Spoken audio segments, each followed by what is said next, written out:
Hey, hello. Hello. Let's get the chat up. Are we good? I hope we're good. Let me adjust my, there we go. Maybe something like that. I think I'm a bit more comfortable. Oh boy, what a day. Not getting off to a good start. Not getting off to a good start today. I need a moment here to collect myself. It's one of those days. I mean, I don't know. The days keep getting tougher and tougher. My internet was out for a few hours this morning. Just came back on a few minutes ago. And so I'm scrambling. I was expecting it to be out for a lot longer. And we have a very, very warm day today. I've opened all the windows and it's only making it worse. I think I have to close everything. These 3-foot thick walled houses, they behave very strangely. That's my chair, not me. They behave very strangely. It's like when it's hot outside, it's hot inside. When it's cold outside, it's hot inside. And then, I don't know, it just seems like, I don't know, it's like the opposite of what you want it to be. If it's cool outside and the house is hot, and you open the windows, it makes it even hotter. I don't understand how. It's a very strange phenomenon. I can't seem to figure it out. Just all I know is anytime that I think opening the windows will make it more comfortable in here, it does the opposite. It always does the opposite. And so I get into arguments with my wife all the time. She's like, "Oh, I want to open the window, let some fresh air." I'm like, "If you do that, it'll make it worse. It'll make it worse." And then I didn't listen to my own advice. Yeah, so internet was down for a while. I'm trying to catch up. Couldn't do a whole lot of much of anything. And then my OBS was giving me all kinds of errors when I tried it. And then for some reason, the live stream was there twice. Don't understand what happened. Bah,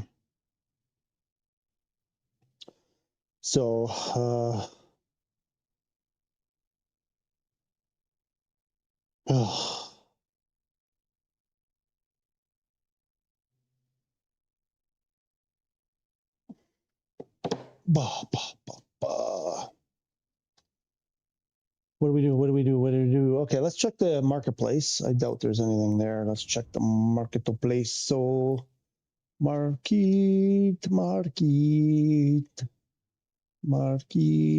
market. Almost Aaron. Oh my gosh, I'm gonna do the happy dance. I've been missing you, bro. Friend, where you been? I was so worried about you. Honestly, you know what? I thought I said something to offend you, and then you said, "I'm done with this guy." I've been thinking about you a lot. I've been hoping I was going to reach out to you somehow and just check to see. I get worried whenever people, like, you were there at the beginning and you were there like every day, and then you weren't. And I was, believe me, every day I was like, he's going to show up. And you didn't. And I was like, I'm like, I hope nothing bad happened. Anyway, glad to see you. Hope you're doing well. Depends on the dew point. Sure, but it always seems to be the wrong dew point. I don't know. I get that. But no, it's just I made a mistake. It was kind of like I went upstairs this morning and it was a bit humid, which is strange because here generally the humidity is very, very, I want to say it's very low. I guess it's all depending on perspective. And where we lived in Canada, we were surrounded by the Great Lakes.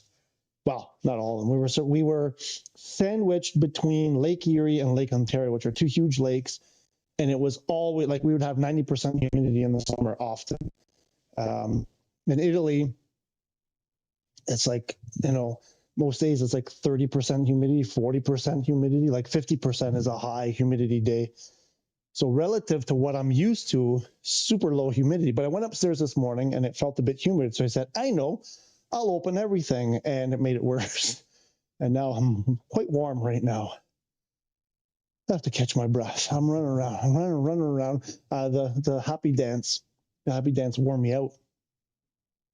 So glad you're here, though. So glad to see you again. I really, really hope you're doing well. I was a bit scared that, you know, something, you know what happens. Stuff happens, people's lives. And so nothing new. I was really worried that something bad was going on. I can tell you, usually, if I'm not doing my usual stream on a day that I normally do it, probably something bad happened to me. I'm not sure why the Jaguar is not showing up. I guess my internet is still. We're probably going to have problems. Wait, now there's 7 lights? Oh, yeah, because I added, right. No, that's right. I did add a cable. So I now have 7 lights on my router, a blinking and a blinking. It wasn't even my ISP that was the problem. It was the, I don't know if you guys, Open Fiber is the company that, I guess they're like the backbone, and they're the trunk people, I guess. I don't know if that's the correct word, but they had an issue, whatever. Internet was shut down in our area. So it seemed to be back up, but don't be surprised if we get disconnected, something bad. There, now the Jaguar's back. I have a feeling it's going to be intermittent. We'll see what happens. Usually OBS is pretty good about holding the stream until connection can reestablish. So we'll put it to the test today, I think. I try to show up where needed, and marketplace updates are not my thing, but I can give tips on career since you finished it. Excellent. Okay, that's good. That's good. Yeah, I mean, I do the marketplace because that's what a lot of people. Right now, I'm sort of curious, but not super interested, but that's what everybody wants. So, but I get it. I get it. Now, what should I do here? Because I have a feeling. I want to turn. What can I turn down that I don't really want to turn? I mean, I don't think I need photo group. Oh, I already have it turned off. Live weather. I think I turned off. I really like the traffic. That's one of the things of the game that I like the most. It's just sitting there at the airport and hearing, like, I'm one of those nerds that goes to liveatc.net.org, whatever it is, and listens to ATC once in a while. And I'm just blown away. And I love, because then you don't feel so alone in the game when you have the traffic on and when it's busy, when there's lots of, chatter going on. So I like leaving that on. I just want it to be a pleasurable experience. And yesterday it was getting a bit stuttery at a certain point. But I was also recording in 4K, so that might have been, throwing a kink into it. But trying to think here. I probably don't need that. I like that for, because I like that to be able to see the sim rate easier. You know what? I didn't know about it up until recently. I can get rid of it. And in the Vision Jet, I like these on. I need the name. I think I only need the description.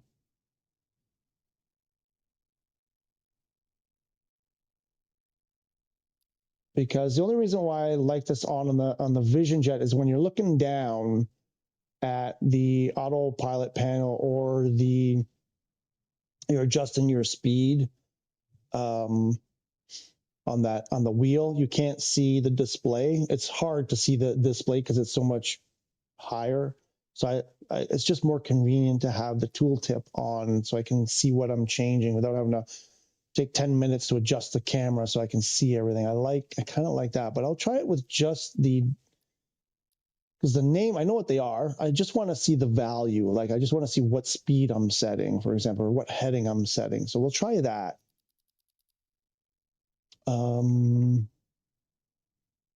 What else can do I have any assistances? I mean, I don't think that will play a role. What's this one? Taxi ribbon. I mean, I could probably turn that off.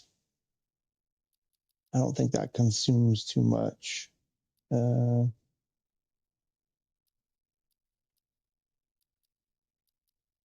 And that's turned off.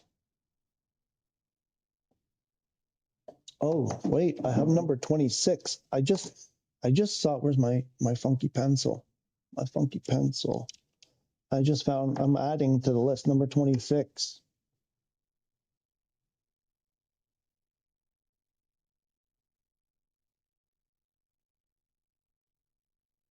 I'm not sure if, I gotta verify that this, almost Aaron, the pro at career. Do you know if enforced flight plan works in career? Because I'm seeing a lot of people lately reporting issues about the flight plan and getting deviated from flight. I'm like, if you're getting the warning that you deviated from the flight plan, you probably deviated from the flight plan. So double check. Oh, but it's all correct. Are you sure it's correct? Because sometimes it's hard to know that it's not correct. But I think this might, I wonder if this might solve, because it says, adjust whether ATC will follow departure and arrival procedures only, not the route. If enabled, air traffic will always default to the departure runway, arrival runway. I can't speak today. I didn't do my mouth exercises today. La prima volta, la prima volta, la prima volta. Arrival, runway, and approach procedure as defined in the original flight plan, regardless of current weather conditions. If disabled, ATC will decide the active runway and approach depending on current conditions, including weather and performance. I've proved yesterday, and I have a video clip to prove it, that that last part there is absolutely not true. I suspected it. I saw it anecdotally. I recorded some clips yesterday, and I went back and looked, and I went, wait a minute, that's not true at all. So that is an issue and that's in free flight too. It's not just a career mode thing, and I will get into that later. Whoa, let me catch up here. Traffic is something I turned off a while back, but I don't like delays. I understand what you're saying. Controller sensitivity is good. Wait, what are you talking about? Are you talking about the, where's that one? This one, assisted. I've messed around with that one in the past, on and off, and I never really, I couldn't really empirically, is that the correct word? Decide whether it was helping or making it worse or had any effect whatsoever. I've tried with it on, I've tried with it off. I'm not sure if that's the one you're talking about. G-Effect Jet Pilot. I'm flying a Vision Jet. I don't think I need that. I like realism as much as possible. I get, to me, that almost seems like cheating. And if I need that on, then I'm doing something wrong. I understand where you're coming, because I think your approach is maybe slightly different. You're like, I want to get there as fast as possible, make as much money as quick as possible. And I'm more like, I want to enjoy a little bit of the process. And to tell you the truth, I don't believe, unless I've done something really horribly wrong, and that's all on me, I don't believe this would have ever mattered for me in career mode anyways, so far. But maybe later on, it might come into play. I prefer leaving it like that, but I will keep that in the back of my mind that I may change that later. Leaving force off. Yeah. Flight path. I don't like the flight path, to be honest. I know you're insistent on that, and you've told me that 1,000 times. Because sometimes I find that when I change the approach specifically, like the runway, it doesn't always, actually I think it almost never updates the flight path. So then I get confused and it just throws me off. Again, because I think you're coming from it in what we were doing with the beta there, with the skip to descent, with the big airplanes and whatever. And in that case, I can see that it's super helpful, and I would use it for that. Not doing that. Sorry, my objective here is to have performance as best as I can by having the things that I want from my experience. And for me, flight path, I just don't, I used to religiously turn that on. And to be honest, I don't, there's rare situations where I'm like, oh, I wish I had the boxes. But for training in the beginning, for the glide slope, for sure. Beginners, turn that on. It certainly helps in the beginning, especially when you're trying to, those early stages when you're trying to understand glide path and you know, descent angle and all that stuff. That tells you just go through those boxes. But I'm going to try to make, I also want a bit of a challenge. So I want that. Can toggle it with, yeah, but the thing is, I don't want to see them both. If you could toggle them individually, I would do that. But because when you, as far as I know, when you toggle both at the same time. And there are times when I want to see the taxi ribbon, but I don't want to see the flight path. It just, I find it distracting. My brain doesn't like it. Waypoints. Yeah, I'm okay. I mean, I'm getting better at using the instruments. Like the avionics to for people who are starting out and having trouble, whatever, I'm with you, Aaron. I'm with you. Put these on.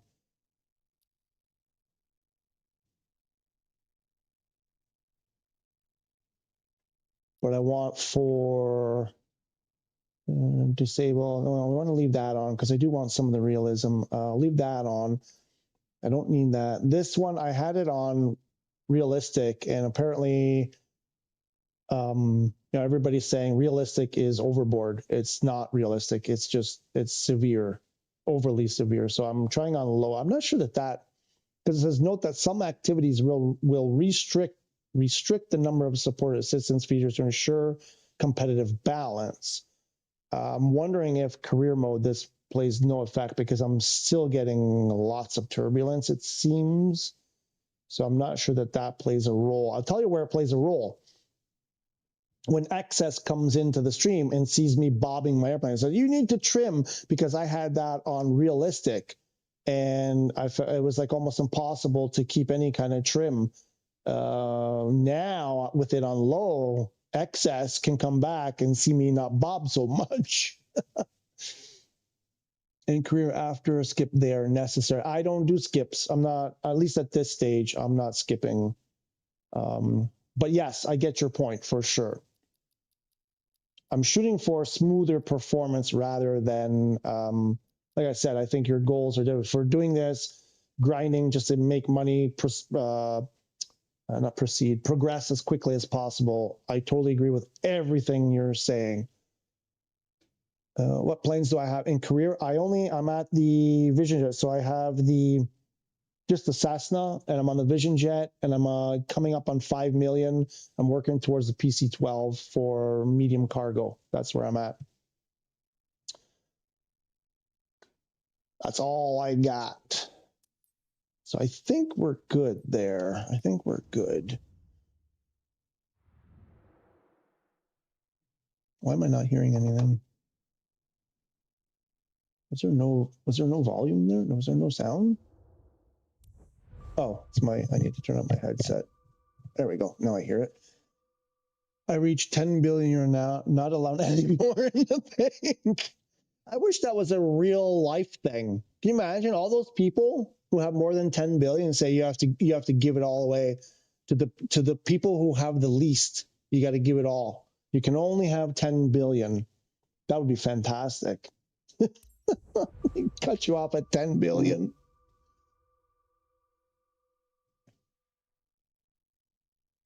21 grand. That's expensive. Expensive. Oh, I've got 5.2. Oh, look at that.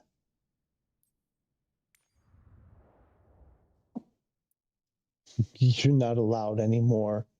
Like, what does it do? Does it warn you, or it just doesn't add any? Like, you do the mission and it just doesn't add. Does it give you like a slap you on the hand and say you're too greedy?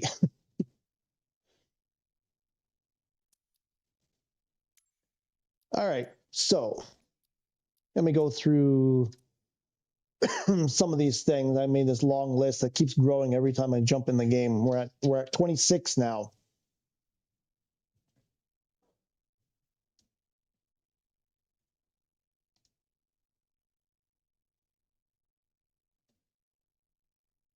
Some of these will be obvious for some people, but I think for some people, maybe there's something you thought you knew, and maybe there's a little, thing I can add here that might be like, oh, so here's the you got your map here with your missions. Let me just do. Let me clear that. So this is the way it would normally be. So like I said, I'm at the, what am I doing? I've got light cargo.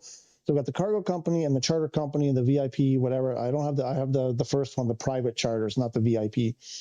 And I have the Vision Jet. And I'm working towards the PC-12. So those are my missions. So I'm in freelancer here. You hit the triangle to bring up your missions. Obviously, I don't care about the anything that's not the charter. So you go into your filters here and you say, I just want to see charter. So I'm not worried about the cargo ones. So now you see them. So then you have triangle again, and now you see all the missions here laid out. And then what do we do? The first thing we usually do is go, oh, look for the highest paying one, right? And you go, okay, 230, that's pretty good. 220, is there something bigger? Sometime I had a 300 yesterday. 222, 219. There's a big one. Right? So you'd be like, yeah, 259, that's the biggest one. I want that one. It just stays at 9999999. I'd go with a CJ4 and start making 5 to 8 million per flight. How so? The CJ4, that's for VIP though, isn't it? Let me finish what I'm doing here. Let me come back to that, because what I did in my other career and everything that I read is, well, I guess there's a couple ways you can do it. Isn't the CJ4 like 15 million or something crazy? Let me get back to that. So you go here, you scan through 259. There's one here for 255. Also, so you go, okay, the one that pays the most, 259, plus I'm going to get weather bonus, right? So just for people who don't know about the weather bonus,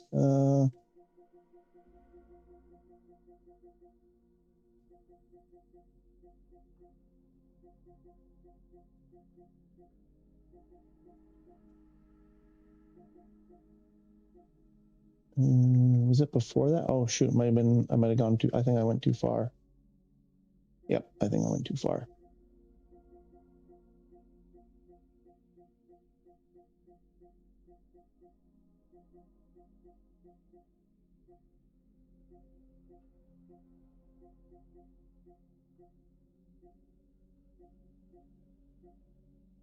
There we go. This is the one I wanted. So this was a mission that had base pay of, I think, less than 300. No, it must have been a little bit more than 300. Yeah, must have been just over 300. And the bad weather bonus, and it wasn't even that bad, the weather. I got 181 grand.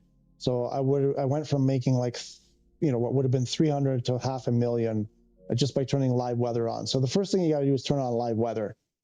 Go back to the beginning of the stream, you can see in my settings that I had live weather turned on. So this 259,000 mission will pay us probably close to 400 grand, depending on what's the weather. It's saying 0 knots, so we might only get like an extra 100 grand or something. But there's a problem with this one, and this is where a lot of the complaints come from. They have a cheap used CJ4. You may have just enough. It was originally 34 million for a new one. Before the December update. Okay. Yeah, so you will say about 3 with weather, pays around 7. But then I got to learn it. I only spent a few minutes in the CJ4, and that was a long time. It was one of the first like early airplanes that I hopped in for a bit. I completely forget it, so I'd have to spend a bunch of time learning it. It's tempting. You're tempting me. I'm thinking out loud to myself here. I'm trying to think myself out loud. But it can't be that simple. There's another issue. What's the other issue? I mean, I think I have VIP on. Maybe I don't have VIP unlocked. Maybe I don't have enough. I got to double check. I may have it unlocked. I did look at specializations, and I think I had the ones that I need for the next, phase of my career. I think I have the VIP unlocked, but I have to double check. Okay, sorry. Let me fall through this. So, yes, so you see this 250 grand. It's the one that pays the most, but you look at the airports. You got Kilo, Sierra, India. That's fine. It's like a proper airport. When it has 4 characters like that, it's usually a somewhat of a proper airport. Might be a municipal airport, a regional airport or something. It could be like a big airport, but they're usually pretty decent runways. Good length. There's probably ATIS. There's usually like a tower ATC locally at the airfield. But you look at our arriving airport, and it's 24A. Those number letter airports, especially when they're 3 characters, those are the ones that people are like, why do they give us those runways? It's not suitable for the airplane. I'm like, yeah, you're right. So 24A, let's see. I don't even know if I won't be able to, which one was it?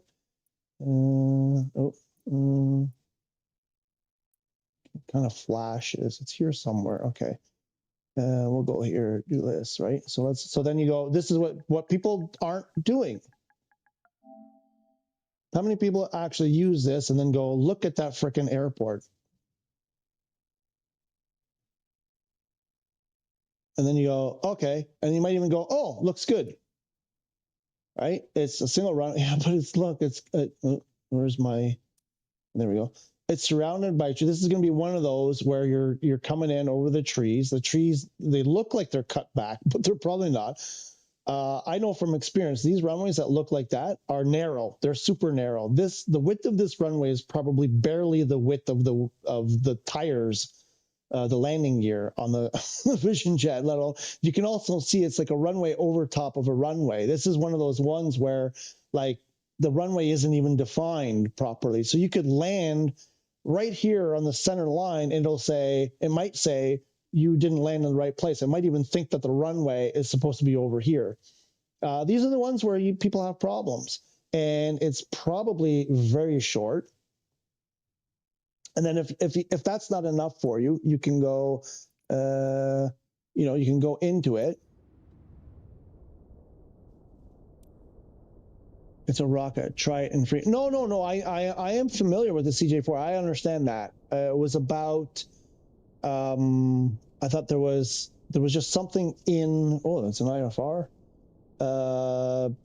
There was a reason why you couldn't get it before the PC-12. That there was something about either it cost way more. Maybe that was the issue, because you were saying now you can buy it used. Maybe because you couldn't buy it used before. And it just cost so much that it was prohibitive. Maybe that's the difference now. So then you go here, and I will make this larger so it's more visible. And we're going to go check out that airport 24A. And right away it's saying it's a small airport. It's at 2,800 foot altitude. So right away you're saying bells should be going up, saying it's probably like there might be some elevation you have to dodge. You might have to come over a mountain or what do you call those things? Grassy knoll kind of situation. Then you look at the runways, and okay, so it's 3,000 feet. That's not that short. It looks shorter than the thing. So this one to me would be like, maybe it might be doable. But what you should probably do then is go to free flight and check it out. Drop your airplane on an approach and see if you can get in there. There might be trees in the way. The runway might be too narrow. You have some terrain. You have to negotiate for a steep dive in, whatever. I'm looking at this and saying, oops, I hit the wrong button. I don't know. In my experience doing those ones, it takes longer. It's too stressful. You might have to like bail out and Alt N or whatever, Alt F4, whatever that thing is. So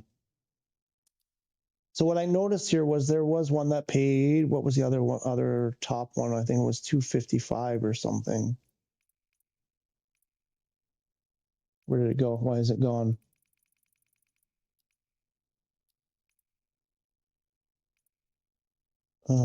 Sometimes you have to zoom in to get them all. There's some more came up.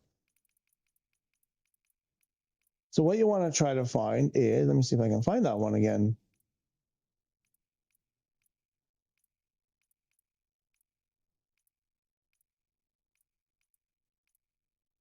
Where'd it go? Was it, don't tell me it was way down here. That's the one we were just looking at. Oh yeah, oh there it is. Okay, so this was the one. So this is one that lands at a 4-letter proper airport. Where are we? Where is my airplane? Oh shoot, we're up here. I made a boo-boo. But anyway, the point is, now I don't know if I'll do this one because it'll probably cost me 20 grand to move my airplane, but this is the methodology. This KSPG is going to be a much better airport than the other one. What is this? Is that Petersburg? St. Petersburg? KSPG. Albert Whitted. Right. So now you have a proper airport, multiple runways. So depending on the wind, you can get a suitable runway. If you have to change runway, it's just a much, much better option. So if you're picking those, the ones that pay a little bit more, in this case, you have the option of, what was it, 259 or 255, for a few grand less, you're picking an airport that's, probably going to make your life so much easier. But anyway, that one's kind of, I think it's going to cost 20 or 30 grand to get down there. So it's probably not worth my time. Let's see if we can get one that's kind of closer to where we are.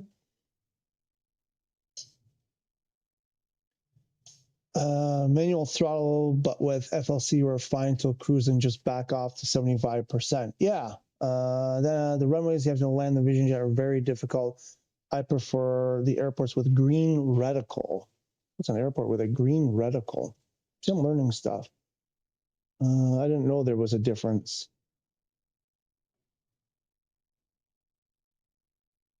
Why aren't there reticles? That's essentially the point I'm making, is to try to get ones that are not those dumpy little, come on, load. Uh-oh. Where's the airport? How come I don't see the airport? It's not behaving.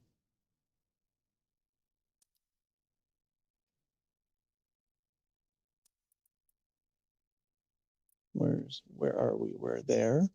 Anyway, I'll look at this green reticle. The Vision Jet stalls too fast. Yeah, and that's why picking the right one way. I haven't had issue lately. I've changed my approach on how I approach with the Vision Jet. I've had mostly picking proper runways, long enough runway. Just give yourself more time, more length. There is a mission from Long Island to Telluride to a ride in CJ4 you will like. Okay. Always choose flight closest plan. No, I don't. But yeah, you won't make money fast with a Vision. In this case, I haven't been, because I can move my airplane probably almost anywhere in here for a few grand. And then this is the thing, like I go from, sure, I can, let's say, is there one from this airport? Probably not. Can I even click on the airport? Where's the airport?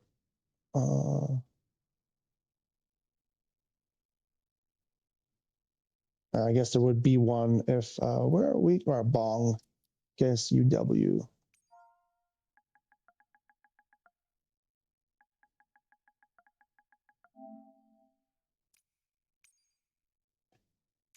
Mission list, no missions. So the closest looks like would be this one. It's 140 grand to a crappy airport. I'm not taking that. There's no way I'm taking that. There are much better options here. Well, I haven't looked at the list, but I'm going to look to see if there are any better options than that. Here's one to Kimti. We've been there a couple of times. What's that? Kingsford. Why wouldn't I take that? You know, it's making way more money.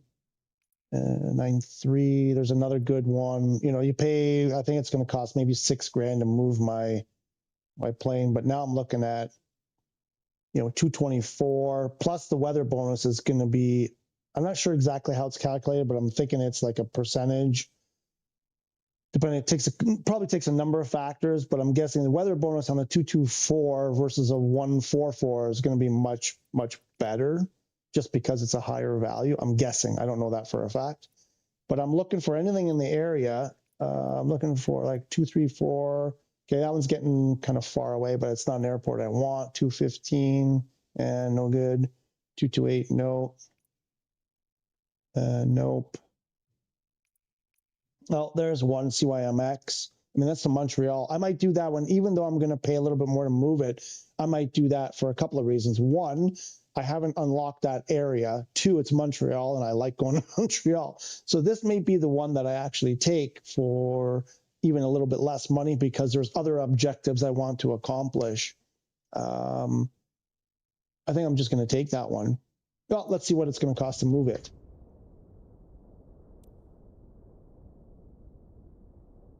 Yeah, you won't make money fast with a Vision. There's no other option at this stage.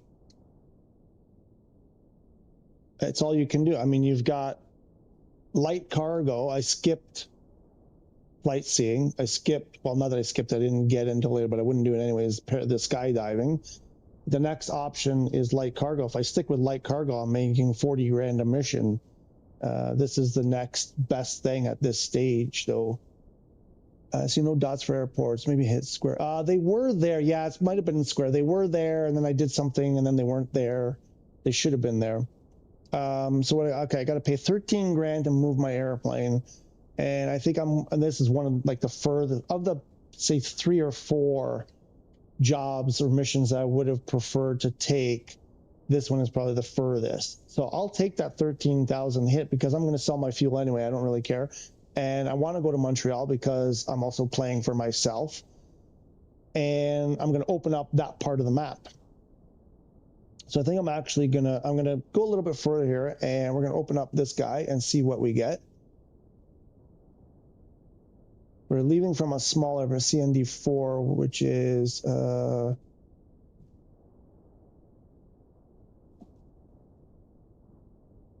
right? So when you're doing that, instead of just going for the money, you're picking maybe something that's more interesting for you, something that's going to give you a better chance at a landing that's not going to destroy your airplane. You can fly to an airport near you in an unlocked area for a small fee, fast travel. Yeah, but then you still have to relocate the plane, though. This is about relocating the plane. Oh, right, you're talking about, let me get rid of this. You're talking about the, shoot, where was it? I don't remember where it was coming from. CN4A or something like that.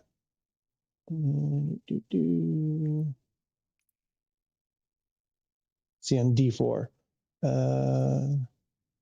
So now the dots are there. CND4. If I do, here. If I do fast travel, is that what you're talking about?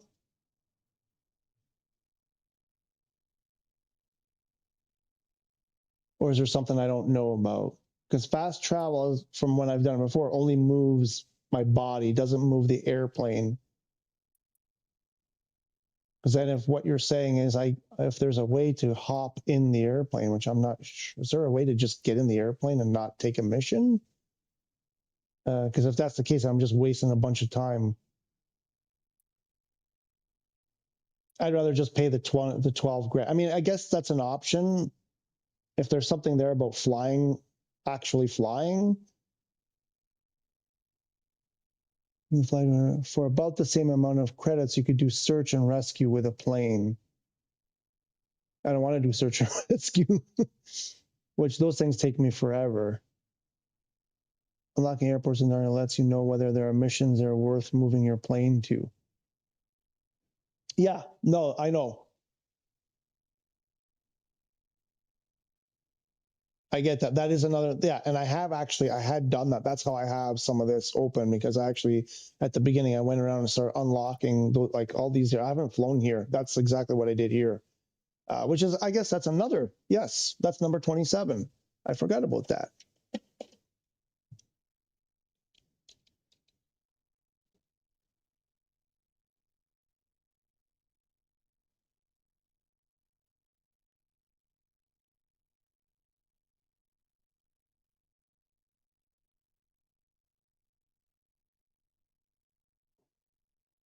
I knew it subconsciously, but it wasn't something that I specifically, that's another thing. I think a lot of people don't know about that. I forgot about that. That's actually what I did at the beginning, because I started, where did I start? Cozumel. I started here. This is where my home base is.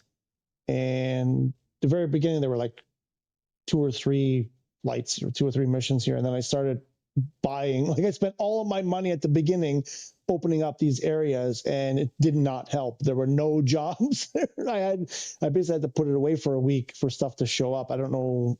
I guess that's how the game works or something. At least in the early stages, there just were no flight. There was nothing worth taking. It was treacherous airports, and they didn't pay. So I was going around unlocking, or fast travel. But anyway, so that's basically the first one, is look for better airports. If you're having problems with these tiny, crappy airports, don't pick them. Look through the list and try to find better airports. They're there. And it just might mean that, you do 1 or 2 flights today because that's all that's available. And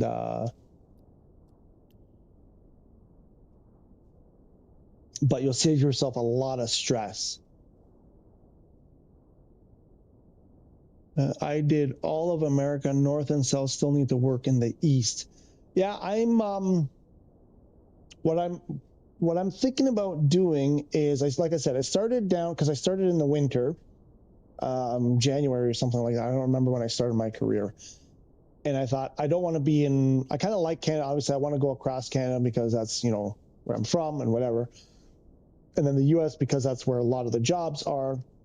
But I was like, I want to start in the tropics, and I want to start where there aren't mountains and there aren't, this kind of stuff. And I'm like, I just want the sunny. And then I thought, I'll do that for a bit. And then as the spring and summer arrive, I'll work my way up the coast to Canada, like the eastern, like Ontario and, the eastern part there, like New York State, Ontario, like that region basically that you've seen unlocked there. And now what I want to do, because now it's becoming, summer, I want to go across. I'm going to basically try to go the border between Canada and the US. I'm going to try to work my way west through the summer, and then in the fall, come down the West Coast and work my way down to South America, and then eventually go to Europe and start messing around over there. I mean, once we get the airliner, the stuff that can cover large distances, it'll be easier to get around like that. But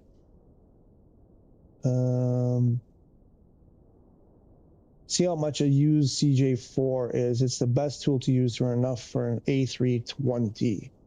Can I do it after? Because I'm in this thing and I want to do this. We'll do it after. Let me make a note.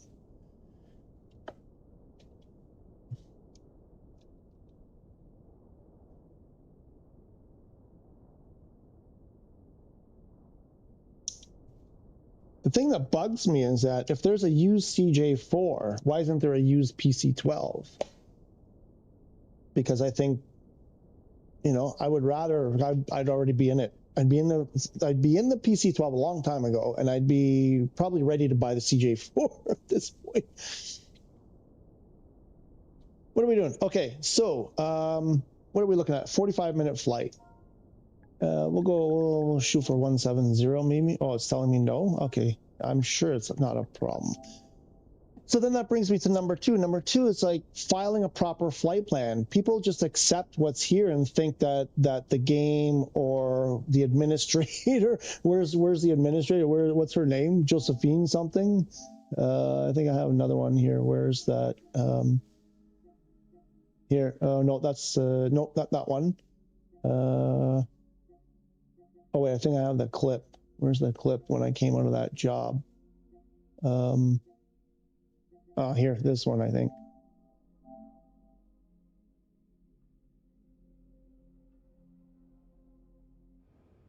What? But this. What's her name? Joanna Boiron. So I don't know who's coming up with these flight plans, but don't accept necessarily accept what's there. Don't assume that it's correct. So learn how to plan a flight plan. You'll be more in control. You can pick things that are better for you in the long run. So we're looking at the wind here. Probably it doesn't matter too much. It looks like it's going to be low winds no matter what we do here. So we'll go to our departing airport here, and we've got yeah, okay, 250 at 15 knots with 24 knot gusts. That's a problem. That's a big wind. So which brings me to another one of my beefs. Do I have a mouse here? I do have a mouse. Where here does it say 15 knots with 24 knot gusts? There's nothing here indicating that we have that kind of wind. So which one is correct, first of all? And this is something I've been struggling with from day one, because people go on Reddit, ask for help, and say, I don't understand, it's so windy. And they're like, oh, you have to look at the wind. And I've been looking at the wind. Oh, now it just changed. It just changed. So now it's saying 6 knots at 265. It's getting closer to what this is saying. And oftentimes I've seen this over here says one thing, the metadata says a different thing, and then TAF says a third thing. Yeah, it's pretty close. Oh, no, see here, it's saying 5 knots at 120. What do you have here? Where is it? Oh, yeah, 120. Sorry, I read that wrong. 120 at 5. And this is saying 15 at 250, or 250 at 15. And this is at 1331, that's where we are now. So even if we go to 1330, 10 at 220. It did change. Because I've mashed this thing over and over and over again, and oftentimes, like, usually it would say the same thing. I'm not sure why it's updating now. Because I'm live, it's updating. This never happened before. 220 at 10, 250 at 15. They're closer. Usually they're not even remotely close. And then over here, it also shows the wind. And now, so many times in each one of those places where it shows wind, it's been different for me. Every one of them shows something different. I'm like, which one is the correct one? So now it's saying here also, it's recommending the downwind and the into the wind. How can they both be they're opposite directions with the wind being like there's something is going horribly wrong here. But we got this wicked wind. We'll head into this wind. I also did this yesterday, and I looked at the wind and everything and did ATIS on the ground and said, okay, based on that, I'm going to select the correct runway. And then the actual wind, the windsock was showing what ATIS was saying and everything. And then when I actually, like, the actual wind itself was different. So even though everything was saying the wind was this, the wind modeled at that moment was actually opposite to what everything was saying. Also, if using your own plane, climbing to cruise out, lowering sim rail, skipping, and then bringing back to normal landing is much more money for the time you spend. I don't like skipping. On the short ones, I don't like skipping. But yes, we were doing that in the beta with the airliners, you know, those long flights, of course. Yeah. Your method works wonders. I tried it on these shorter flights, the early stage in career, and you get like half the payout. I was going from like an $80,000 light cargo job, skipping to descent, saving maybe 5 minutes and getting half the money. And I was like, I can just sim rate, spend an extra 5 to 10 minutes and get double the money.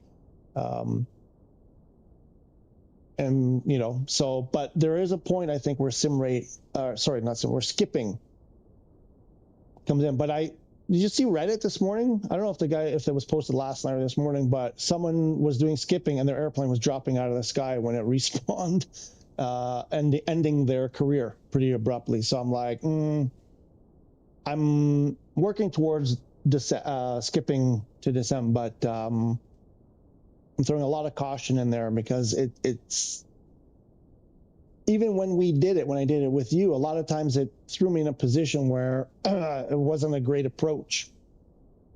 And I ended up wasting all kinds of time trying to get the right approach and then having horrible landings, and because I'm just terrible. And you are a master, because I watched your video and you were I don't know if you're able to do it every time, what your success rate is, but unfortunately when I do it most of the time, it puts me in a spot where like a very, very difficult spot. I end up having to circle around, and you know, and I waste a ton of time, and it's frustrating. You just find the weather when you get there and choose that. I did that yesterday, and no, that's exactly what I did yesterday at this Bong airport. I got the local ATIS report. It said the wind was blah, blah, blah, whatever. And I believed it. And then I was doing a bunch of things at the time, so I didn't actually check the weather on my display. And then, because I was making clips and I was talking, I was thinking, and it didn't occur to me. And then as soon as I was done and made the clip, I went back and I was like, something about that landing felt odd. Sure enough, I go back and the wind was exactly 180 degrees of what ATIS was telling me it was. And I did ATIS like 10 miles out. And it said at the runway there, the wind was this, which was a dead straight, you know, into the wind. And in actual fact, the wind was doing the complete opposite of that. So this is the kind of thing I run into.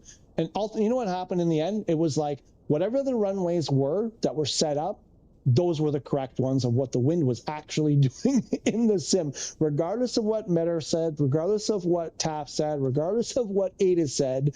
What the runways that were preset in the flight plan were the correct ones, even though I changed them all based on all of the wind information I was getting from all the different sources.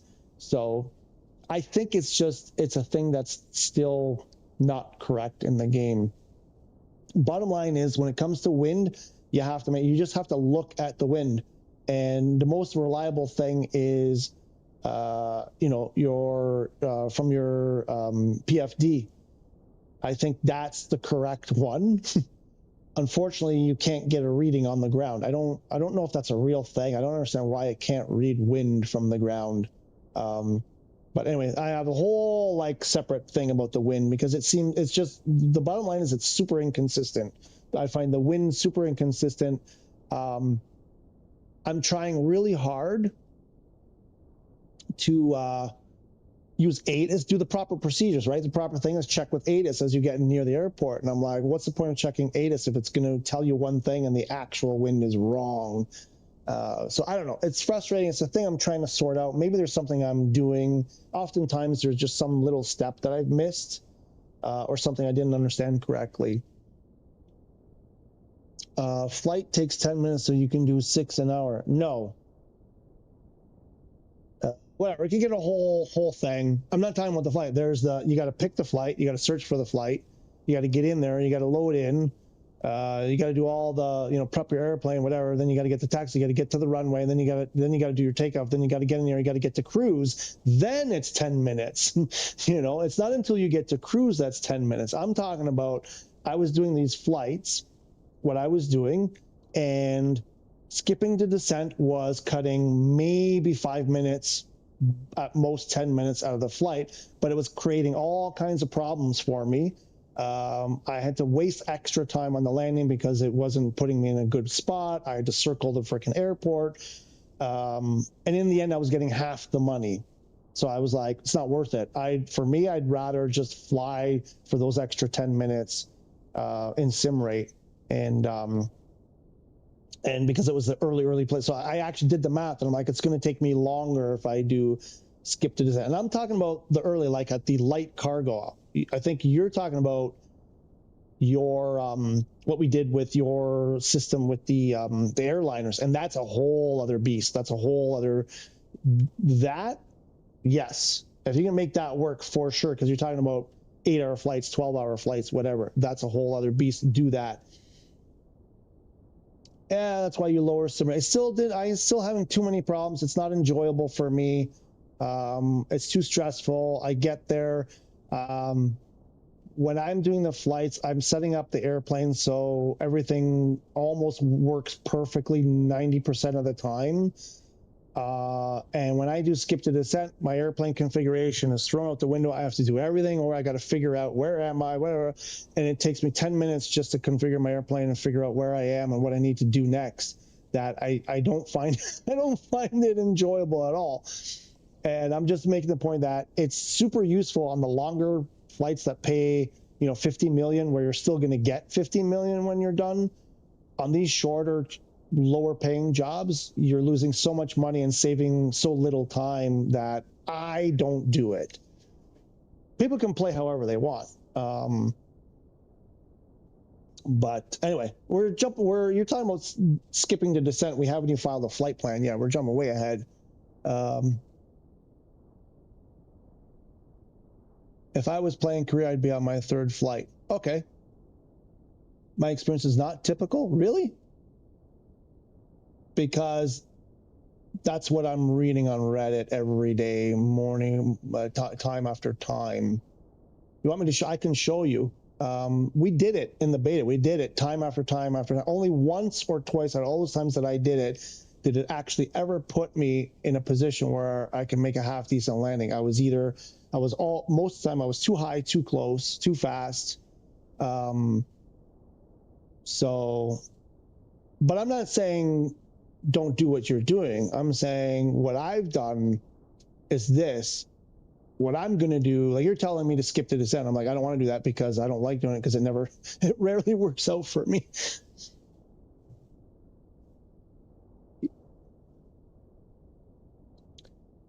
Mr. Unknown, how are you? Good morning. Welcome back.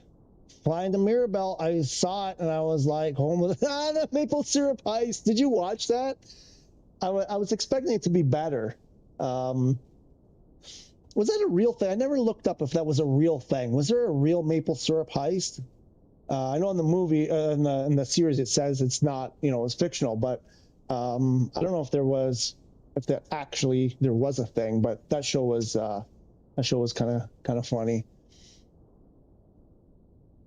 No, you can skip taxi once you acknowledge clearing a request, lower cruise, and be skipped in 5 minutes on the longest one. Yeah, and I'm saying, Aaron, I don't want to get in a big thing here. I'm saying on the flights that are like mega hours, sure. But on a 45-minute flight, I don't like doing it. Can I play it the way I want to play it? I'm saying you can play how you want to play. Can I play the way I want to play? If I'm skipping boarding passengers, skipping taxi, what else? Skipping the flight. What are we doing? We're in a flight simulator and we're skipping all of the flight. We're skipping everything. What's the point then? This is something I was thinking about this morning, and I'm like, everybody is doing this thing where they're skipping everything, and they're talking about how realistic the game is, and then they skip all of the important parts, and I'm like, why? What is the goal? I don't get it. It just seems like so many people are just fixated on making money as quickly as possible, and then they complain that things don't work right. And I'm like, well, you're not going about it the way. I mean, what's the point of a career mode if you're just going to skip all of the parts? I'm kind of like, it's a thing I was thinking about, and like, if you're skipping everything, what are you doing?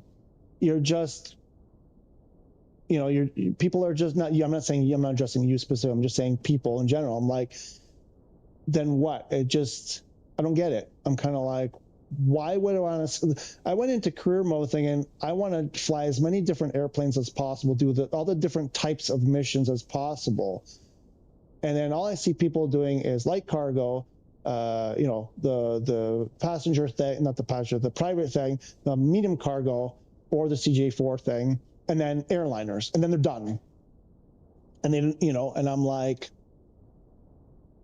and they do it super fast, and they're like, oh yeah, I did this so quickly, and I'm like, okay, I don't want to do. I started down that path, and I'm like, I don't think that's the way I want to play. I want to play it the way I want to play it.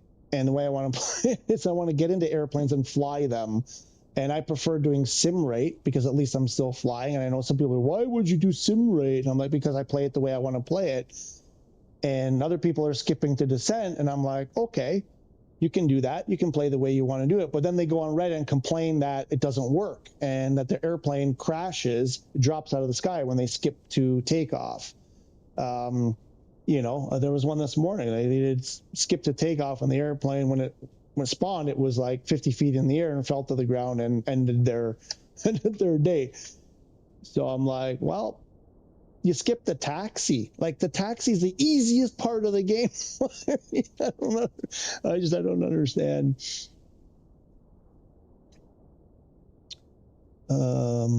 I heard Mirabel was built to cover up some UFO conspiracy things. I also don't know if this is true. I've never heard that one. Interesting. I've got to look that up. How is it? I mean, my brother lived in Montreal for close to 30 years. And so many trips there, and I know people from Montreal and everything, and I've never heard this. Never. I got to research that. Take off and land, the rest is autopilot. Okay. For me, it was about making money fast enough to buy the planes I wanted. Okay. I used SimRay 2 times, maybe 4 times for climbing a cruise, but you must lower for a skip turn. That one, I agree with you 100%. I've done that on your advice, and that seemed to make a world of difference for sure. For sure. Anyway, where were we? We were on number 2. Right, we're designing a flight plan here. Got to stick to the plan. So we were talking about wind. The wind is kind of, we're getting coming from 200-ish. So we're going to need runway 26, I believe. Where were we? Here. So 26 is getting a 15, yeah. So 26 got to be the one. Oops. 26 has got to be the one. I don't think we're going to get a departure out of here. So I'm going to do my, should be this one, right? Oops.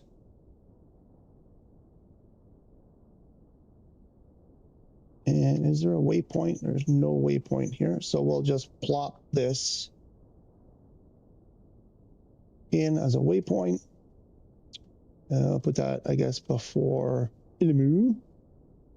And then we'll make a turn to the south. Are these mountains? Tell me that's not mountains. We'll do something like this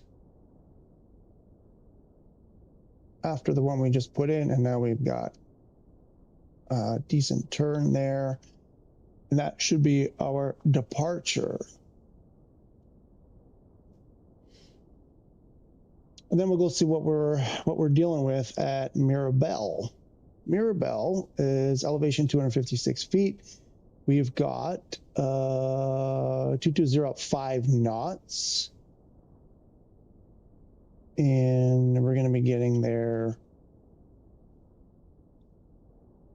240 at 5. So 220, 250, so something like that. Do we have, what runways do we have? 24 or 29, 12,000 feet with a 5 knot. Yeah, that's probably the one. 24 or 29. They're both good. Either one. 24 or 29. And what did it give us? Neither one of them. Oh, 24. Excellent. And we can get an ILS into 24. Let's see if we can do a transition here. Inara. From there. 24. Oh, yeah. Okay. Or Wolaki's probably going to be from the north. We're coming from the south. Maybe this one is the better one.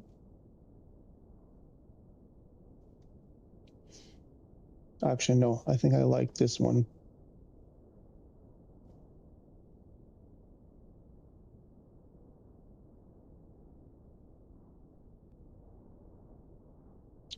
And there. Now we have, now the other thing I like to check, you go to the charts and you look at your approach. We're going to look at our ILS 24 and just get a quick lay of the land. We're coming from Lackey, which is our initial approach fix, max 210 knots. Looks like a 3,000 foot restraint. And so we'll be coming in at 3,000 and then dipping down. There goes should be the final approach fix. I think that's final approach fix. So hopefully we can grab the glide slope from here. If not, we have to be mindful by the time we get to this point here, we need to start descending, and 1,300 is the lower. But we should be able to get our glide slope at 3,000, and that's by odd guess. We want to get down to 3,000 by the time we're at odd guess.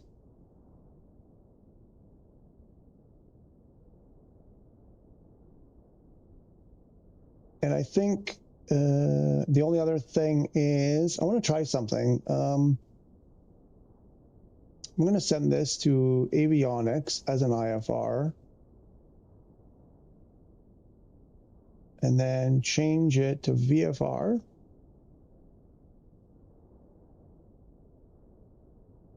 And I believe we can get away with this because here it's set up as a VFR flight. We'll send it, we'll send it to ATC as a VFR. I think we're good to go. So by setting up a proper flight plan, you should run into fewer problems.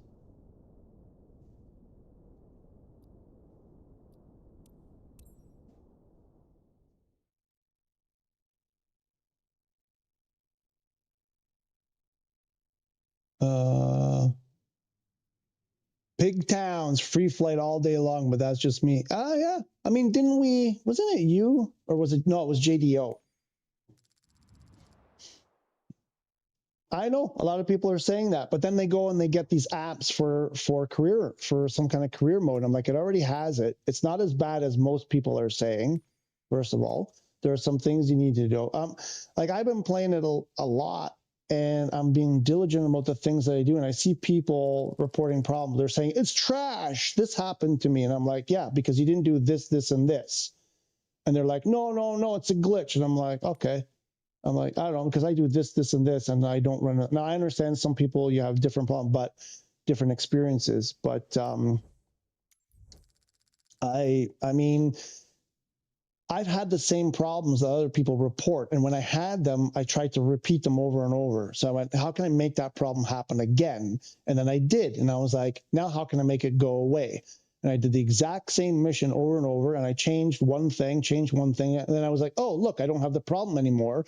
When I do this and this, that problem goes away. And I think a lot of people who are frustrated and angry. And I get it. I was the same at the beginning. And my blame goes to Microsoft and Asobel because they don't tell us what we need to know. And people jump into this and they don't understand the things they need to know. How could they? It's not their fault.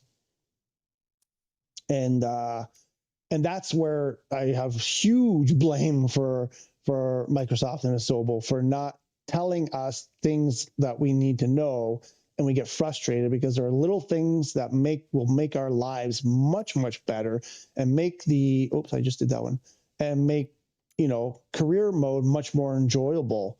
But they don't tell us these things. And I'm going out also telling people, I'm like, look, I had that problem and then I did this, this, and this, and that problem went away. I didn't have that problem anymore. And they're like, no, it's a glitch. And I'm like, all right, I don't know what to tell you. I mean, you're not even willing to try the suggestion. And so I'm like, all right. I mean, But there are people like, I think JDO, I think it was JDO that was on here last week or the week before, and we were doing something, and I said, oh, something came up, and he was, oh yeah, you know what, I should probably wash it because I think it's getting dirty. I don't want to get complaints that my plane is dirty.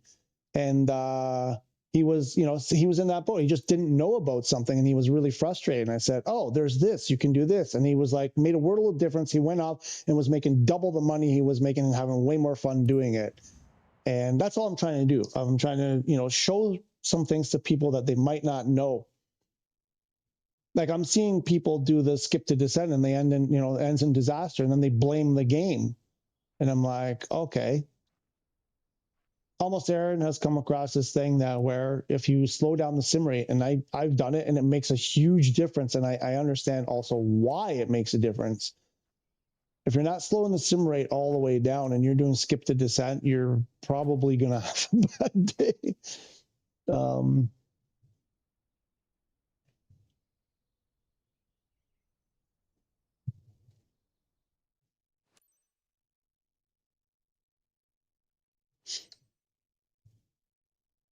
Ground service. This is flight UPD 6811 parking 7. Please begin passenger boarding. Roger that, Captain. They're on their way. Have a good flight. Okay, so then, and I usually skip the cinematics. So we sold our fuel. That was another thing. I was talking about something else there while we were doing it. So we sold our fuel there. That's the way to make extra money. So then as soon as you do that, when you, as soon as you get in your airplane, see here, our fuel tanks are almost empty. So I'm going to do this. So if you go into your control bindings and you search refuel, and you get this repair and refuel, set up a keybind, and mine is L1R3. So I'm going to do L1R3. Count on you. Have a good flight. And you watch here, and our tanks are full. And now we'll keep refilling that throughout the flight to make sure that when we land, we have full tanks to sell it again on the next mission. Or if something goes wrong, the game crashes or whatever, when we load back into this mission to retry it, we'll be able to sell the fuel again. So that's tip number, what one was that? Tip number 5. I jumped one. And then we got to set up our airplane here. Charlie November Delta 4 traffic. Clown Uniform Papa Delta 6811 is taxiing to runway 08. So this is part of, so this was another tip here, another point of, things that maybe people aren't doing right. Set your avionics up properly. So here in the Vision Jet, we got to initialize fuel. So we're going to do this, get everything set up correctly. I mean, we're in a flight sim, so why not simulate it, right? So I'm not going to go into long detail about the Vision Jet, a long detailed tutorial about the Vision Jet. There are lots out there. I'm probably going to do one at some point, but learn how to do that. And then what I usually do is I click on this, on the map, and so it shows my flight plan up here. And then if you click on this full, it makes it full screen so you can see it through the whole thing. You don't have to do it that way, but that's how you can do that. And then if you click here, you get your flight plan showing up here. Now, another important thing is this panel here with the VNAV profile and the detailed, the text flight plan there. I find that super helpful. The way you get that is you click on options here, flight plan options. You go to map settings. You go to inset window, and this thing here, flight plan text. You can see now it's gone. And if you hit that flight plan text, it comes back. And the really important thing here, the why I do that, is once we get to cruise, it will calculate our time to descent, and it'll put a TOD on the map so we can see the point that we will start descending. And we'll go back. There's our flight plan. Then, one other thing I want to do here is get our pitch trim set up for takeoff. Right? You got to configure that airplane. Got to configure it, keep them configured. And then we're going to set up our flight director. We want heading and altitude. I have a video on mastering autopilot. It's on the C172 for the G1000. So pretty much same deal here. We want that. We want to put our heading. What's our takeoff error? 240260 something. I think we're taking off. If I remember correctly, it was something in that neighborhood. And you just move your heading bug to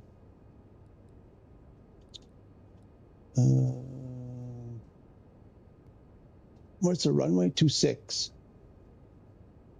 So something like that, and we'll double check that before we take off. Once we're aligned on the runway, and our altitude, I forget what our altitude was, 16. Oh, what happened to my labels here? They didn't work. Aha, doesn't work.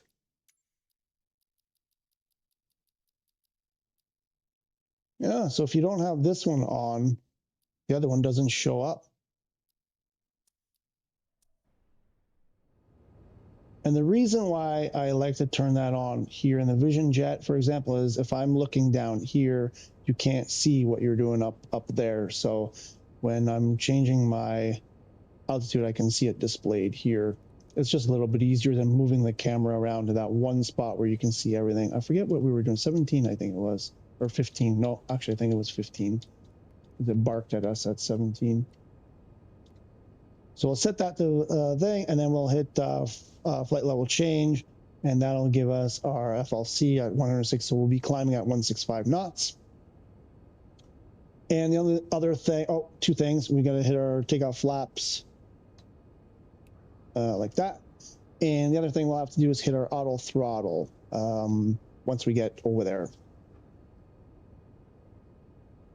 Add fuel 25% is better, so you're not too heavy for takeoff. I never have an issue for that, but I didn't know that was a thing. Where is that?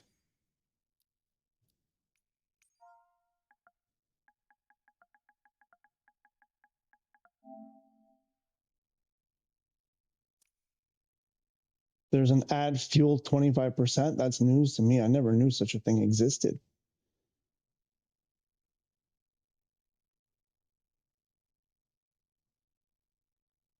How many are here? There's a ton here.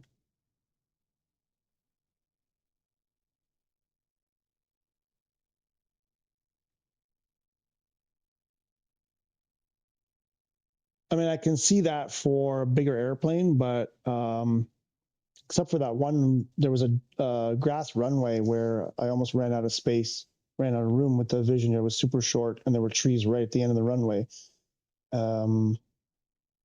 That would have come in handy. Add fuel quantity.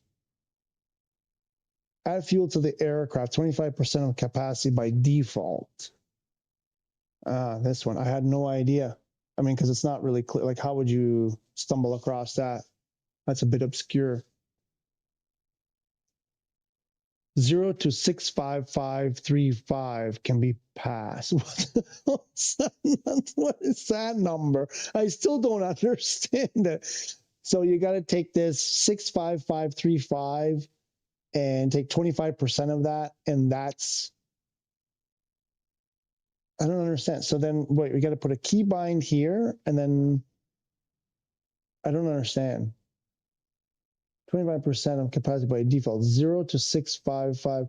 Oh, is that, wait, that's what? That's a weight, kilograms or something, or pounds or gallons or something. I don't know. It's not available in some activities, so probably not available in career. No, it might be like, I don't get that. What does that mean? What's 65535? That's a weight or a volume or something. But I've never had an issue. And like I said, if you're picking a proper airport, airports shouldn't be an issue. On the Vision Jet, I mean, it doesn't make much. Like I said, there was one runway that I did where I almost ran out of room, and I had 2 or 3 passengers plus a full tank, but I still managed to do it. And I think that was about as bad. But your point is taken. In some situations, you may not want to take on full fuel. And we're going over there. The other thing, where are we on the list here? So we did the, one thing. Well, yes, this is something I always forget to do. So I believe we changed our runway, didn't we? So we changed it to 6. Or did we? Maybe that was the default one anyway. Why isn't my keyboard working?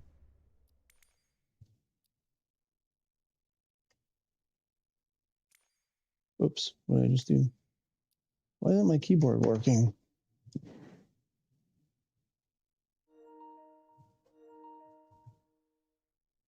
Huh,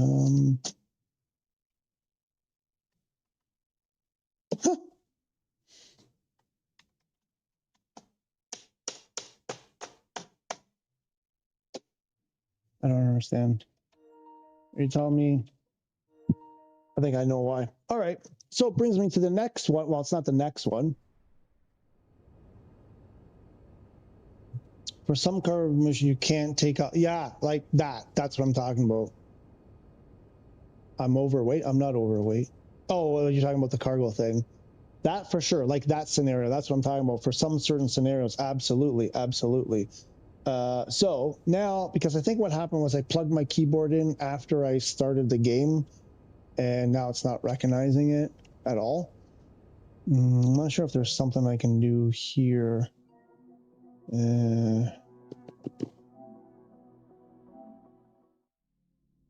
Oh boy. Oh, I didn't even know this was. Oh, look at that. Camera. What's camera got to do with keyboard? Oh, it's accessories. Okay.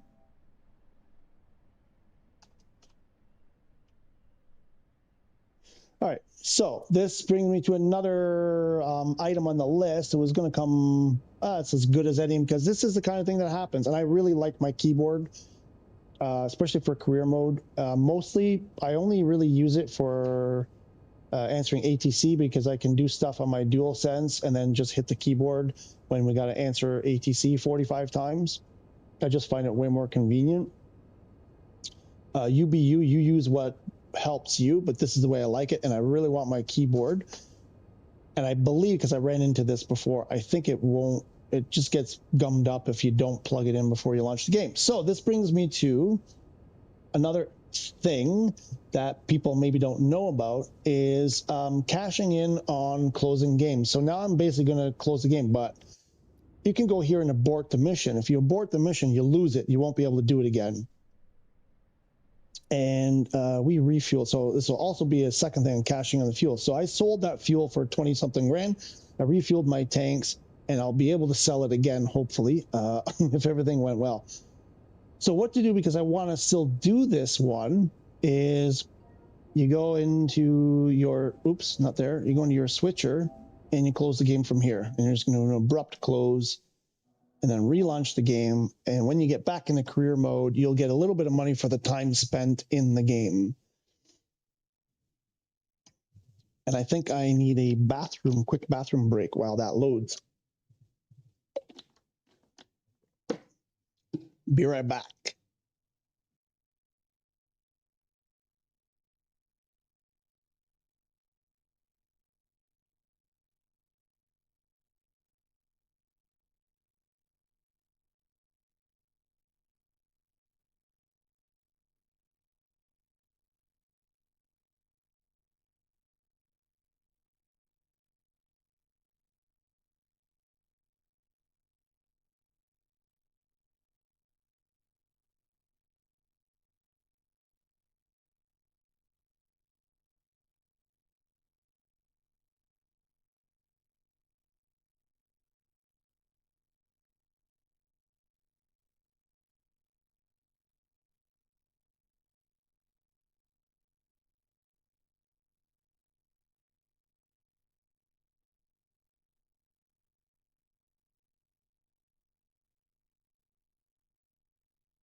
Oh,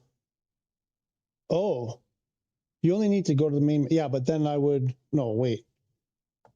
Hang on. What? You only need to go to main menu to still get paid for. Are you sure? Are you talking about go to main menu to preserve that mission? I thought I could swear I tried that one time and it didn't work. But that was like way, way, way at the beginning. Is that what you mean? Because that would save time. Now let's see. Oops. Is it there? Now it's there. And there's the mouse. Okay. Now, if you go into career mode, you should get a little bit of money for the time that we spent in the job.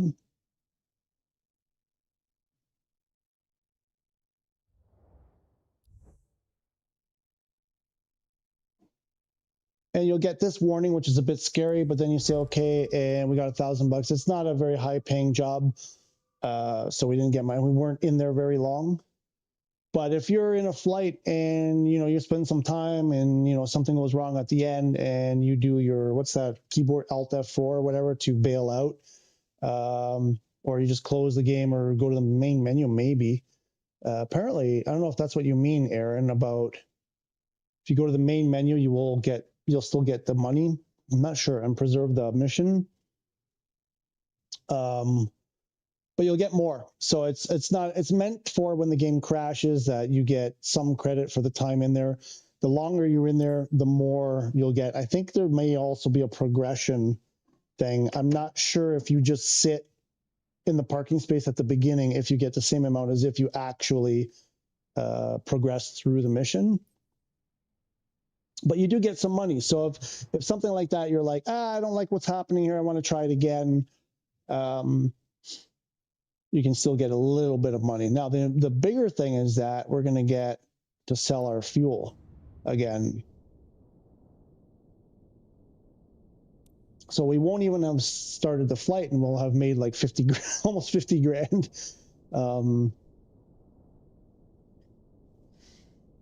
So let's see. So now it's saying 236, 2 knots, 6 knots at Mirabel.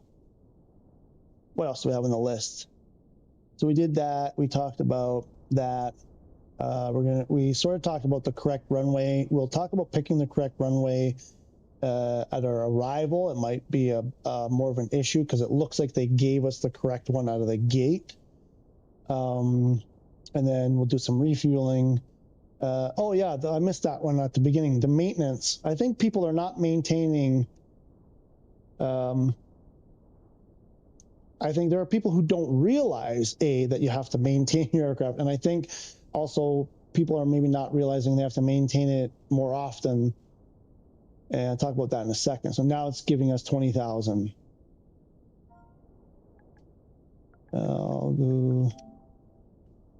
So now we can do 170. We couldn't do it before. 26, I believe, is the run. You know what? I want to double check that. The wind is still what it was. 15 from 250, 24 gusts. And this is 1, 2, 10 from, okay, so it looks like that's still the same. Now it's giving us, we don't want that. We want to go to a direct. Oh, wait. Hang on. Looks like wait a sec. What's happening? What's going on?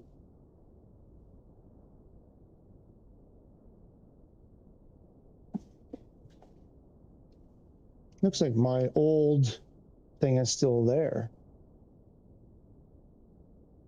That's the VFR pattern.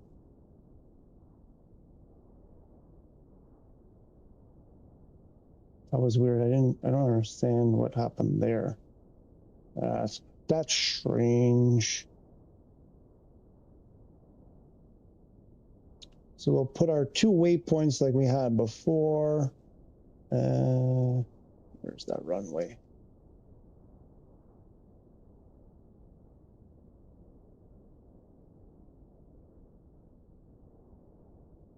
Is that water or is that a mountain? What do we got? That's like So it's about 1 mile. That's 1 mile, 2 miles, 1.5 miles. And can do something around there. Should be plenty.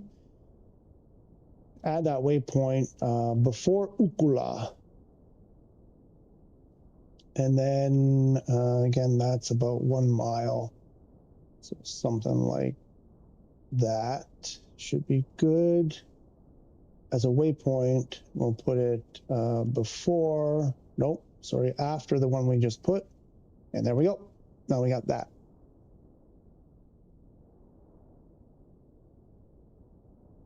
And I believe the runway we wanted was, I don't remember, 24. Let's double check. I forget what we had last time.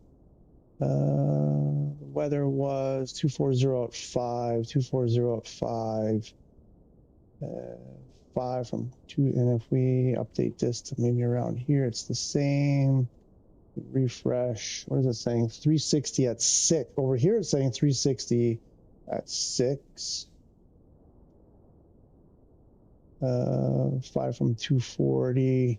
Everything is saying in that 220, 240. Go here and it's 220. So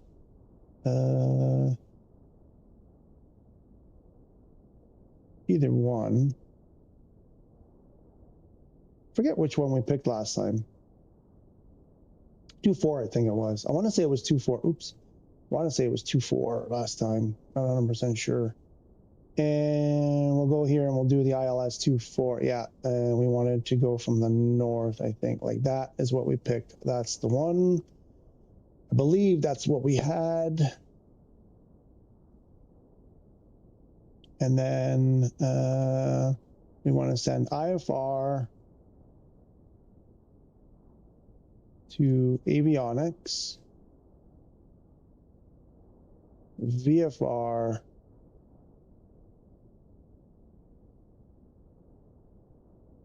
to ATC.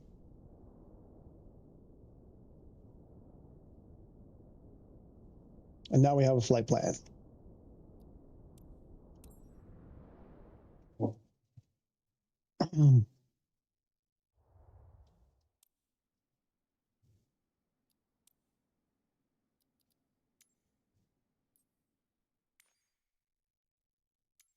And we'll sell the fuel again.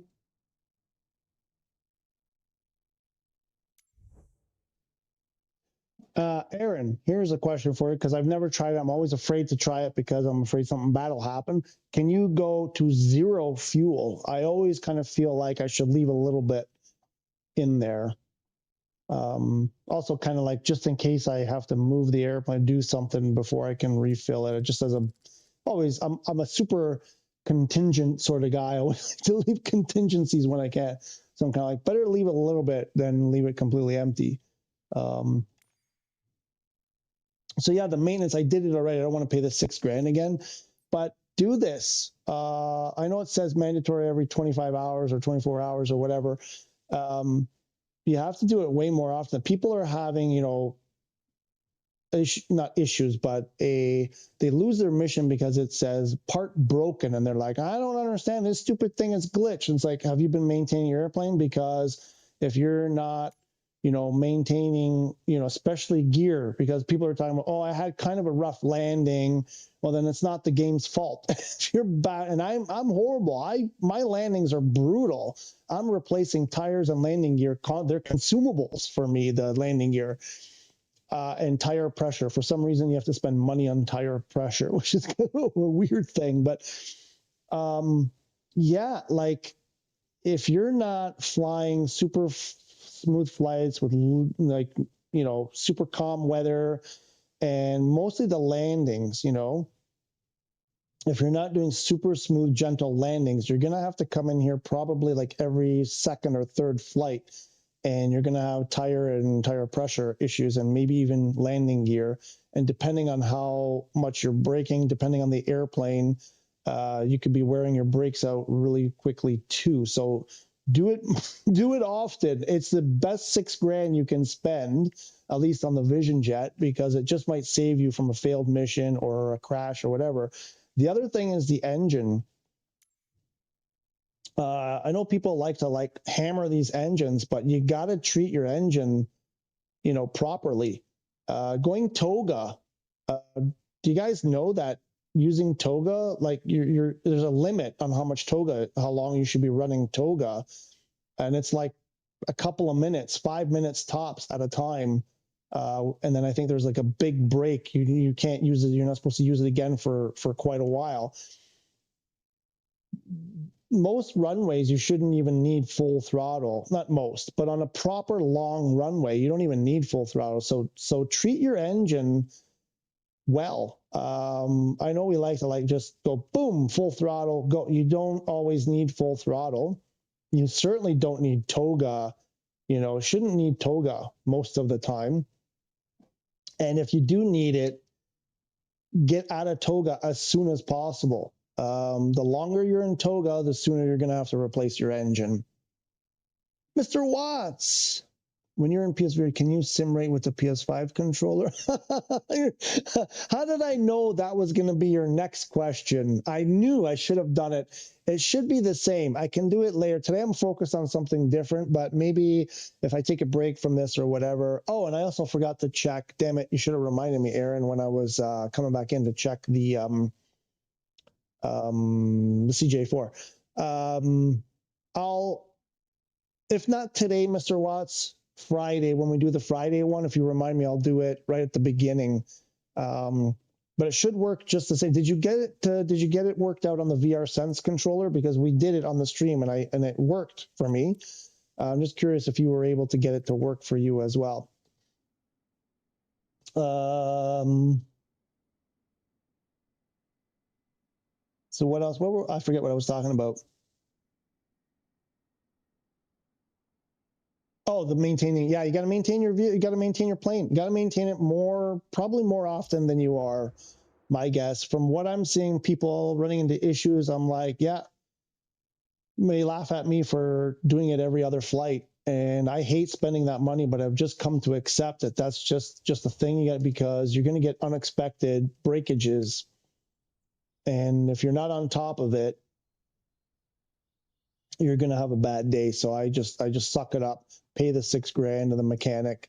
And, if I have a really smooth flight, like let's say if I have a smooth landing and otherwise smooth flight here, I probably won't do it on my next flight, maybe even the next one after that. But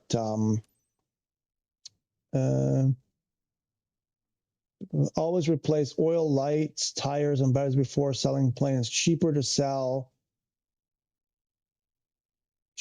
and buy new plane than to replace engine and flight controls. Oil, lights, tires, batteries. Always? Are you sure it's always? Because I messed around with that and I like a couple of times. Well, okay, sorry. No, you're saying something different than where I'm going. I was talking about actually making money. You're just saying it's better. Never mind. Because I was trying to make money on buying a used aircraft, repairing it a bit and then selling it for a profit. But you're talking about a very different thing. Never mind. Ground service. This is flight UPD 6811 parking 9. Please So you said no, you didn't. No, you didn't. You weren't able to do it, or you didn't try. I guess you tried and you weren't able to do it. I would have to screen share with you when we're in a party when you have time. Okay. Today, I don't think I'm going to have time. Maybe tomorrow. Morning, Captain. They mentioned at the gate that the network would be available throughout the flight. I need it for some important. So we get this, we get this, this. We refueled already. You can see I pumped up. I jammed the.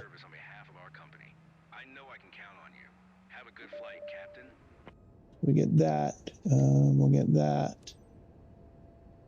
Charlie November Delta 4 traffic. Clown Uniform Papa Delta 6811 is taxiing to runway So 26. Aaron, when you said you are overweight. Did you actually mean me specifically? I was overweight?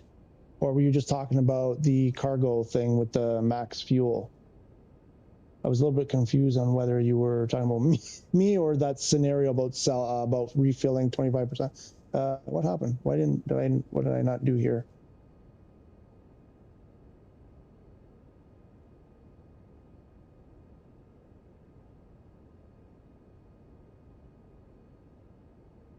And I have no idea.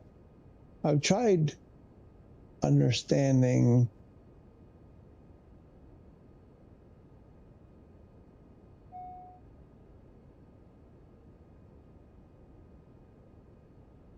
takeoff. I don't understand this thing.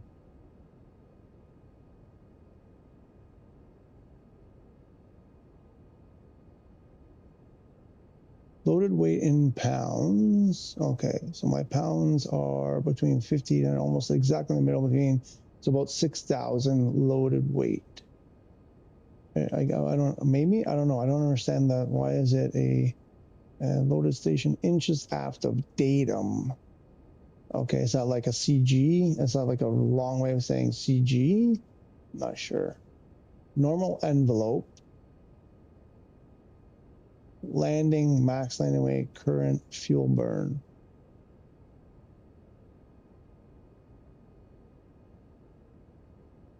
Is this saying, I don't know, is this supposed to be inside this box here? And you're saying I'm overweight? I think I've always been overweight. It was never an issue. Okay, cool. I brought that virtual hunter today. You bought that virtual hunter today. I think I know the one you're talking about. Cargo planes are overweight and you have to be with full. Yes. Okay. That's what I thought you were saying, Aaron. We'll accept that. We'll get the map, the flight plan up there. We'll full screen size it. We get the flight plan here. We've got our panel there, which I showed how to do. And we get our flight director on heading and alt. And we want, what was it, like 226 or something.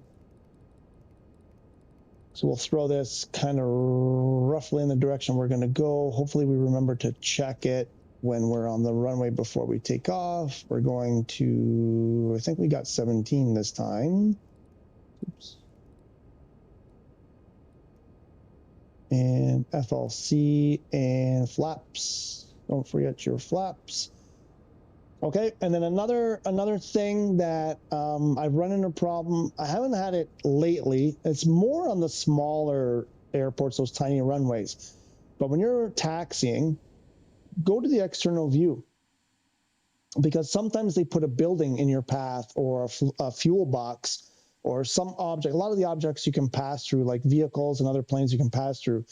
But buildings and trees and stuff like that, you will crash if you hit them. And I had crashes and I didn't understand why. And then I went back and checked the video, and sure enough, there was an obstacle. There was like a tree or something right like here. And, you know, or here right in front of the wing, you know, some building or obstruction.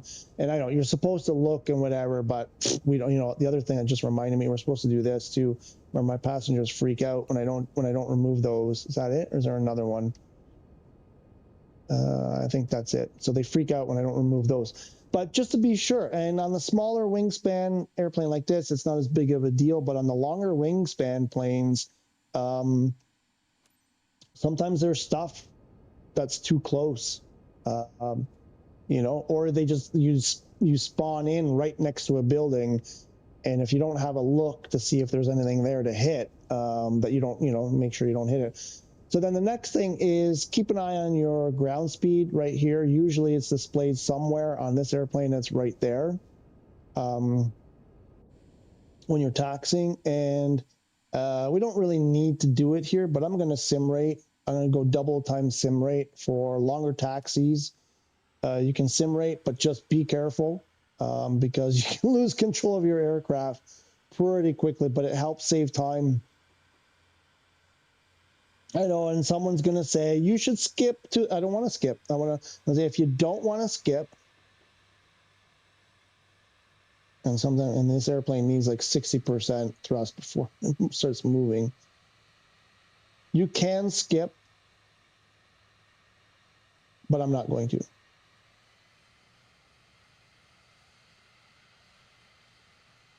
So if you don't want to skip and you don't want to, you know, if you have a really long taxi, you can just use 2x sim if you want to just make it go a bit faster. Good morning and welcome aboard the But always keep an eye on your ground speed. I'm your captain and pilot today. Estimated flight time is 38 minutes. We're on time for departure, waiting for takeoff clearance. I'll keep you And then remember, don't forget to go back to neutral time, get out of time. I don't know what the proper terminology for zero sim rate. Before you get too close to that hole shot, because you will pass. It's a very small margin. They don't give you a very big margin there. And if you touch the line, if you cross the plane there, the plane of the line, the beginning of the hold short line, you will be in violation. So there's like a couple of feet right before it that you have to stop. And if you're in sim rate and you start accelerating like this, it either wants to go or not. And I'm probably gonna. So I'll come out of sim rate. I can't believe I need 45% just to roll at 3 knots.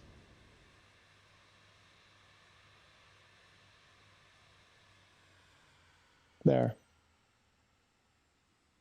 That seems more than usual. Usually I have to get like really close.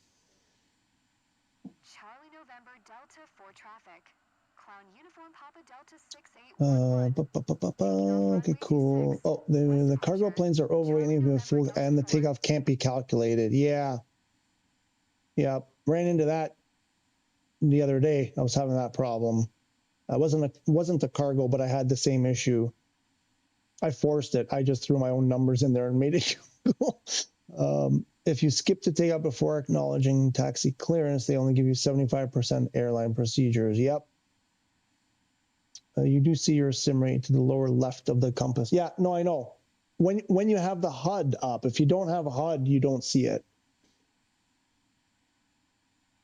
I believe that's how it works. At least I didn't even know. I just found out recently that was a thing. Because I normally wouldn't use my HUD. And it was Hudson that told me. Hudson came on the channel one day and he said, if you turn on your HUD, you see your sim rate. And your tray table is securely stored. But what do you call And get ready for a wonderful flight. when you have no sim rate? Like if you say I'm in, ×2 and now I'm going back to ×0. What, like neutral, standard? What is the correct like default sim rate? Live, like 1-to-1, because it's time compression. They call it sim rate, but it's time compression. And oh no, we have to go so this is where we're going to do sim rate because we got to go to the other end.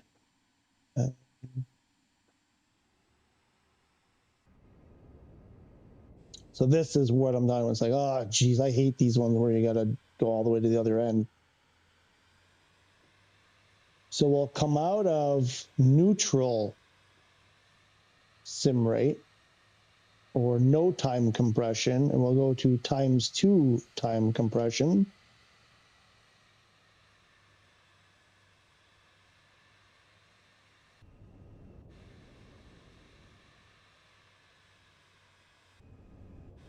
And keep an eye on that because you will gain speed. Remember, it's I think it's 30 knot speed limit. If you stay under 30 knots, you're okay. If you go over 30, you'll get the taxi speeding warning or violation. And when you have the sim rate on, you'll get up there quickly. So keep an eye on that. 14, 15, 19, 20. Oops.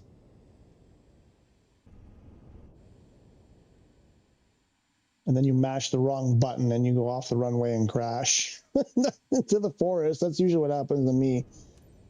Almost did it there. Almost hit the wrong button. Almost hit like full throttle. I came so close to hitting the combination for full throttle.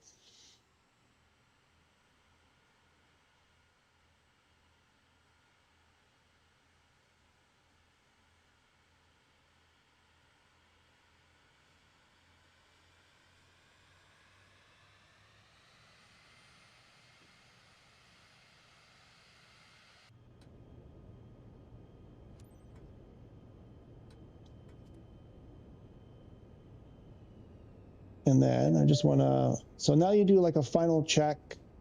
So we're more or less lined up on the runway. Want to hit our heading bug to align us straight ahead. And we've got our flaps, we've got our takeoff trim, and auto throttle is armed. Let me catch up on the thing. Real time. Real time. Yes, real time. I guess. Yeah, I guess that will work. Raymond, how's Raymond? Welcome. I don't think I welcomed Pigtowns as well when you first showed up. Welcome. This shit pisses me off when the brakes don't stop and it passes that stupid line. If it's a long taxi, it's even worse. I can't let it go and start over. I'm with you. When I miss them, I start over too, man. And I know that's why I try to approach them super gently. I'm like, I don't want to overshoot it. I'm with you. Stuff like that drives me nuts, and I have to restart and do it right. I'm with you on that one. Okay, so I've probably forgotten something. I always feel like I've forgotten something, but so let me double check. So what I like to do is double check my flight director. Because sometimes if you press toga, it resets to roll and pitch. So there we go. And I'm just going to roll this out. Let's see what we can get away with here without going full throttle, maybe. I don't know if we can. There's a, it's not that long of a runway, and there are trees at the end, so we might have to goose this baby. Probably maybe not toga, but I think I'm going to have to go full throttle here. And I got a feeling we're going to hit those trees. Passengers, hold on. Brace for impact. Brace for impact. Here come the trees.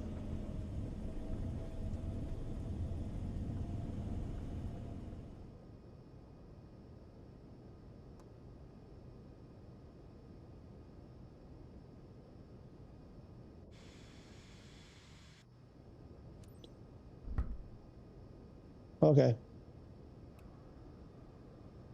Don't sink. Don't sink. Don't sink.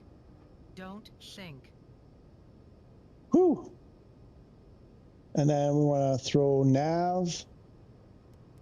And what's our wind? Our wind is in our face. Okay, so the wind was correct, it looks like.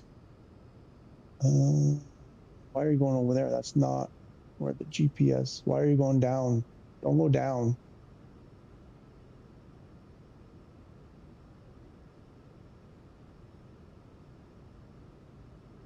I probably should have kept flying it for a bit longer. Whoo! We put our gear up. I think our flaps are up.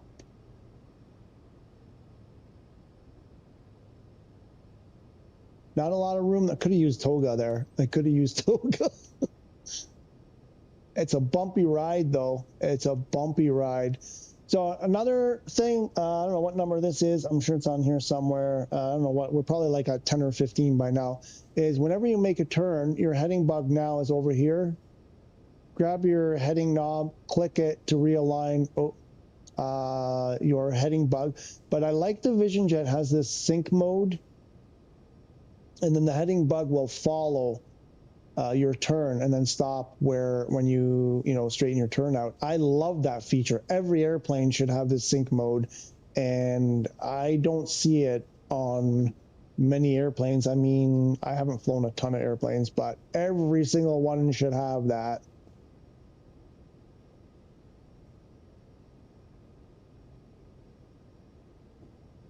You don't have to go to other end once you're on runway. You can take off. What?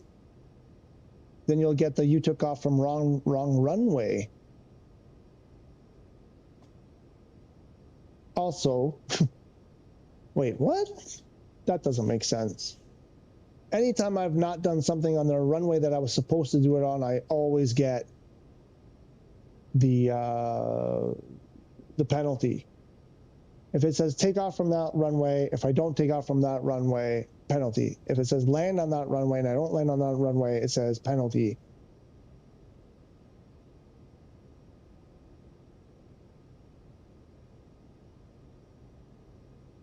That's interesting. I'll have to explore that one, Aaron. I'm going to try that. I'm going to try that and see if I get away with that. I have a feeling I've done that in the past because I didn't realize that it was telling me taxi to the other end. And I just went to take off, and I'm pretty sure I got the penalty. But unless there was a change recently. No, SU5. Is that an SU5 thing? Maybe that's why. Maybe it's an SU5 thing. Exceed flap speed limit gets me all the time and I get pissed. Yeah, Raymond, I've done that, and you get that penalty a number of times, and then you start to remember to put your flaps up. It's more obvious in some airplanes than others, I think. Like the Airbuses, I think it's easier because you get that red band there on your speed tape, and it's kind of like, you know, you start to tune into that from your peripheral, and you're like, oh, my flaps. But some airplanes, it's really, really subtle. And I get what you're saying. I've done it a bazillion times, and I've gotten better where... And this is the thing about career mode. And one of the advantages, one of the things I like about learning stuff, because people say, oh, I've actually read people say career mode puts you in bad habits. And I'm like, well, if you just go into free flight, for someone who's just starting out, they go into free flight, there's no instruction, there's no nothing. They don't know what they're supposed to do, what they're not allowed to do, so they just do whatever they want. How is that not, you know, forming better habits? I don't understand that argument. But in career mode, everything is prompt. Prompt for, you know, clearance, prompt for, you know, all the clearances, taxi clearance, enter the runway clearance, you know, also probably this, that, right? Hey, how are you? It's me. You know, and the thing about career, if you're skipping everything in career mode, you're not doing those repetitious tasks like remembering to set your heading bug, remembering to lift your gear and lift your flaps. You know, I mean, I guess the takeoffs, you're still doing the takeoffs. You're not, you know, there's just a lot of things you're not doing. So I get, like, Aaron, you're an expert, you're a pro, and you probably have all this stuff down. But for someone who's just starting out, if they're skipping all of those phases, they're not learning anything, and they never will. And then you will Raymond, you'll always be in that scenario. People will be like always forgetting to put their flaps up, always forgetting to put their gear up, or not doing it at the right time. And like too early, you know, going too fast or whatever. And I find that for career mode, you do these missions over and over and over again, and you make those mistakes, and you're like, oh, why did I get penalized? Oh, you're not supposed to go that fast with flaps down. Oh, you're not supposed to go that fast with gear down. Oh, you're not supposed to drop your gear that soon. You don't learn that as well, I think, in free flight. I'm just thinking, like, from my own experience, if I didn't play career mode, I wouldn't know most of what I know, I think. Because I'm like, most of what I figured out or learned or know, whatever, is from doing it wrong over and over and over again and going, why? Why am I getting penalized? Takes longer to climb full of fuel too. Yeah, okay. I mean, how much longer is it going to take in this plane? This isn't about speed run. There's nothing here, Aaron, about speed run. I'm not talking about speed running. You're talking about most of what you're writing is about doing it as fast as possible. And I'm not talking about doing it as fast as possible. People want to do it as fast as possible. Then, you know, skip everything. Don't even get the clearance. Just skip. Who cares? right? Get the violation. Why even wait for clearance? Just skip it all and take the hit. I mean, you'll be done that much faster, I guess. And then take the hit and take those penalties, and you'll be done. You said you do it in 15 minutes. You can do it in 5 minutes if you skip all the clearances. Why don't you just do that then? Maybe they mean making 40 million credits in 15 minutes. Okay.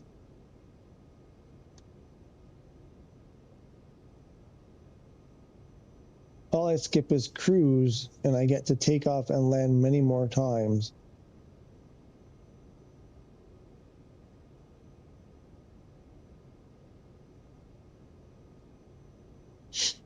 No, but you skipped loading passenger. We did this. What you told me, skip passengers, get your whatever. I don't know if you have to do an IFR clearance, the first clearance. Then you do your clearance to taxi. Then you skip. Then you get another clearance, whatever that other one. Then you get to the runway, you get your clearance, and then I think there was you actually go on the runway, take off, and then get the reduce your cruise altitude and sim rate to get to cruise till you get the prompt to skip the descent. So you're skipping more than just the flight, and then you're also skipping. You're skipping the taxi after you land. You get the clearance to taxi, and then I thought you skipped that one too. I think isn't that what you were making me do? I think that was the thing where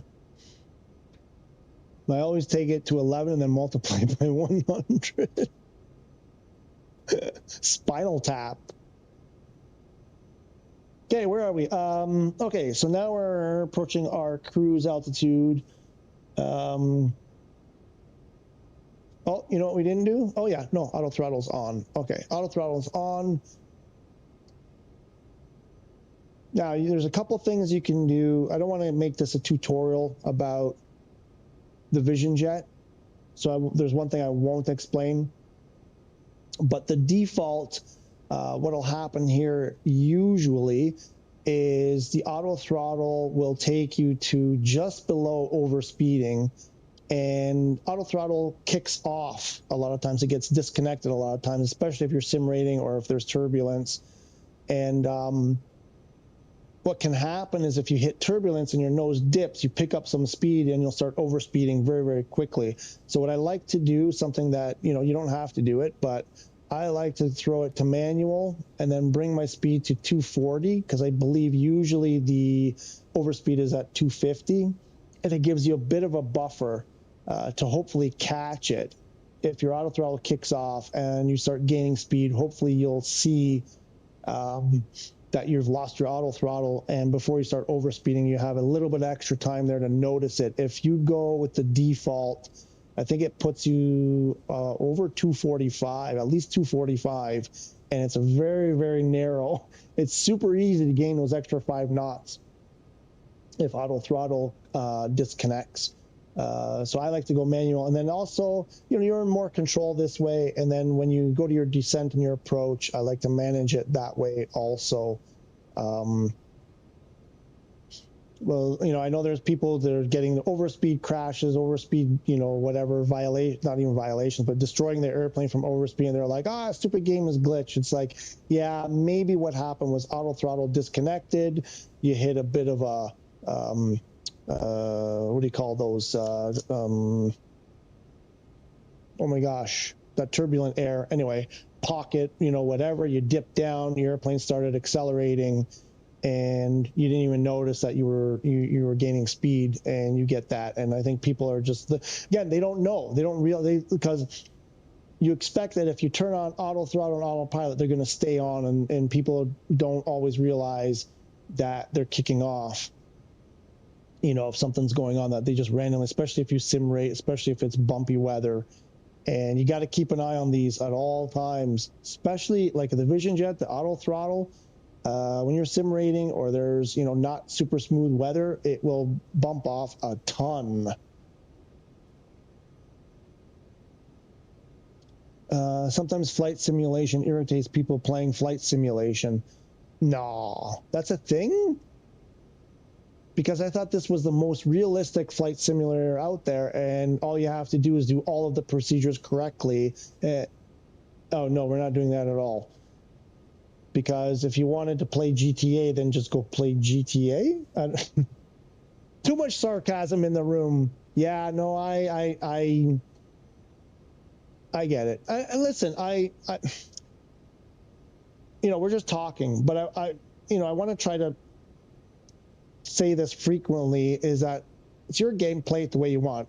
I get super mad when somebody asks for help on Reddit, for example, and people lambaste the person for, why are you doing that? Why do you want to do that? Well, that's not right. It's like, it's their game. They want to play it their way. They're asking you for help and how to do this thing or that thing.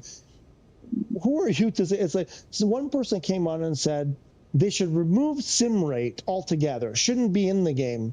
Because how dare people speed up a flight? How dare they, want to finish a 4-hour flight in 1 hour or half an hour? How dare they? It's cheating, this kind of thing. And I'm like, nobody's saying you have to use it. If you don't like it, don't use it. Why do people try to dictate how other people should play? I get the irony in a video that I'm doing of 25 things you're doing wrong. I get that, but I'm not commanding people on how they should do it. This is more about, here's a bunch of things you might not know about that. It's slightly different. I get it's right up against the line. My point is, play how you want to play.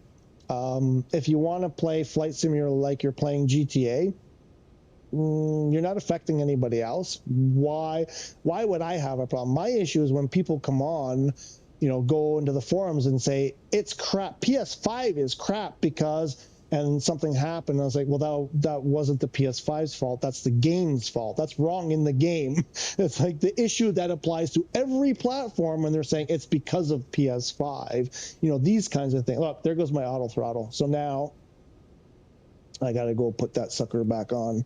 This is where, I don't know. There's just too much of people telling other people what they should and shouldn't do with their own stuff. And that makes me mad. I'm like, if you, Aaron, for example, want to do speed runs, go ahead. Maybe I'm the only one who doesn't want to do speed runs. I don't know. I feel like I might be the only one.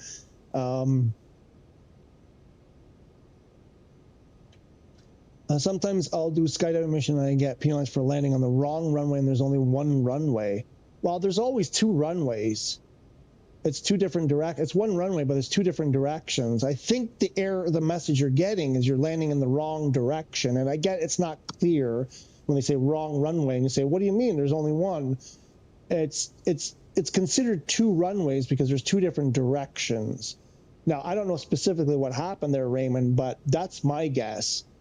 Is those skydiving missions, everyone that I've seen so far anyway, you have to land the same way you took off, usually.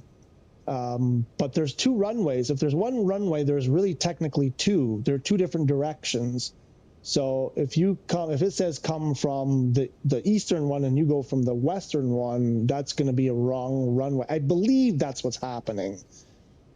Not making you use skip taxi, but inform. Most people don't know you can skip taxi if done right, and they don't pay you to taxi. Now that's better, Aaron, because that's now super information. So you don't get docked money for skipping taxi, but you have to get clearance first. Otherwise, you get a penalty. I think I understand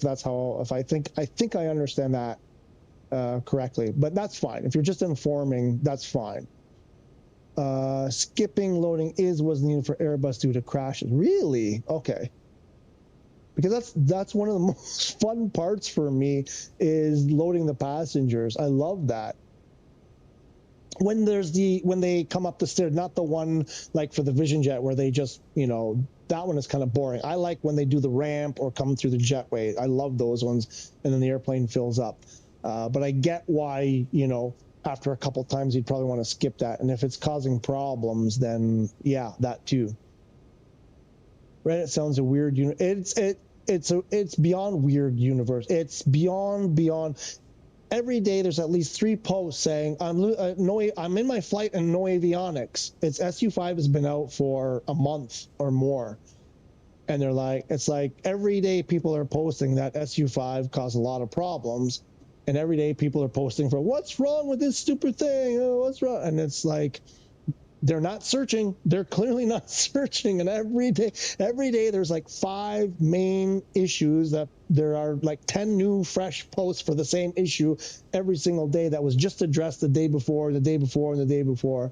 And then you have those people who come out and just bitch to bitch, you know, and it's like they did something wrong. They actually admit, I didn't know what I was doing, but I blame the game.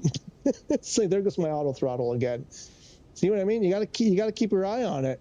You gotta keep your eye. I haven't even I didn't sim rate yet, and I'm losing my auto throttle constantly. But yeah, Reddit, I don't know. I think people it's just easy to go on there and rant when you're frustrated. And believe me, I get the frustration, but I don't know if I said this earlier. I spend a lot of time when I have a problem, a violation or whatever, something goes badly, I try to duplicate it. And I'm like, was it me? Did I miss something? I take, like the PlayStation is fantastic because you can, you know, hit that thing where you can save recent, you know, you record your recent gameplay up to an hour. And I go back and I watch. It's like, did I miss something? Did I do something wrong? I try to duplicate. I try to make the same error again in the next flight. And then if that happens, I'm like, okay, is there something I need to know here that I'm not doing? And like more than 90% of the time, it's something I didn't know because the game doesn't tell you what you should know. And then I change my behavior and then I don't get those problems, you know, mostly ever again.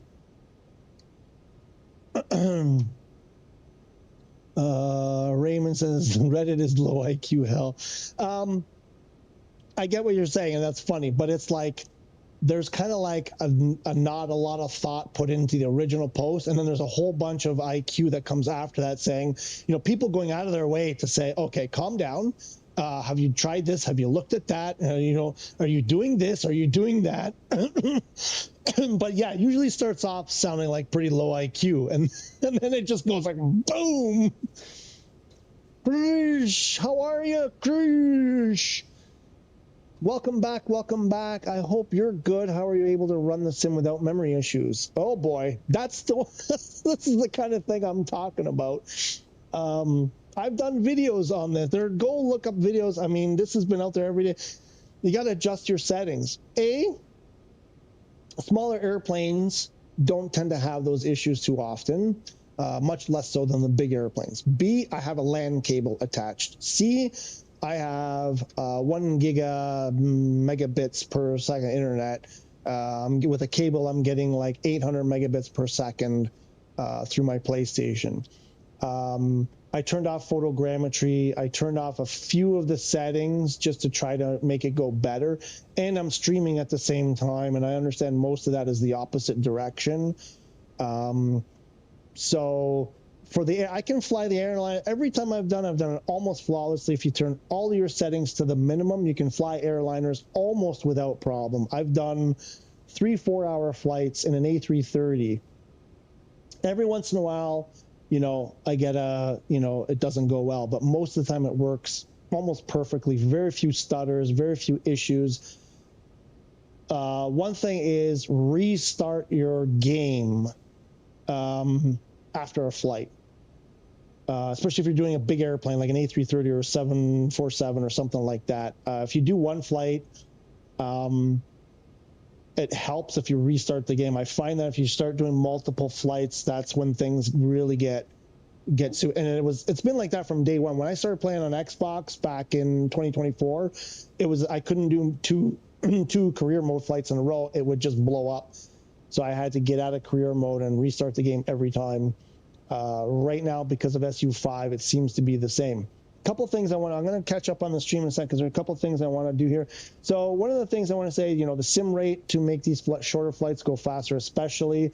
But you know, a thing about using the avionics to your advantage. We set up the flight plan. The flight plan is loaded. I did some stuff down here I showed you earlier, and now I talked about this panel at the beginning. you can see your time to Todd, and Todd is not a guy we know. This is top of descent. So we've got 13 minutes to top of descent, and it's a pretty crowded screen right there. If I zoom out, oops, going the wrong way. There it is. There's Todd right there. Top of descent is when the airplane has calculated that we should start our descent to make our runway. But there's a thing you got to do here. So what you need to do to make that work is, and you're not going to cooperate with me.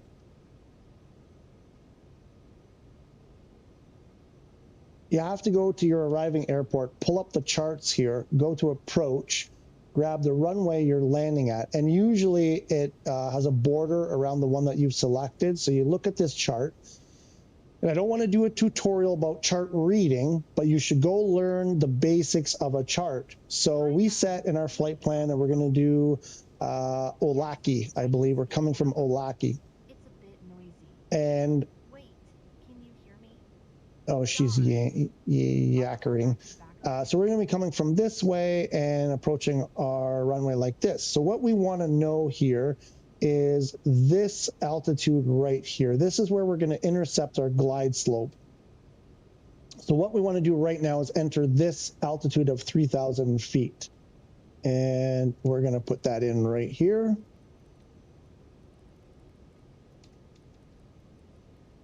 And then when we reach top of descent, the airplane will start descending. But you need to do one more thing or it won't work. You need to press the VNAV button. And once you've done that, you'll see path, or it might say VNAV or something like that. It's armed. So now, when we reach top of descent, the airplane knows what to do. It says, we're going to start descending, and we're going to descend until we get to 3,000 unless there is an altitude restriction. So you have to do that. Listen, you're using the avionics are there for a reason. You know, people are like, oh, I put on autopilot and it didn't follow the flight plan. Well, did you set up your descend to altitude and your VNAV? And then they just get mad. And they're like, they stop, you know, it's like, yeah, because you weren't taught. If you weren't taught, you wouldn't know. So, so that's another thing that, you know, maybe people aren't doing. They're not using all the tools to their, you know, to their maximum. And that works, you know, in the Cessna, it's the same thing. It's basically the same procedure in the Cessna, essentially. And then you can just monitor, where's my cursor?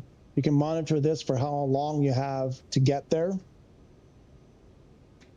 And then, you know, you're ready. You're like, you know, things start happening and you know that they're happening. It's not like, what's going on, you know, kind of thing. The other thing so I wanted to refill. So now we've used some fuel here. So I like to refill it periodically. Just in case if the game crashes or something goes bad, then we'll have another full tank. Also, if I forget, sometimes I get distracted after landing and I forget to refuel after we park. So if you refuel it a couple of times throughout the flight, then you'll have, even if you forget at the end, you'll have almost all of your fuel to resell on the next flight. I didn't get to do this one, but canceling IFR. So if you happen to get an IFR flight, everybody talks about how annoying they are, and they can be annoying. So what you would do is bring up your ATC window here, and there's a couple ways you can do it. I have a keyboard shortcut for it. If you hold left on the D-pad, it brings it up, and you can also go up here and grab it from there. But if you're in an IFR flight, at the early stages of flight, as soon as you depart and you get settled with your radio communications, there will be an option here to cancel IFR. Get in there and cancel it, because they will harass you and make your day miserable.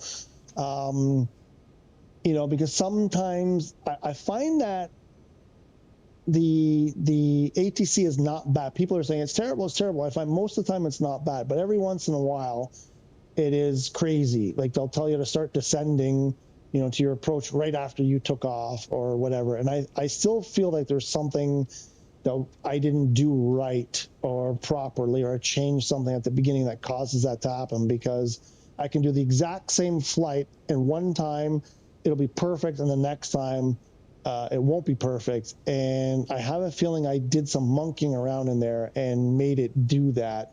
Just threw a curveball in there. It's not smart enough to know. But yeah, I didn't do this I wanted to do a test here. So when you set up your flight at the beginning, if you change this to VFR and send it to ATC, you won't have to deal with that IFR stuff at all. And that's the better approach, because then you don't have to deal with it, period.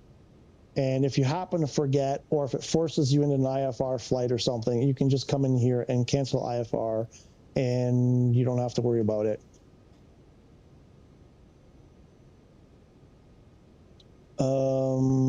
Let's see what else. We did that. We did the auto throttle. Auto throttle is holding up.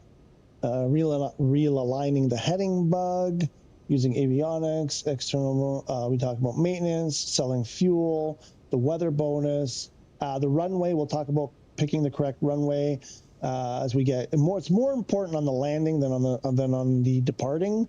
We talked about picking better airports, the flight plan. Talked about taxi overspeeding. Talked about sim rate on taxi, also sim rate in flight. You can do it. We talked about cashing in when you close the app, auto throttle, canceling IFR, realigning heading bug. I think I have sim rate here twice. Oh no, sim rate in the flight, sim rate in taxi. Oh, here's one, exiting cursor mode. Let me catch up on the thing.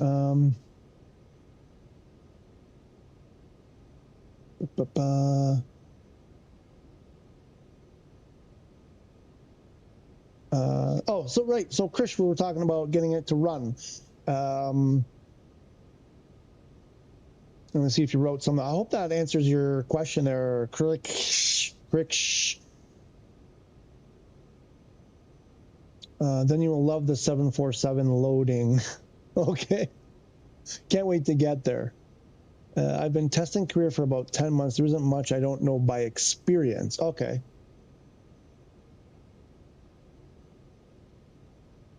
If they guide me down with the blue bars to the runway from the pattern they make me fly, how do I know to land on the other end? Yeah, because you can't always rely on the blue bars. But, okay, actually, let me back up. I didn't see what happened, so I'm just guessing. And that's one of the problems with the boxes, because people just say, well, the blue boxes are there, I followed them, how can I be wrong? The blue boxes don't necessarily always go with where you're supposed to go. And that's where point number 2 was filing a proper flight plan. The blue boxes aren't necessarily your flight plan. The blue boxes can be changed. If you change something, the blue boxes don't always change. You got to do it a certain way, I believe, for the blue boxes to reflect other changes. So again, I wasn't there, so I don't know what happened. I didn't see what you did, but if you could make it happen again and send me a video clip, I can't remember if you're on PS5 or not, but if you could sort of send me a couple of clips, like what you started with, how you ended, whatever, then, you know, we can help. I'm just saying the most obvious thing when you said there was only one runway and you landed at the wrong one. There's never just one runway. It's always two. It's one runway from one direction. It's a different runway from the other direction. So whatever happened there, it sounds like they wanted you to go from the other one. Also, hang on, because there may be another issue, because maybe you're saying it was wrong runway. But there's an issue where if you go off the runway a bit, it'll say undesignated, something undesignated. And what it's really saying is you went off the runway. You didn't stay on the runway. And those grass runways, which are, I think, often are the skydiving one, they're usually grass ones. They're not always so easy to tell where's runway and where's no runway. And it's easy to get that penalty of an undesignated, you know, runway or what, I forget what. It's been a long time that I've had that violation, so I can't remember what it says exactly, but it might have just been that you You know, it's one of those that isn't clearly defined in the game itself. They don't even know where it really is, and that's why I try to avoid those grass runways, because you never know if you're. I'm like, where's the runway? I'm like, I see this path that's kind of worn down, but I land there and it's like, nope, wrong, and I land in there, but nope, wrong, and I land over there, nope, wrong, and I'm like, forget it, I'm not doing grass runways anymore. That's why at the beginning I said, look for those main airports so you don't have those problems. Check flight plan EFB and your runway number should be your heading on approach. Check flight plan EFB and your runway number should be, yeah, but it's not always exact. The runway numbers are rounded up or down. They're rounded. I can't remember if they're always rounded up or always rounded down, or if they're rounded to the nearest, but they're rounded. So runway 24, the actual heading could be 243. So 240 will get you close, but it's not necessarily the actual heading, because they are rounded to the nearest.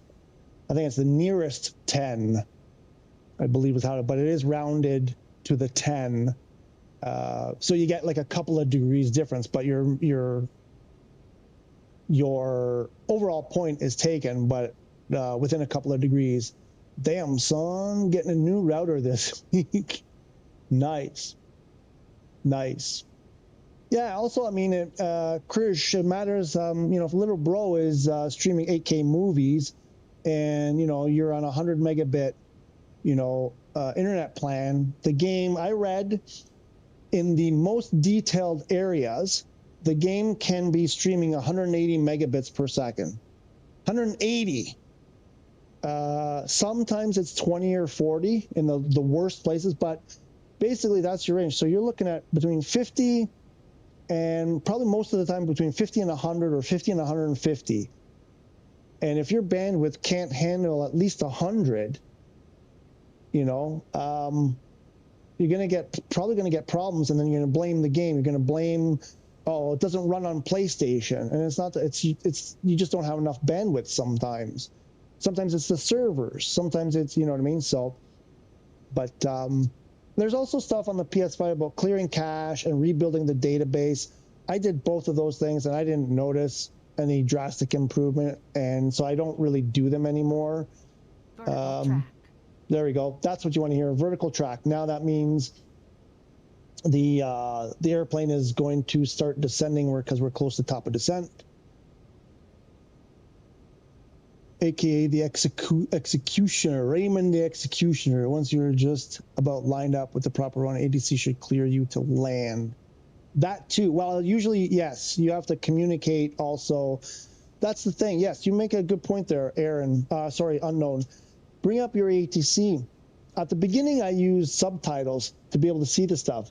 But if you bring up your ATC, you'll see the conversation, and they'll say, clear to land runway 28. And if you're at runway, what's the math? 100. If you're at runway 10, lined up for runway 10, and they say runway 28, I think those are the opposite. I'm not sure if those are the reciprocals, right? You'll be like, uh-oh, wrong runway. And you have two choices there. You can go in here, and there'll usually be an option here to cancel landing intentions. And you can cancel it, and then they'll say, what runway do you want? You select the runway and select the one you're heading for. Or you bail out, go around, and go to the one they cleared you for. So those are your two options there. But that's why I'm saying I wasn't there. I don't know. It could have just been some weird bug. My guess is that you were just at the wrong, because I think that happened to me too. So I'm pretty sure if you're not close, they won't clear. Yep. He's Unknown is making good points. Something I've noticed with ATC on career. I don't know what you mean by not close. You don't have to be that close. Like pretty soon I'll get the thing for, tell them, that you're, what's the thing about, announce your position.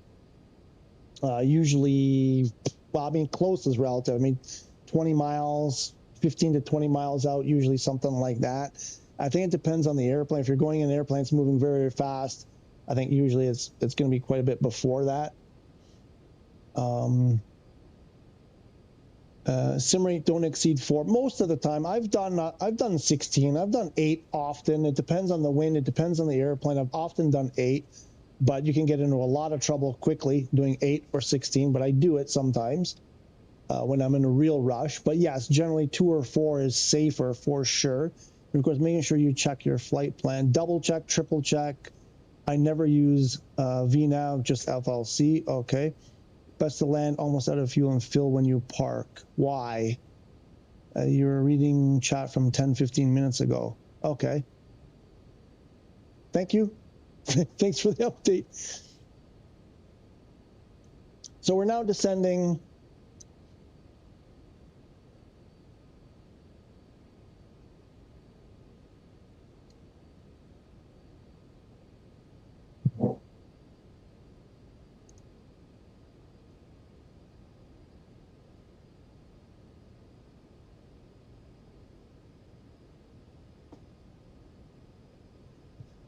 And we have 6 minutes to bottom of the set. I can zoom in the map. Oh, the cursor mode. I want to say something about cursor mode, especially when you, so this is an issue. I know I was having this problem at the beginning in the early days, and I couldn't understand. I'd be doing something, and suddenly my airplane would just like spin out of control, crash to the ground, and then I figured out what was going on. When you bring up cursor mode, like I have it set up, I think the default, which is R1, L3. But L stick is your elevator and ailerons, and depending on how you do that, if you don't press it directly down, you can be putting in inputs for your aileron or elevator, and if you're in sim rate and you throw in, you know, elevator or aileron, if you're at 238 knots and then you go 4 times sim rate, the airplane is moving so fast that if you happen to go into cursor mode or come out of cursor mode at that, you know, rate, you're probably gonna crash.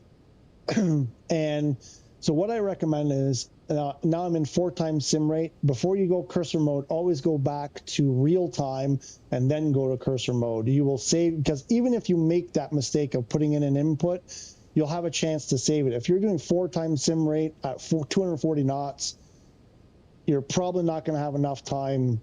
You won't even realize what's happening before your flight is over. So we're going to zoom this in a bit. Oh yeah, and then there's another thing here that maybe you're not doing. Oh, it's not here. A lot of times you get a hold pattern in the approach. If you click on that, it'll say, so instead of this one, it will say remove hold. Remove the hold. It's just a waste of time. It's a giant waste of time. I always remove them. Unless you have a specific reason for doing it, I remove them. Now I want to be watching, what do we got? We're 14, 20, 20, so we're, yeah, 30-ish miles from the airport. I want to bring my ATC so I don't miss stuff. I should probably tune Montreal, first of all. If you don't, oh yeah, the other thing is, you were saying they're unknown about, you have to be close. If you're not tuning to the local frequency, you might, you know, you might miss it, you might whatever, you know, it might come really, really late. You should get the mission step prompt anyways, but I like to keep an eye on the ATC. And then the other thing I want to do, because we're getting close, I want to reduce my speed. And we'll go to like, I'll go to like 180 for now. And there's probably some other things that I missed. Oh, I want to, let's see YMX. Let's see if we can't get an ATIS.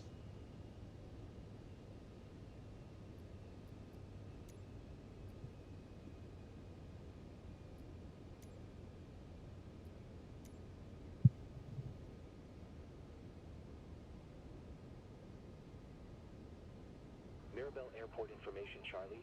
1300 Zulu. Wind 254 at 8. Visibility greater than 20 miles. 254. Condition. Ceiling 18. Wind is at 254, and we are landing right here. You can see if you look at your flight plan, we're landing at 24. So according to ATIS, we're good for the wind. But I had this yesterday, and ATIS was wrong, and that's at what was the time? 1300 Zulu. That was a while ago. That's old. Why is it so old?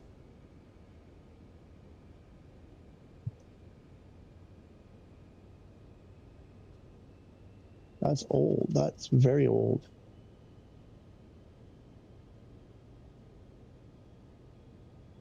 Uh, 8 at 240 at 1520.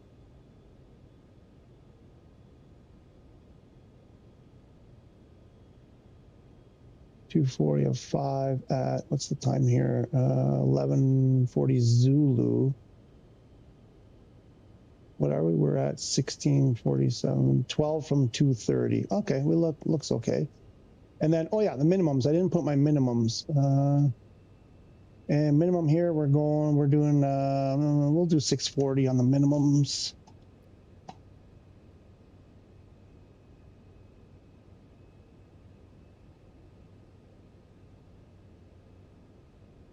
And now we're making our turn.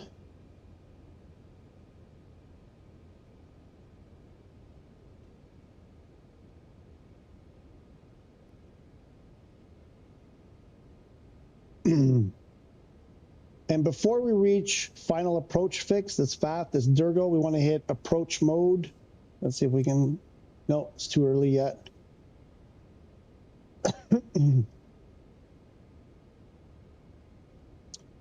You want to keep an eye on your descent here. You might even want to get to that flight level sooner. It's going to do it. It's going to time it so that you get there kind of like right at the last moment, but you could even speed that up and do like a flight level change or a vertical speed situation and get down there faster. Get down to that altitude sooner just to give yourself more time.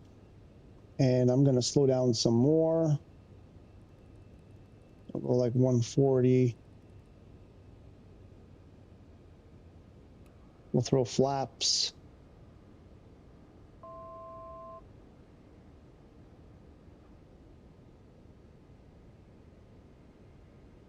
I'm watching for the glide slope to show up here. As soon as it shows up, I want to hit approach mode.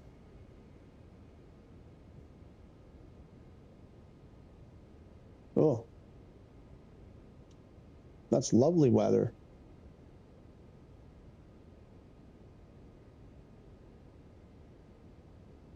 Whoa.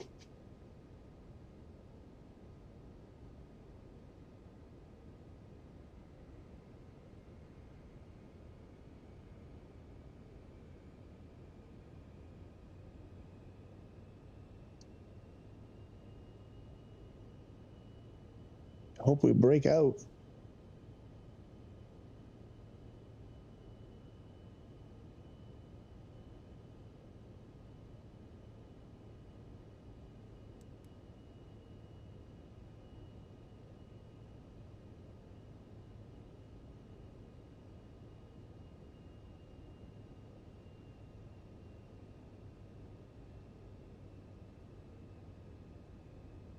And then that other altitude was 1300. I think I'm going to throw 1300 in.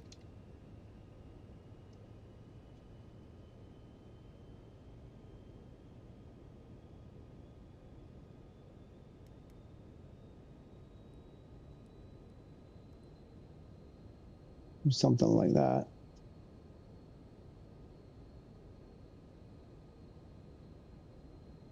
We've reached Montreal, we got that, and now it should tell me contact. We're going to contact the airport. And don't miss that one, that contact airport. I think people are missing that, and then that, I think that creates that where you get hung up and can't end the mission. What's happened to me a few times, I went back and I think that's the one I missed.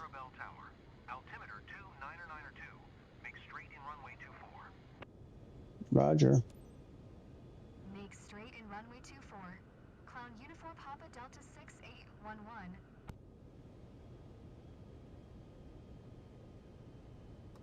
I'm going to throw the gear down and I'm going to take us a bit slower. This is going to be a rough one. This is going to be a landing gear breaker, I fear.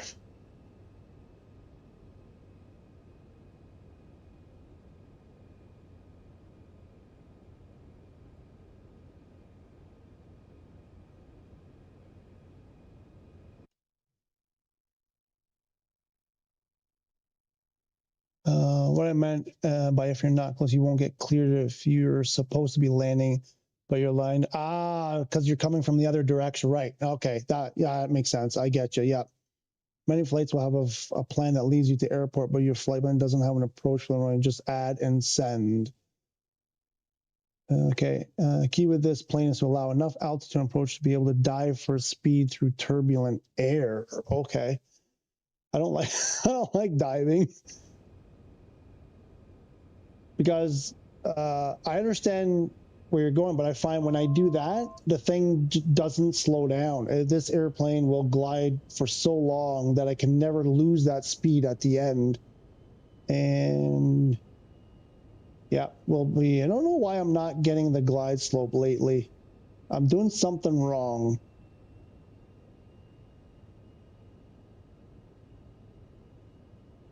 And did we get? Yep. So we got that. On autopilot off. I have a glare on my TV. Gears down, flaps are down. I see happy lights that are white. Wind 23 knots in my face.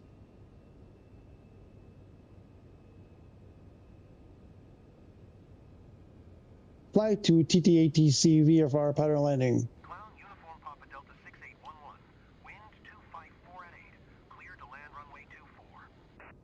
Clear land runway 24. Clear to land runway 24. Clown Uniform Papa Delta 6811. There's one red light. We're going really fast. There's two.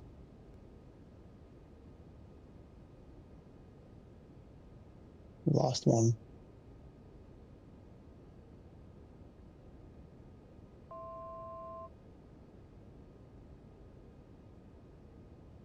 And it's coming a little bit from the right. Wind is slowing. Well, we got the gusts.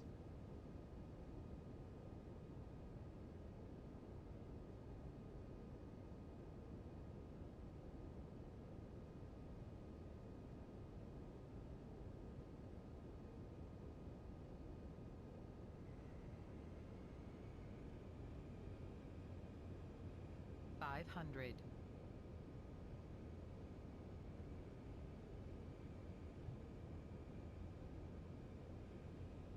That's insane. That's insane what's happening right now. Minimums. Minimums. That's completely insane.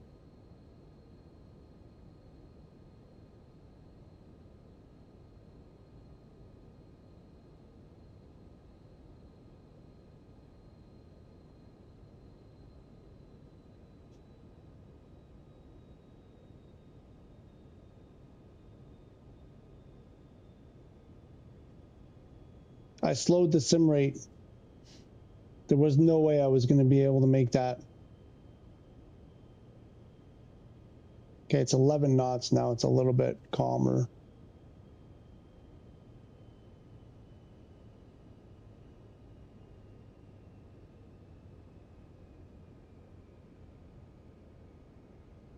$400 How did we go? How? Yep.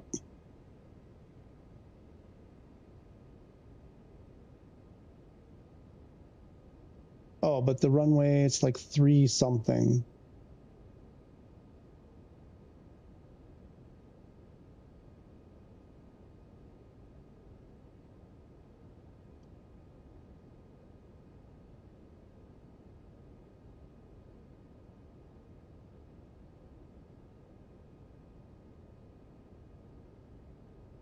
Or 2 something. I don't remember.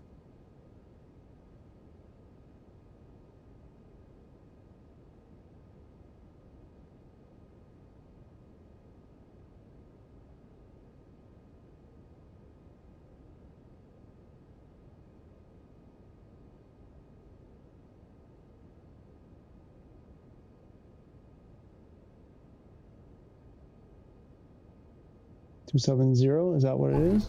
No.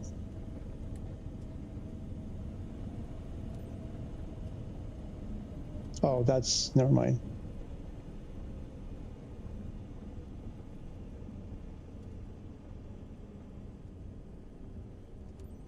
Clown Uniform Papa Delta 6811. Turn next taxiway. Yeah, brutal.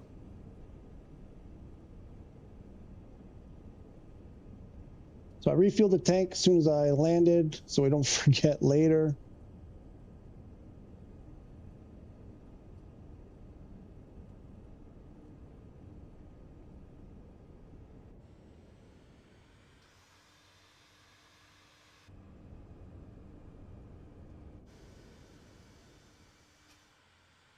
Clown Uniform Papa Delta 6811. Turn next taxiway. Clown Uniform Papa Delta 6811. Contact ground on 1. I better get a huge weather bonus because that was insane. Going to 122.4. Clown Uniform Papa Delta 6811.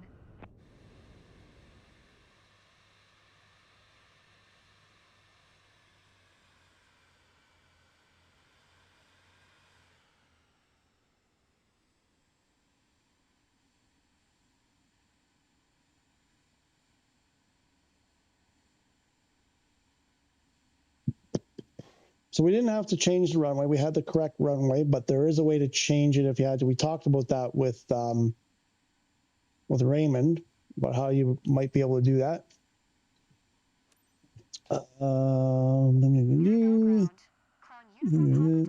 Ladies and gentlemen, we're about to land. Assume the position. Yep, heads down between the knees. Then it looks nice, but flying it not so much. It's those. It's that turbulence. It's like 24 knot gusts make it unfun. When it's a little bit calmer than that. Once I got closer to the ground, the wind was down around 10, 11 knots, much better at 10 knots than at 24 for sure. Huge runway. Yep. That was smooth. I had that at half sim rate though. So, you never get big run for these missions. Lucky. No, I selected it deliberately. That was the whole thing at the beginning when I went through and you said, pick the closest one. And I said, no. Not necessarily, because if you pick the closest one, you get those lousy runways. I had 2 or 3 or 4 airports. Well, the other ones weren't this big, but I deliberately looked for this one because I knew this was a proper airport. And that's my point is, and I think it's changed from the beginning also, Aaron, because when I played it at the beginning, I don't remember ever having a choice of big airports or, proper runways. It was all of the choices were those crappy ones. And I want to say that they've made a slight change there, but I don't know that for sure because I didn't really know what I was doing at the beginning. But that's what I'm saying at the beginning is like, you got to look at the options available and try to find a runway that's, I mean, this is a full international airport, but you can find those ones like the one in what was it called? Bong and, those municipal airports or whatever that have like proper runways. They might not be as glorious as this one, but much better than those, little dinky backyard runways. And that's the point. I don't think people realize these are an option often.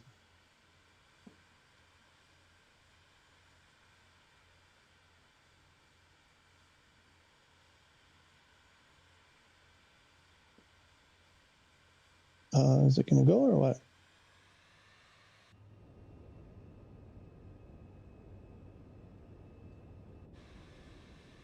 Come on.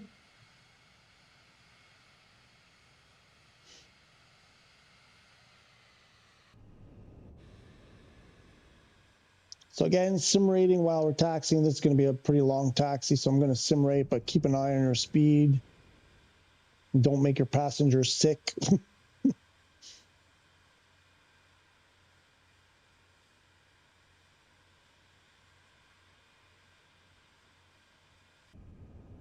Well, knots.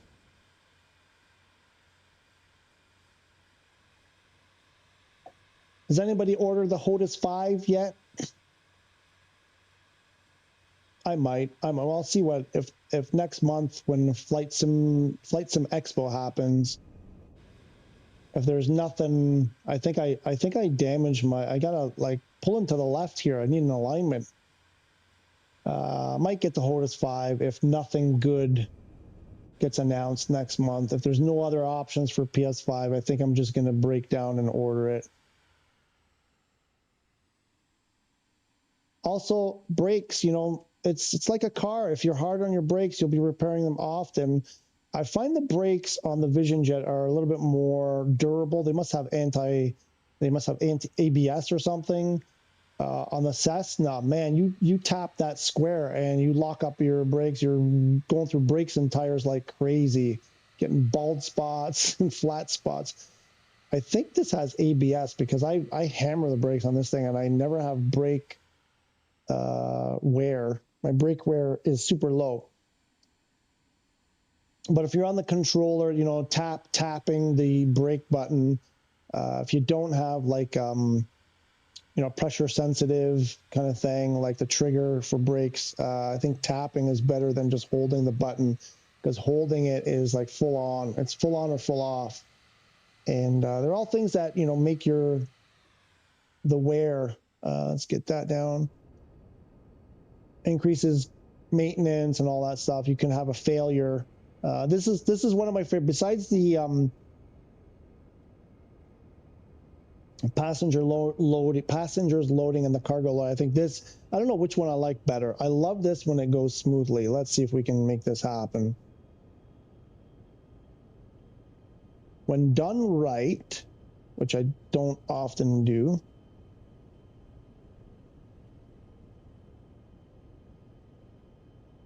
Nope. Glad this was such a smooth flight, but I've got to rush out of here. That. When can we get off? I love it when they do that. Okay. Refuel your tanks. Make sure your tanks are refueled. What was the other thing? And I think that was the bulk of the stuff. And we're going to end the flight and see if we get a weather bonus. You ready for the for CJ4 from that landing and say you're ready. I appreciate the confidence, Aaron, but you're talking about the landing. I gotta get in it, figure out how to get it in the air, get it from there to the like. There's a lot before the landing. I think you can do all you need with controller, keyboard, or mouse. Yeah, no, absolutely. I think so too. For the most part, but I 26%. It's not my fault. It was windy. What can you do? You don't blame the pilot because of the weather. Ay, ay, ay. Ay, ay, ay. My pay is, how much does that affect pay, Aaron? You're the pro. Is that going to be a big hit in the pay? What was this one supposed to be? 255, I think, was the base. Something like that. Oh, I got less. What the hell? I only got 20 grand for bad weather? That was the worst weather I've had in a long time. I've gotten 150 grand for bad weather where the weather was perfectly calm practically. What the what? That makes no sense.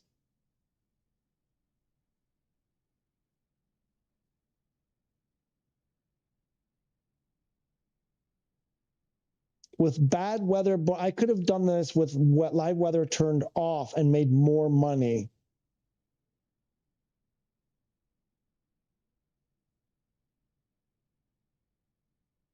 I should turn on the camera so you guys could see my face. My jaw is on the floor. What the hell just happened? And I'm going to take a big hit there. I don't care about that anymore. I used to cry for days when that happened. I'm like, I don't care anymore.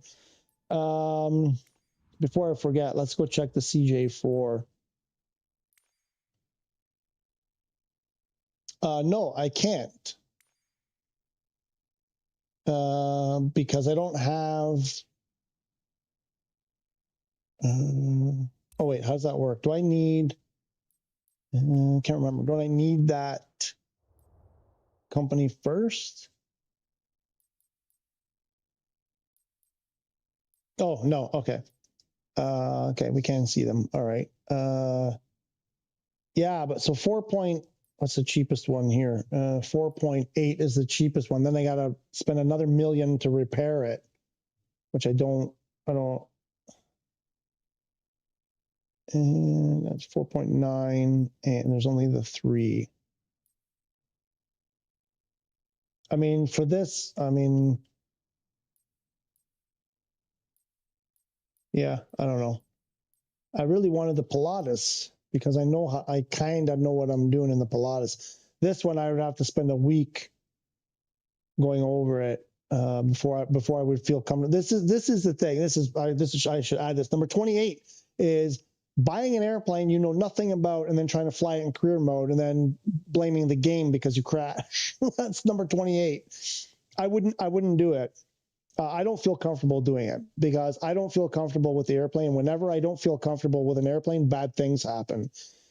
So my original thing was I'll get the PC-12 because I kind of like it. I'm kind of getting used to it. I'm still early stages. And then I would have to spend time in free flight to feel comfortable with this. And I need one more certification, which is probably twin turbo or some twin turbine or something. What's the one I'm missing? So we're talking about do all you can with controller and keyboard remote. Yeah, I mean, there's I'm telling 99% for me, controller, keyboard, and mouse. There's just a couple things. It's just sometimes there's a little tactile feel or a little specific in here where it's like, you know, I had the Turtle Beach yoke and throttle quadrant and a trim wheel. I would love to have an actual trim wheel to use. I forget what I think I wanted to see what they were new. Just curious. Oh, you can use PC-12 for that too?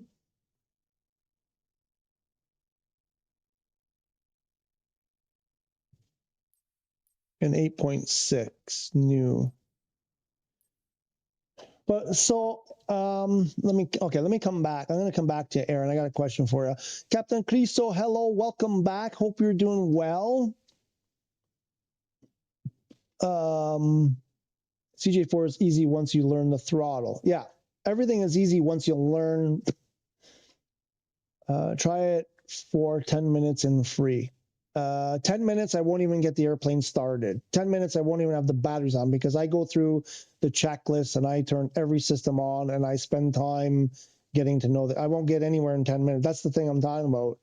Is a lot of people go 10 minutes and they're like, okay, and I don't know, maybe I'm talking for me. You know, that's my experience. For me, 10 minutes is not enough. Other people, that might be enough. And then you know, I bow to them because I could never feel comfortable after 10 minutes in an airplane.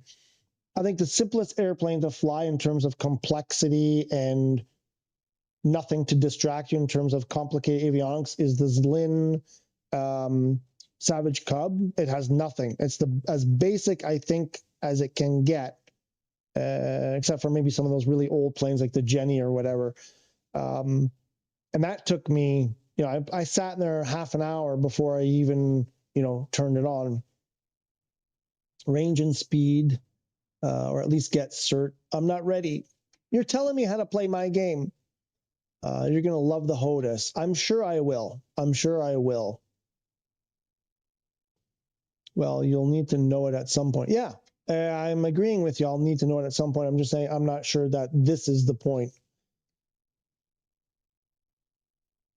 Like I said, what I had done before I destroyed my career mode was I did this. I went to the Vision Jet, and then I went to the PC-12, and I was doing medium cargo, and I was making good money. And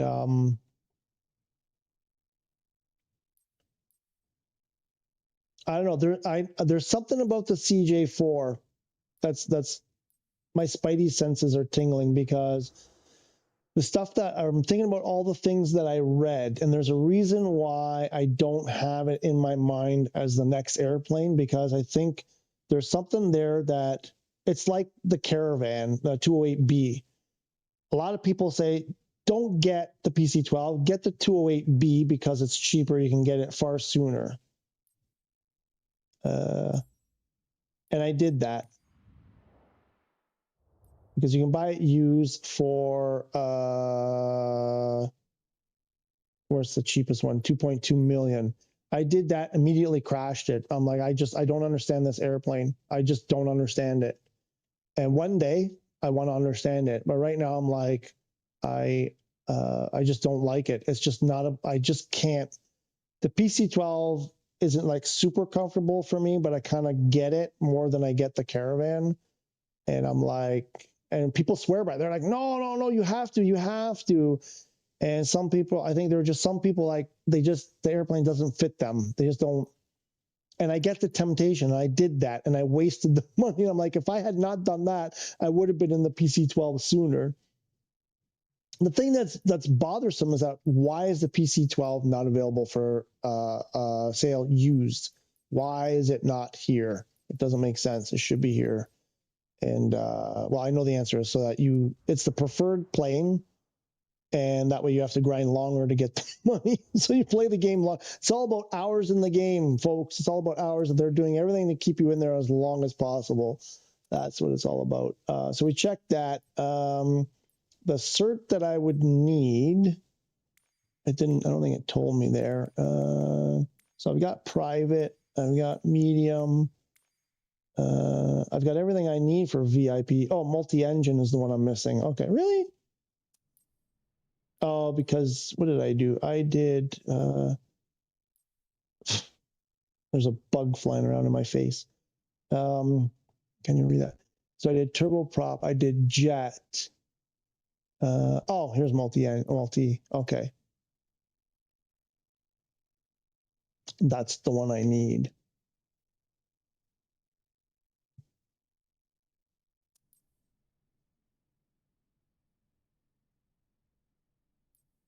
I'm thinking about that. So you're saying those missions are paying 5 million?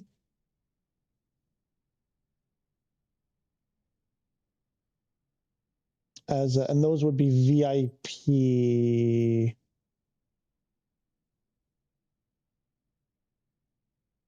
What else can you do? I'm just curious about something. Okay, those ones. And then what else is available here? Oh, the TT. Ah, yes, I made the mistake of the DA40. Oh, the 62 as well. Okay. Really? That one as a passenger plane? Okay. The G36. Okay. And the 930. That's another one a lot of people love flying. See, this was the thing. My plan originally was to go through and fly each plane in each category. So at first flight, I was going to go and spend the time, and I was going to learn the 172, then do it in the, this, and then this, and then this, and go through them all, so that it was going to be a way to force me to learn all the airplanes. And then I was having those problems because I didn't know what I was doing. I was crashing and wasting time and wasting money, and it was just taking so long to be able to progress that I kind of got frustrated and abolished that. And now I'm on the a little bit more on the how do I get where I want to go quicker. But I would like to revisit that because going in free flight it's not the same. It's not as serious, and I don't have the concentration in free flight to be like, because in career it's so strict. It's like you got to do this and you got to do it. You can't deviate, and I kind of prefer that for a little bit. Before free flight, I just then you start taking too many liberties, and I don't feel like I'm getting out of it what I want to get out of it. The issue people have with it is they leave it full throttle too long before activating autopilot, and FLC what holds its speed while you get your gear up and flaps. That sounds familiar with weather full flights. With weather full flights, I've seen 7 million. Okay, interesting. you're really pushing it. You're a salesman. You're a salesman, Aaron. You're really pushing that sucker. Where's what happened to Captain Creaso? Captain Creaso, what was going on? We were back and forth last time. What was going on in your life? You were doing stuff. I can't remember what you were doing. I know we were talking about something back and forth. Everything okay in your end?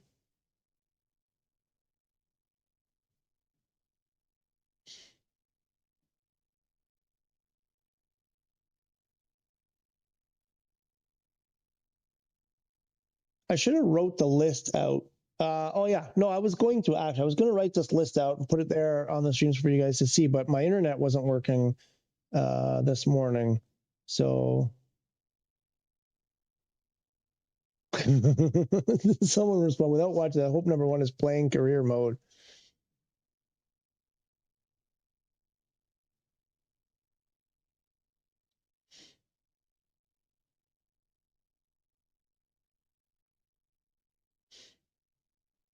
There's a couple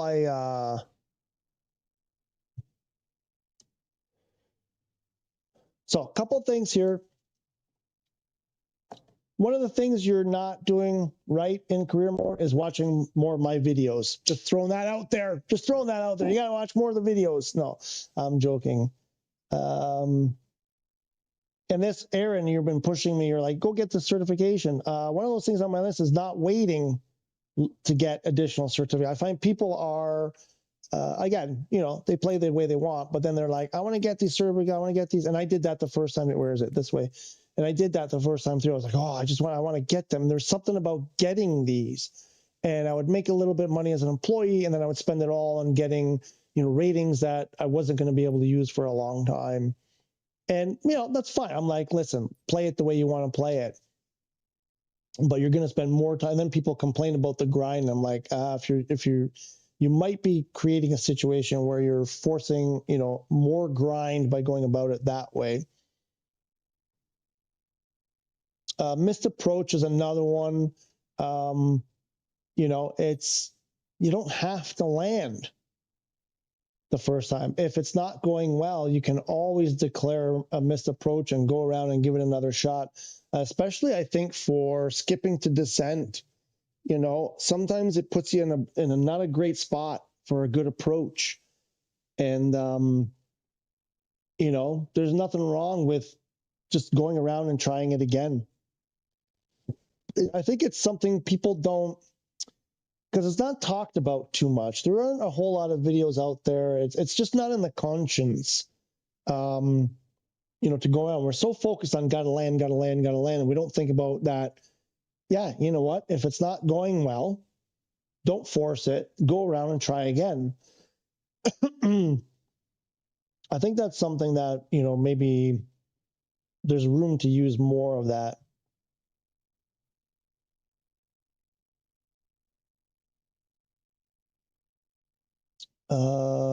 I talked about not starting the right company. So where is it here? Here, create companies. Flight seeing. Don't start with flight seeing. If you started with flight, it's kind of too late if you did. But for people who aren't at this point yet, don't get the flight seeing. You're going to regret it. You're going to waste a lot of time not making them. Now, if you enjoy those things, and I don't know who enjoys them really, because you know the situation. The people are annoying and whatever. And if you enjoy them, go for it. If you don't mind, having a longer grind, go for it. But they can be super frustrating, and it's the kind of thing maybe you want to come back to it later when you're not doing it. When you're rich, and then you can just do it for fun and do a couple and be fine with it. But keep playing as an employee till you can get either cargo or charter, preferably. You can do skydive too. It's probably not quite as good, but there's a way to do it where it's still not as bad as flight seeing. But most people are recommending going charter or cargo. You start with light cargo and then go to the charter, the private charter. With the Vision Jet, it's the quickest path to at least something half decent for the most part. And then once you get enough money, you don't care about breaking planes or whatever, then you can, get into these like other ones. I did aerial advertising the first time through. It's hard. I had a hard time grabbing that banner, and I think putting it down. Also, I didn't know what I was doing. Like I want to think that I'm a little bit better pilot now than I was then. Maybe not a lot, but it is tricky to grab that freaking thing. But I mean, that's one. Maybe you do an employee as an employee just for fun, and you don't have to worry about breaking your airplane. They're kind of fun. I haven't done aerial fighting. I did one or two early search and rescues. I've never done a medevac. I've never done aerial construction. I'm looking forward to doing, I've heard horror stories. Wait, what was the other one? Is search and rescue? What's the tornado one? Is that search and rescue? Where's the tornado one? What category is a tornado? Because I did that tornado one. I was like, what the hell? Can't remember if that's, is that considered search and rescue? Was it an airplane though? Obviously this one is the one you want, that's where you get all the money. What were some of the other things? I think we covered pretty well everything. The only thing we didn't get to do is change the runway because the wind was going the way we needed it to, so we didn't have to change the runway, but you can do that. If tail wheel is a problem, think you have to pull back all the way on stick to hold real wheel tight to ground at all times. I'm not sure what you're talking about there. At what point? Because if you're talking about taxiing, sure.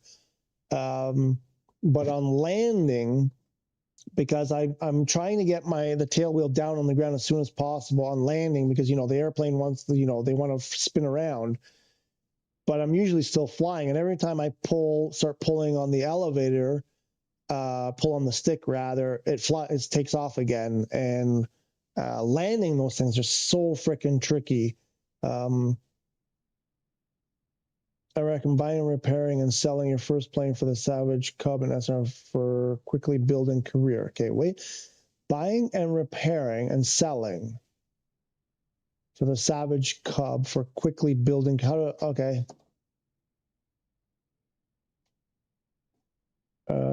Right. Not you, but people just starting out. Okay. So that's just a money making thing. I made money on a Vision Jet. I bought it. I did a few repairs and then sold it and made like $100,000 when I had like no money, and then bought the next one. It made me, I was able to buy the next one for, it was all like practically like at a super discount because I made some profit. And then I tried it again on another airplane and I lost money. So I guess there's ways to do it in ways that make money and ways that don't make money. I started doing this spreadsheet where I was monitoring, the value of the airplane with each and every repair and whatever. And then I just gave up. I was like, it's too complicated. But I understand there are ways to make money by buying and selling, doing some repairs and selling an airplane. You can actually make money that way. But again, it kind of defeats the point of the flight simulator, but yes.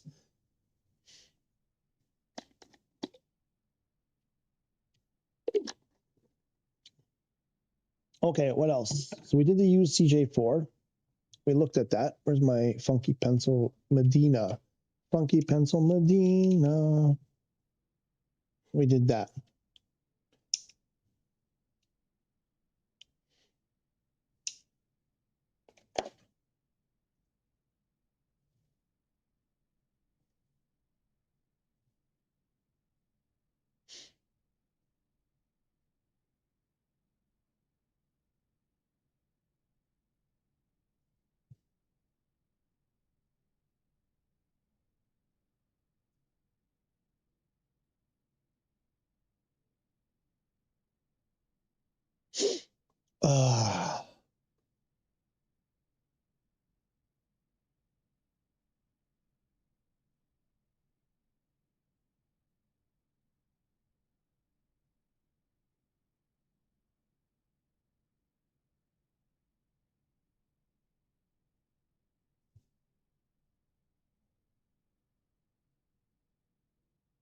Oh, and then where are we? Number 28 would be never, ever, ever play free flight. That would be no, I'm joking.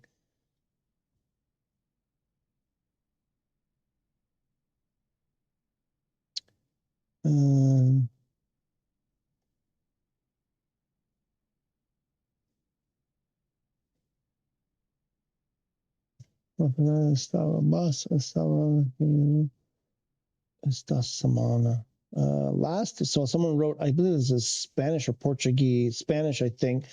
La semana pasada, last week, estable was más estable, something stable, more or less stable than it was this week. Más, and there's an accent there, and very similar to Italian. Is he saying it was more stable this week or last week?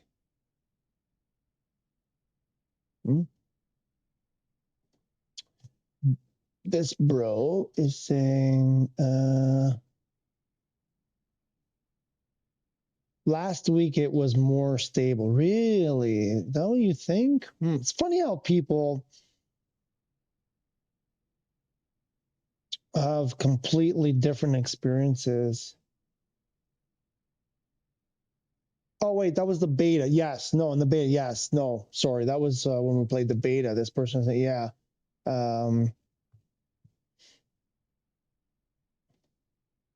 Totally. Yeah, I kind of felt the same when I played it that day. I was like, it seemed better. It seemed better before. Not sure what's going on with that beta. I was super pumped when I played it the first time. And then when we played it the other day, I was less pumped. The best money is in repairing each light individually, then oil, then tires. Really? Because there was a thing about, where is it? What was that one? There was one circuit or something like that that seemed to make a huge difference in the value of the plane. Is that the one? Was it circuit or something like that? What was that thing? Let me see. I think it was under electrical. General, this one. I think it was this one. General under electrical system. I think that one and this. One of those two or both of those two seemed to make a huge difference. They didn't cost very much. Yeah, like that one. I don't know if that's true, saying 94. Maybe because it's... No, that's not right. Oh, checkup is 94. But that's interesting that you say that lights and then oil and tires.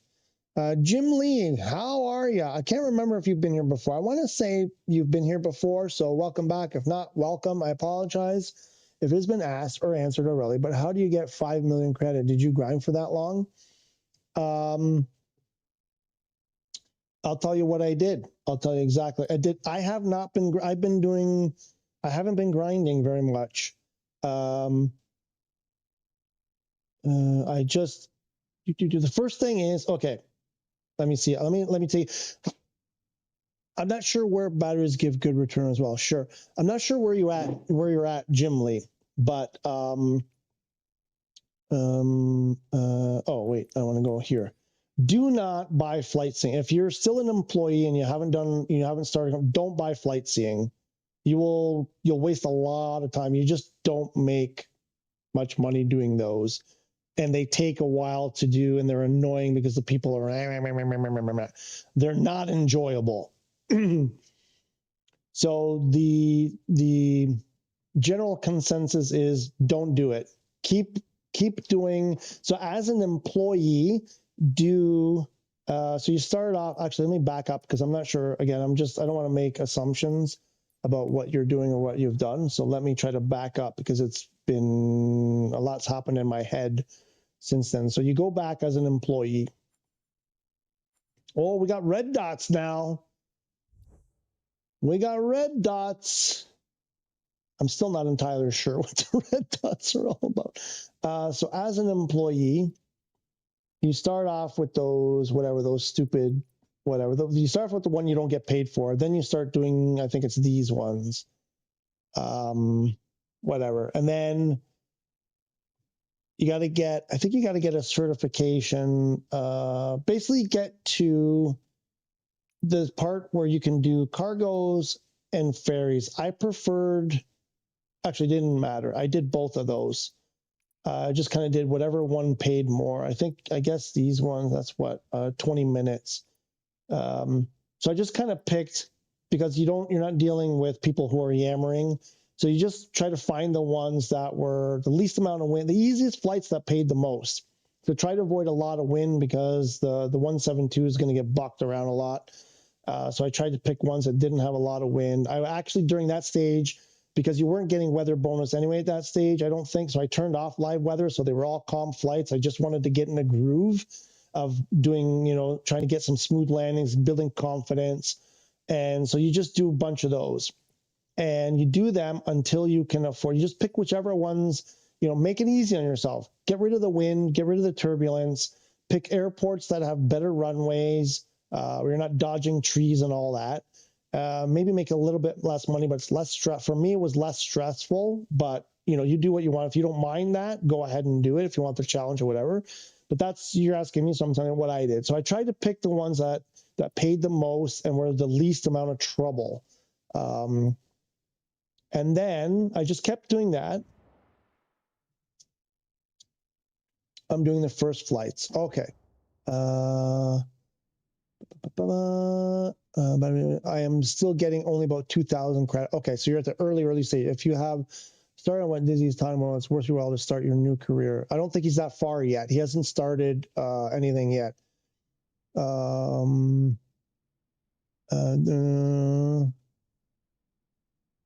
No, but no, he's still an employee. He doesn't need to restart it. If I understand, he's an employee.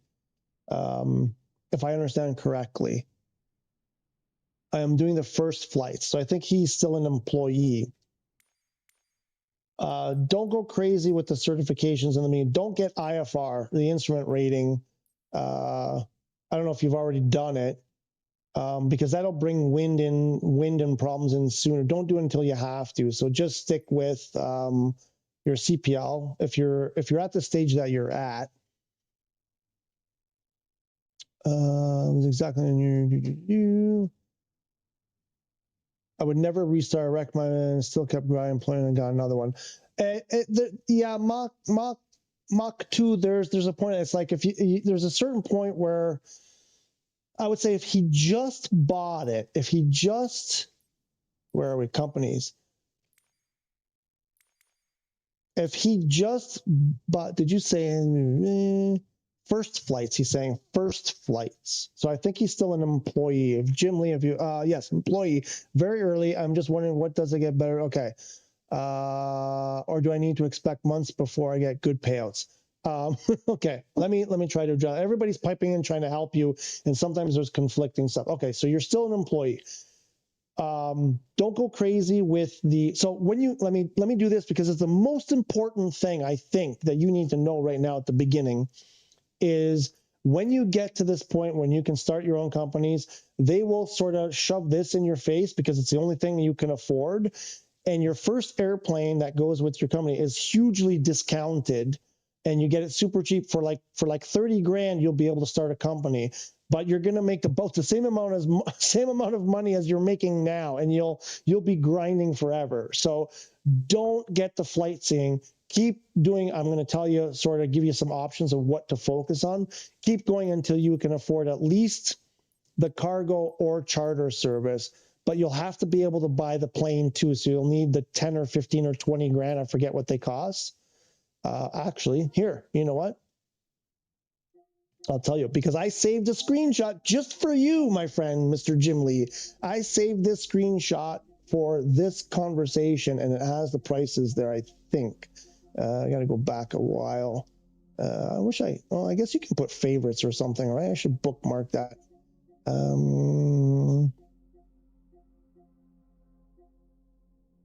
right around here. I may have passed it. I think I might have just passed it. Nope, here it is. So there you go. That was the situation I was in. I waited till I had 52 grand before I bought any companies. I sort of grinded as an employee, but it's not that bad. It's actually not that bad. Also, watch my video on, I have a video there on mastering the autopilot. It'll help you so much in the Cessna on your flights and your landings especially. It'll help you a lot, I think. So don't get the flight sim. This is the point I was at. I had 50 grand, and then I think shortly after that, I bought the, after a little while after that, you'll get the charter service available as well. And I think I started with the cargo company.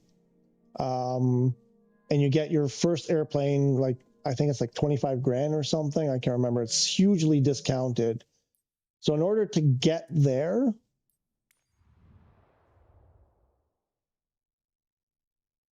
as an employee, I was doing these cargo, like I said, cargo or ferry flights. I really liked the ferry flight, but I would pick ones that didn't have a lot of wind. I would pick ones, whatever.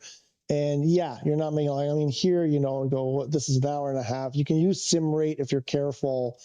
I can get into stuff specifically about that. If you're going to use sim rate in a Cessna flight, also you want to be in an area. I don't know, where did Jim Lee? I'm curious, where is your home base? Where is your home base? Because that kind of makes a difference too. I started off originally on my real account first time in Italy, like around here, and it's full of mountains. And the 172, you realize, because they don't teach you this, the 172 can't really fly at 14,000 feet, even though they tell you go to 14,000 feet, and you may have to go to 14,000 feet because there's a mountain in the way. So I started here in Cozumel. And I like the island tropical thing. There aren't a lot of mountains, at least in the early stages. So everything was on the coast. There were like sea level runways and stuff. It was super chill. And then you get into like the Florida Keys and stuff, and Havana and Cuba and all this kind of like this area. It was so chill, palm trees everywhere. I don't know where you live, but for me, like, it was like cool.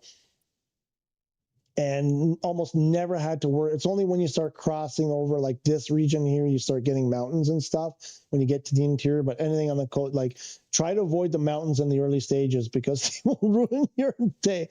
So this is exactly what I was doing. I would come down here and I would go, okay, here's one for 18 grand, and I don't think they were paying that well back then when I was doing it, but it might be 8 grand or something. And it's a 2-hour flight, and you do, sim rate 2 times, 4 times, you can get the thing done start to finish in like an hour of real time, maybe less if you rush it, if you avoid, like, I spend time creating the flight plan and all that stuff. You don't always have to do that. But basically, I did cargo and ferry flights, and maybe you do about 20 of them, probably less than 20, to get to the point where you can buy the light cargo and the airplane.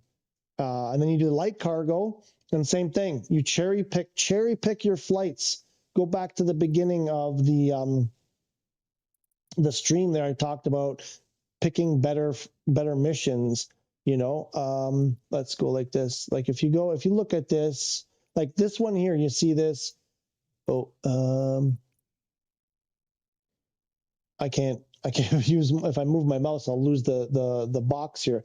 But you see the 2 airports, we're going from MMIM to MULB. When it's 4 letters like that, it's a proper airport. It's at least a municipal type airport with a proper runway most of the time. If you get these other ones, like, let me see if I find one here. Now there aren't any. Oh, wow, look at this. I guess now that I'm a professional, there. It's a departing airport, so it's not, when you see like a letter and 2 numbers or something like that, or a mix of letters and numbers, those are usually those really nasty airports that people complain about all the time. Avoid them, especially if you're landing at one. Avoid them. I'll do this. I'll show you. Maybe it's easier if I do this. I'll give you an example. Here, 12V. Where's 12V? Up there.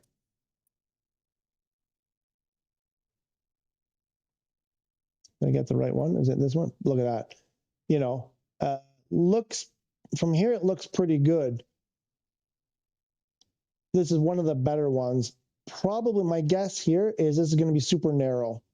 And these trees are really close to the runway probably. And, you know, you'll be diving in over those trees. Most of them are worse than that.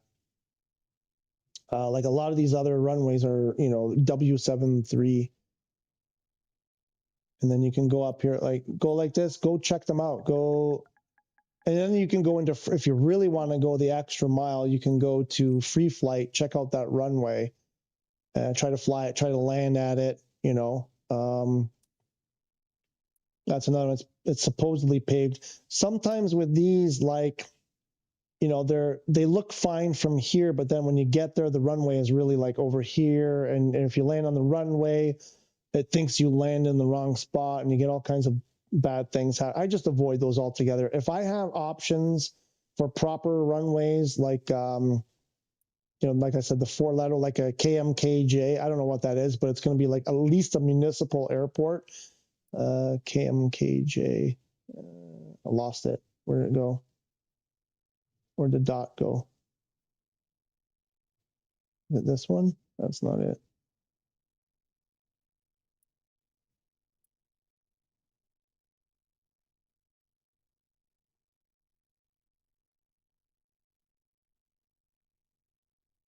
Oh, here. I guess this is it. That doesn't look super great either, but it's probably going to be wider than those other ones. It's probably going to be modeled better, that if you land on the runway, it's going to recognize that you're actually on the runway, that kind of thing. And it won't take you long. Let me see. Let me get Vietnam, Ho Chi Minh City. Cool. Wow. That's cool. I'm not sure. There are a lot of mountains around. My career was flight seeing, vision jet. Flight seeing to vision jet. Oh, that must have taken a while. PC-12 737. The Beluga doesn't work yet. Why not? It worked in the beta. I flew it in the beta. Why doesn't it work? Are you sure about that? Because I flew it in the beta. Did you not do the heavy cargo? You got to do a heavy cargo, but you got to do it as an employee, because I don't know if they fixed it, but there weren't any heavy cargos. There was an extra prerequisite. You have to do heavy cargo, but I think you could only do it as an employee because there weren't any. I mean, I did one in the Beluga. Pretty sure. Not sure. I'm trying to think why you can't do the Beluga. I haven't heard this. I'm having fun doing it. I was flying so many hours as free flight, but I want to try out the career mode. Yep, loving the sim in your streams. Hey, Jim Lee, I appreciate that so much. Home base is Vietnam, small airport near Ho Chi Minh City. Okay. Yeah, I'm gonna embarrass myself. Ugh. I don't know if this will work. I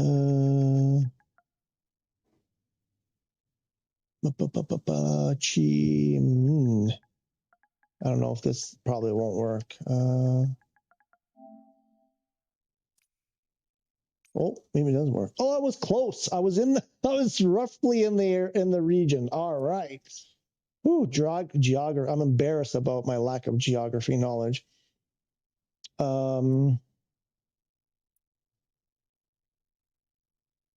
I don't know. Does Vietnam have a lot of mountains? If there's a lot of mountains, man, I don't know if you would have been running into the issue probably already, but be careful of mountains, because it'll be an exciting time to try to negotiate. You got to try to find little dips in the mountains and try to squeeze through, because you won't be able to get all the way up there a lot of times.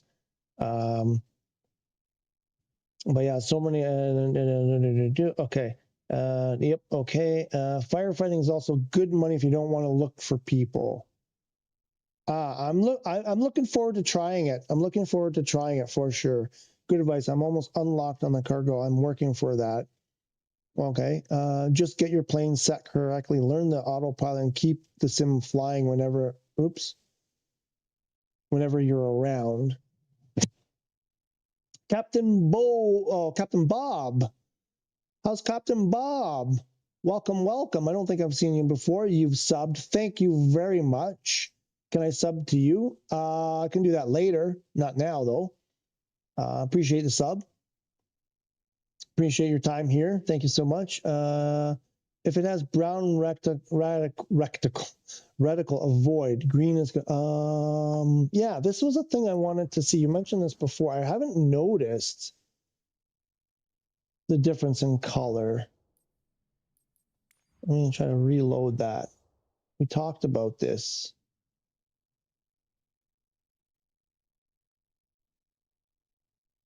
Let me go back to, oh, not there.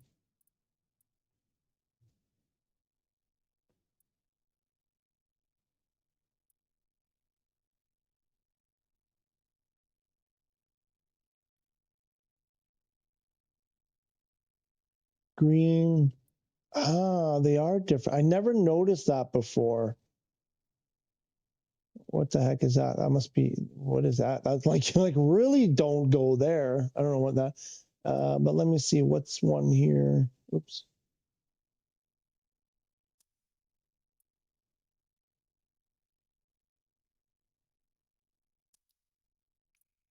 For example, a 57D. Where's 57? Oops.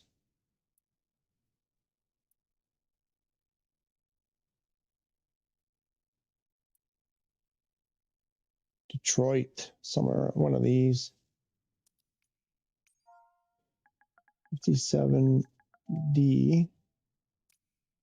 Ray Community. Is that brown or green? I think I need to restart the game. It's I can tell it's, so this is another thing. People are running into problems saying, oh, it crashes, it gets stuck, whatever. I can already tell it's not behaving. And I did a flight. I've been messing around. I want to restart this. I may have done that already. I don't think I did actually after coming out of the flight, but I want to restart it because I can tell it just, I can, in my bones, I can feel it doesn't feel right. I want to restart it. And this one is, there's no color there. Oh, it's green. Okay. Yeah, I probably still wouldn't even do this, even though it's green. Well, this one looks bigger than most of them. Well, let me see. I generally just, because then you waste a whole bunch of, like, I know that if I do a, what was the one that went to 57D?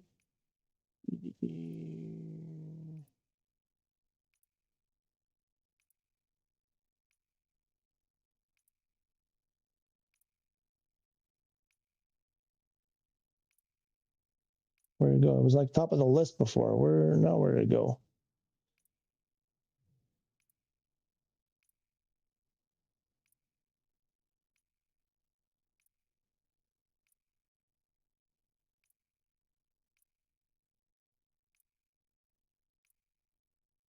There it is. I don't know if this is the same one, but I just want to see that airport.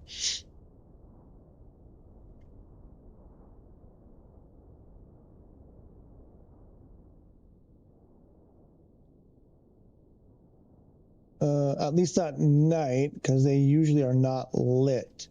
Ah, okay. Yeah, that makes it. Yeah, if you're talking about night stuff, then yeah, that makes a big difference for sure. Is that what they mean? Is that what the green means? It has lights? Because that, I know a lot of people were complaining about not being able to tell when they have lights and when they don't.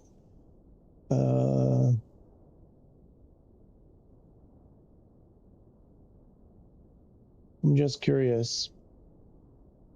Oh, there's two runways here. 2,200 feet. That's a short runway for a Vision jet for me anyway. Yeah, I wouldn't. Oh, that's on grass. Oh yeah, it's one of those where it has the grass and not the grass. I mean, Aaron, you're way better than I am, so I would avoid that. I've done too many of these and it just didn't go well. That I wouldn't do that one. I stick with the I mean, if I was really jonesing for a flight, I might do it, but I stick with the 4-letter ones. You know, went through this at the beginning, but well, come on. Stuff like that, like the departing KCFS, but I look for the arriving airport that it's 4-letter, not that one. There probably aren't any left. No, not that one again. I mean, I think I've been to that CNA3. It may not be that bad. There is one that I went to that was one of those, but it was pretty good.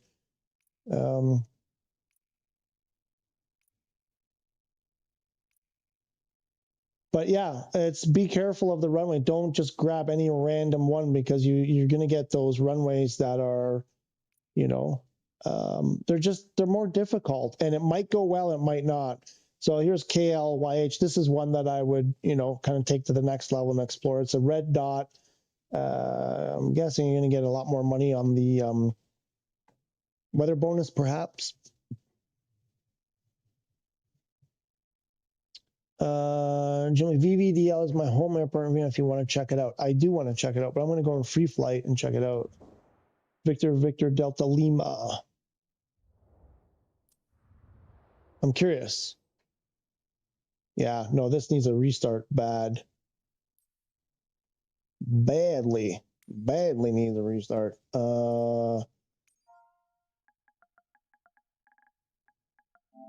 Oh, wait, is it on the route? Unknown, is this on the route? No, we were going, wait, are we doing Asia? I thought we were doing Brazil or something for Friday. Jim Lee, by the way, I don't know if you've been hanging around much, but Fridays we're kind of doing like sort of community flights, actually to everyone. We're doing community flights, whatever. You get in the multiplayer. Unknown does the route, and he designs the route that we're going to take, and then we just, you know, jump in there and create mayhem. This week I want to try, we've been doing all slow flyers lately. This week I want to try something faster. I think I'm going to fly like an F-18 or something. Maybe I can practice the CJ4. I might take this opportunity to practice the CJ4 actually. Yeah, I might do that. And so this is your airport. I want to change it to, I want to throw some daylight on here. It's not a small airport. This is, you were able to start here? I thought you had to start at like much smaller airports than this.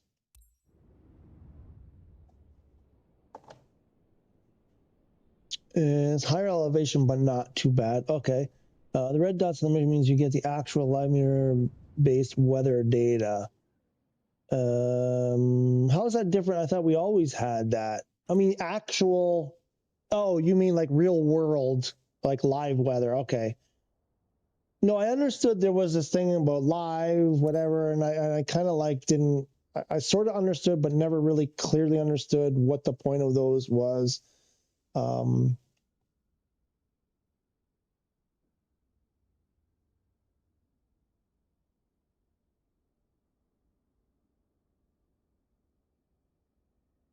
Let's go. Ooh, cool. Oh, look at that. This is your home base. Cool. Nice pick. Okay, some little, okay. From here, yeah. Oh, that's a nice pick. I like that. Good job. Good find. Just choose the highest paying mission near me and improvise my way on. Yeah, I mean, again, you're better than I am because I tried doing that and had a lot of problems doing that. So now I'm like, I like picking stuff that I have better chances at. Sounds fun. Yeah, we usually, you know, we get crazy at gym. We get crazy and do stupid things, and everybody. There's always one particular person who's trying to flip another person's airplane with their rotor wash. So it's always interesting.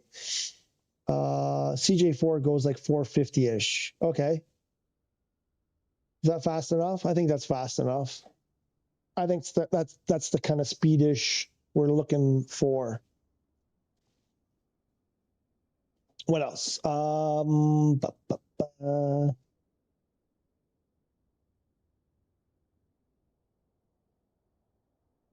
Yeah, I think I want to do. I need to. Oh, I'm stuck. Am I stuck? Oh, phew. Thought I was stuck. Oh, wait. I just want to check before I do that. Let's see if there's anything in the marketplace.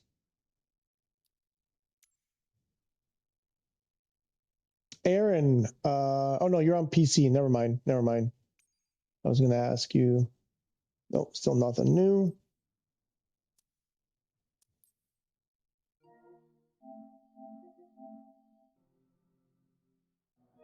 Let's see if there's an update. No update. What about on the beta? No update.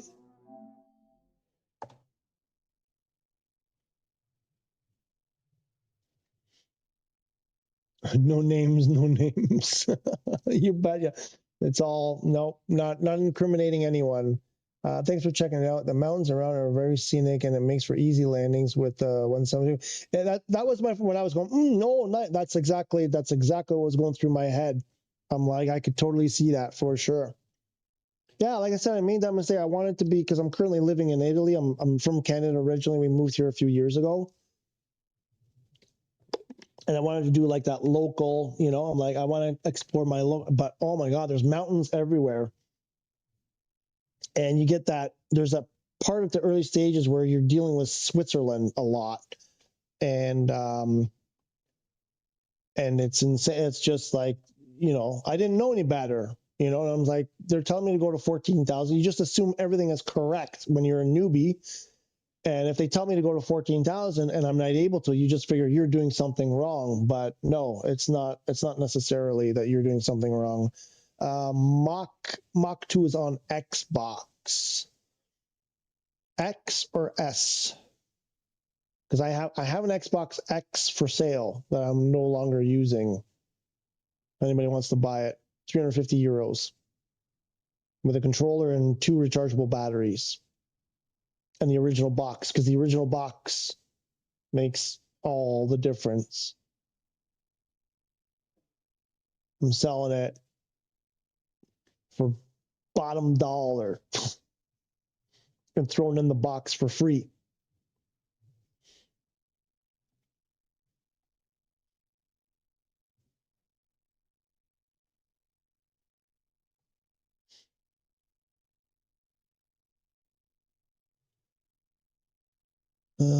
Jim Lee on PS5 base, by the way. Oh, okay, cool. Yeah, so join us. You can join us. Send me, I mean, you don't have to. I mean, you can send me a friend invite if you want.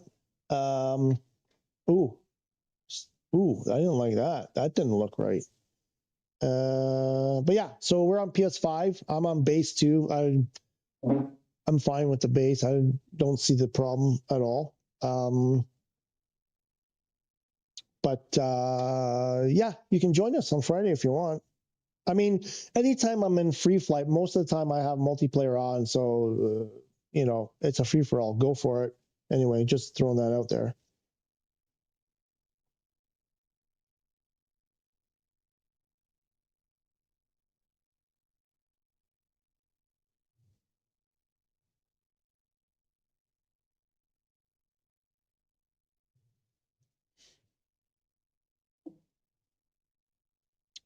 I mean, later when you get back home, sure.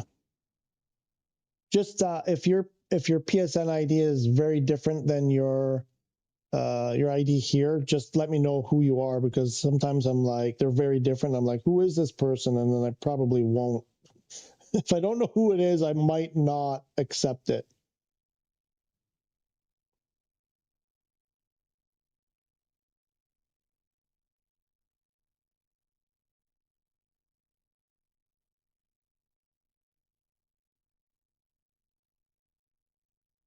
So yeah, last week I was talking about, you know, getting off my butt and trying to take control of my life and trying to do little things to get myself in shape. And I've been doing my 3 basic exercises with some very small dumbbells, and I've been doing it for less than a week, and I can already see a difference. I feel the difference. I see the difference. And so I told you guys I was supposed to get a home gym for free from family. And unfortunately, they had taken it apart and stored it in the corner in the basement, and it got all rusted and fungy, and I think they lost some parts and whatever, and the cables were disintegrating in my hands. And it was an old machine. It's too bad because it was a well-built machine. I had used it many, many years ago when I visited Italy, and I was actually looking forward to it because the pulleys were really smooth. It was such a smooth machine. Unfortunately, just the way it was stored destroyed it, so it's going to the scrap. And I ordered one. It's actually the exact same one that I had in Canada, which wasn't great, but it did the job. The thing is, now I know how to put it because I put it together wrong originally, and then I had to like undo it and redo it. So now I'm like, at least I know how to put it together, and I know the machine. I know the exercises I want to do. I know it's going to have what I want to have, and so anyway, I ordered that. It's in Spain right now. It's making its way from Spain.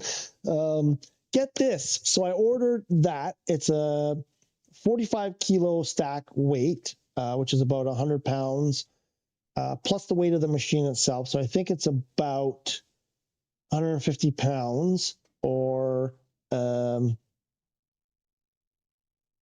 something like that. What's that in kilos? 45 plus, that's like 70 kilos, I think, something like that, in that neighborhood. Plus, I ordered a set of little dumbbells, like those adjustable dumbbells, a little kit in a plastic case. I think it's another, I can't remember. I think it was like another 40 kilos. Actually, I'm curious. Let me check. I can't remember now which, because there were a number of different options. I can't remember which one I ordered. I think it was no, it can't be 40 kilos. 15 kilos probably. Let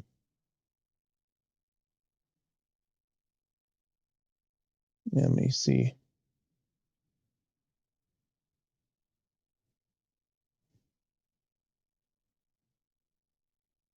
$15 kilos. So what was that? So about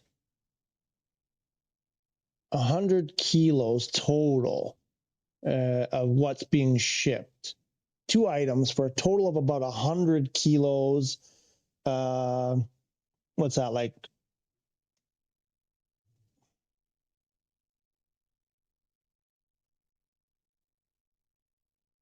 Maybe a little bit less than 100 kilos.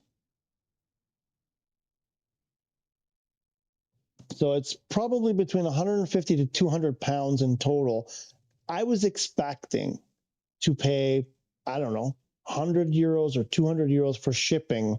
It cost me $6.99 to ship this thing, and it's coming from Spain. I was blown away. I was like, I'm probably not going to buy this because I'm going to get there and it's going to tell me, 200 euros to ship it. And I'm like, there's no way I'm spending 200 euros to ship it. And it was €6.99, €6.99 to ship it. And it's coming from Spain. I don't know. I'm convinced it was a mistake, but I'll add you later it's different, but I'll add my YouTube. Okay, perfect. JDO is finally here. I've been waiting for you. Let's go do another one. What am I got? I'm at 5 million. We're gonna get, I don't know. Aaron is telling me to get the CJ4. I want to get the PC12. I'm not sure. Now he's telling me the CJ4 makes way more money. I can't remember what I was making in the PC12. I'm sure I was making at least 1.5 million on medium cargos. Can anybody confirm that the CJ4 is paying 5 million on a mission? I don't know. That seems high. Because then, not that I doubt Aaron, because Aaron's been super reliable on all the information. My reservation comes from the fact that why isn't everyone talking about this? CJ4 often I've seen as the next after the PC12.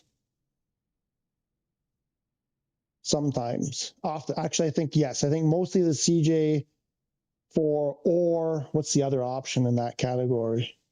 For some reason comes after the PC12. Oh, is that, because it's used. Wait, you said because now it's available used. Maybe that's the difference. Maybe people don't know that it's used. I don't know. Aaron, I just don't, because I went down this road with the caravan, the Grand Caravan. I bought the Grand Caravan and then regretted it, and I wasted a ton of time, and I just don't want to make that same mistake again because I just don't want to end up frustrated.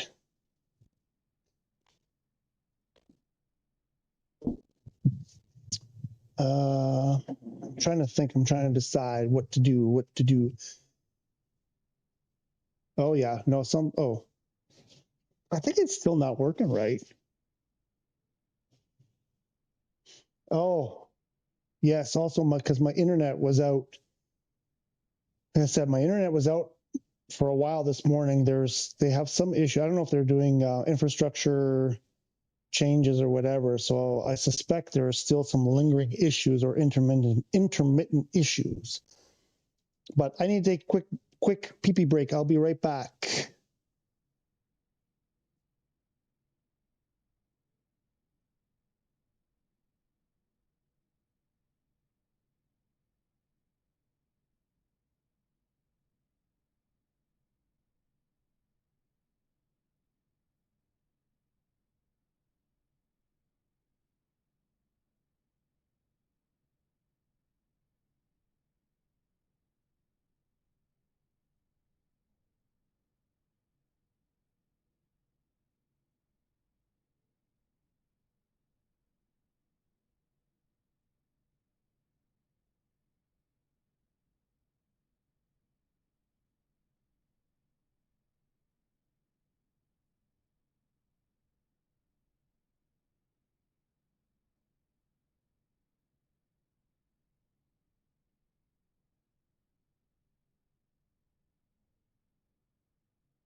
I'll load the game and buy one and do a flight to confirm if you don't want to.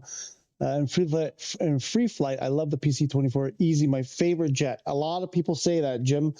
You must be on you have the deluxe or premium deluxe at least, because I'm on standard. I don't have the PC-24. It's not on standard. But yes, I like the PC-12, and I think PC-24 is kind of like one step further. The only thing I don't like about the PC-12, well, the taxi speed is, it's something you got to keep an eye on. You got to stay on top of it, or that speed will get away from you quickly. But the thing I don't like, it's not the PC-12's fault. It's the game. The avionics keep going out on the PC-12 constantly. They constantly go out, and it's so maddening. It was doing it on the Vision Jet too. And I used SimRate for like 2 seconds late in the flight on my descent. The rest of the time I didn't even touch SimRate. And the whole time that I didn't touch SimRate, from the beginning, the avionics were going out.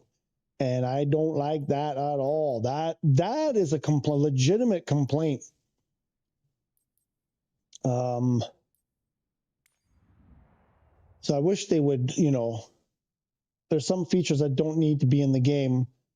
If it means that the avionics are going out like that, there's things that they should remove, like nameplates for the marine traffic. I find it kind of cool and amusing, but I'd rather have the avionics work all the time than see the nameplates on those ships.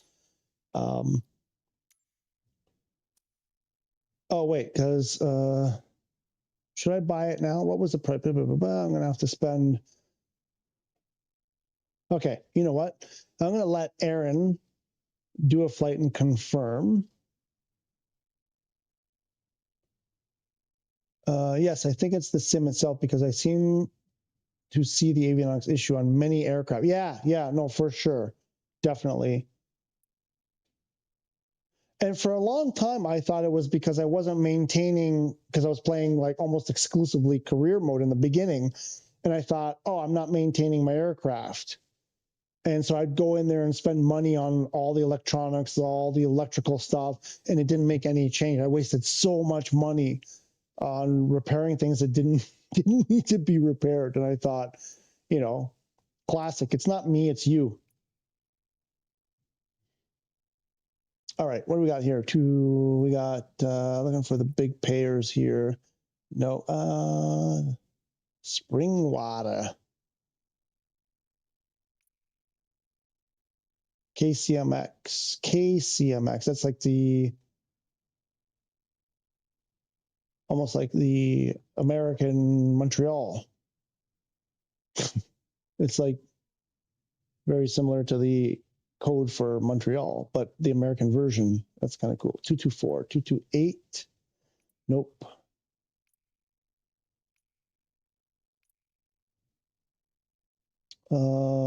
Ironwood. Yes, we've been there. What's this? We've been 193. Oh, 23 KLYH is Concord.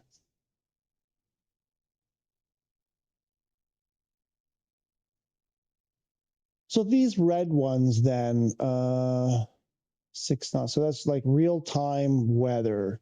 Do you get more money on the weather bonus?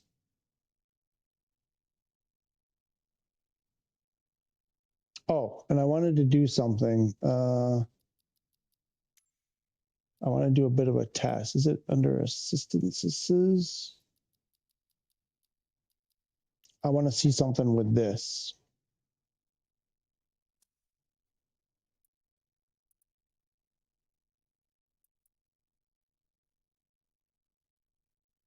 Two, two, three to KLYH.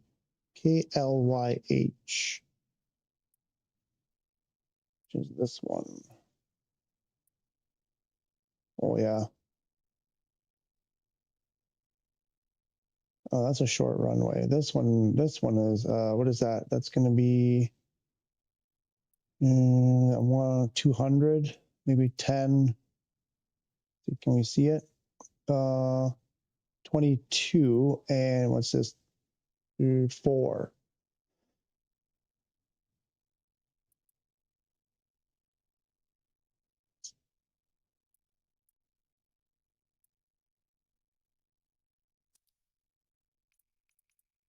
Is that it? We don't get nothing more than that. Yesterday I had one that paid over 300 grand. And was short and easy. Nope, not today.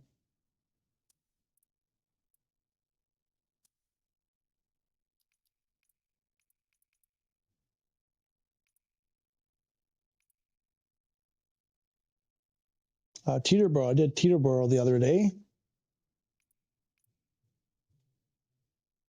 Is there nothing from, what's up here? Oh, there's more.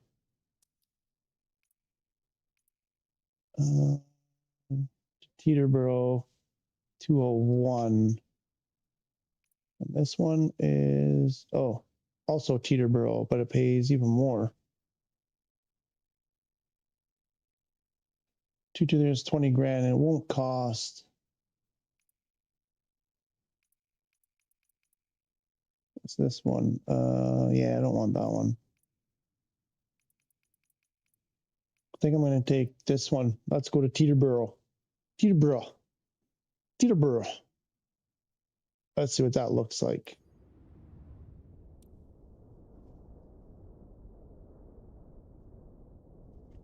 I actually looked through old vids. I skipped a couple flights and still made over 3 million.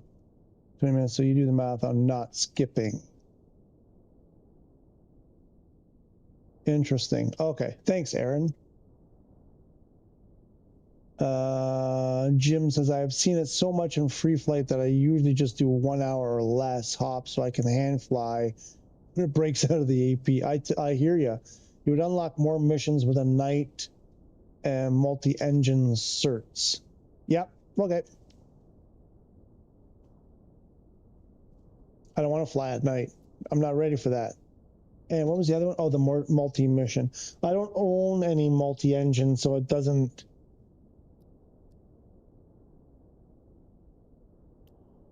It wouldn't really help me. The nighttime, do you get paid more for the nighttime ones? Because I thought, my thinking, and I don't know based on nothing, I'm thinking that the nighttime missions are for specific types of flights, like the cargo, for example. A lot of them happen at night. You're not going to, I'm thinking you're not going to get light cargo maybe, or let's say, I don't know, certain flight seeing as a nighttime one. I wouldn't think, if there's any kind of logic to how they're doing it. 40,000? What are we doing here? We're not, oh no, it's 4,000, sorry. How long is the flight? It's 1 hour. Why? Okay. Higher than the ceiling of the aircraft. See, I hate this. And then if I get out of this and load it again, it'll totally accept it. That's complete doo-doo. I know for a fact that that's not true. I don't know why it does that. It's like every other time it says the airplane can't do more than 15,000 or 16,000 when I know that's not true. Okay, let's get this thing. Let's go. We're going to go. So we picked a flight that goes through like a, a half decent runway.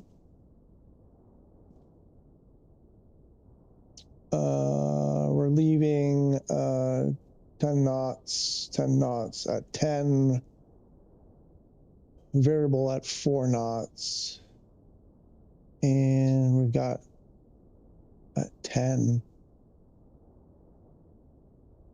If the wind is coming from 10, that doesn't make sense. Am I doing, huh?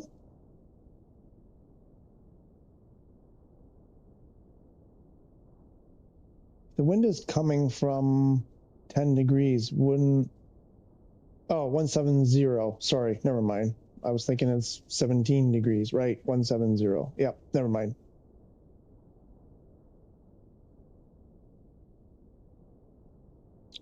Uh, 3.5, oops, 3.5, and what do they give us? 3.5, all right.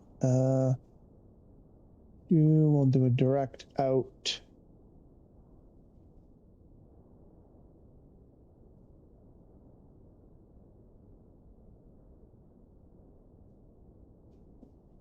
Can I use one of these? Maybe we'll use Noopy. We'll add Noopy to the flight plan. And we'll put it, no, crap. I did that wrong.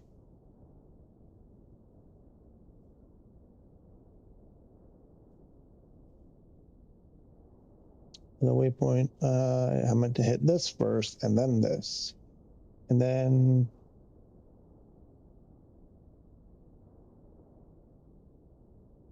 let's go to Peaburg.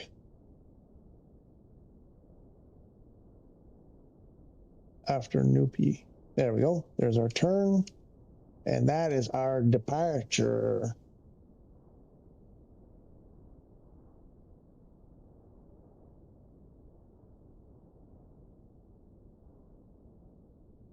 Weather at Teterboro is 250 at 8 knots, 4 knots.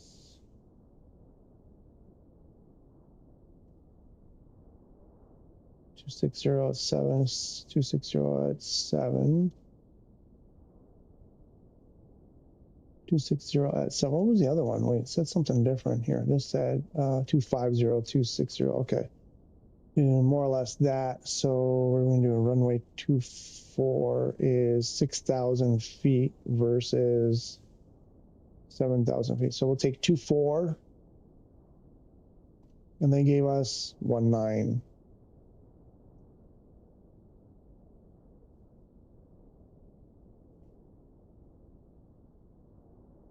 The RNAV from Strad. Where's Strad? Strad is up there. Okay, we'll do Strad. We'll take the Strad. And so this time I'm going to do the IFR and show you how to cancel IFR when you're in flight. So we're going to send it as an IFR. Send to ATC and avionics. I think I got everything I need there. Make this, take that down to small. And right, I think we're good. Let me catch up on the stream. Unlock more missions at night and multi-engine. Flying at night is not bad if there are lights and the weather is not too bad. Yeah.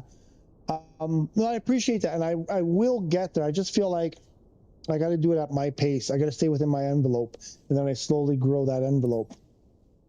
And I'm not sure. Also, for the stream, live streaming night flights doesn't, hit very well. Also, so I try to avoid them when I'm streaming, but I definitely want to do them for sure. Definitely. So I did maintenance last time. I don't think I need to do it. I don't think that landing was that bad. About 2 pounds of fuel. We'll leave 2 pounds. I washed it last time. I don't think I need to wash it. Uh-oh, I think my cats are misbehaving. There's something afoot. There's something afoot. Where was I? Okay, we got the airplane. I think we're ready to go.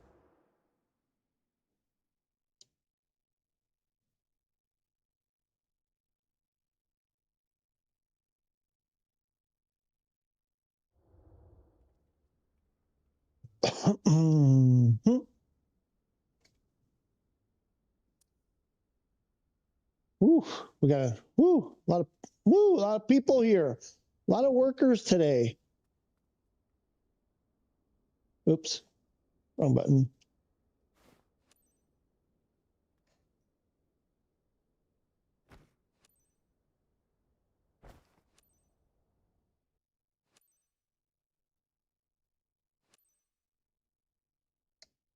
Ground service. Roger that, This is Captain. flight UP They're on their way. 5710 Have a good parking flight. 11. Please begin passenger boarding. Ladies and gents, welcome aboard. Greetings, Captain. Get this baby. I already hit the refuel button, so we should have full tank. We have full tanks. Did it reset everything?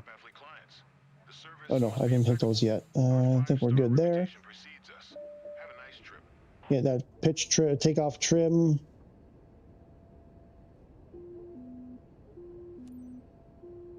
Kilo Papa Bravo Golf traffic.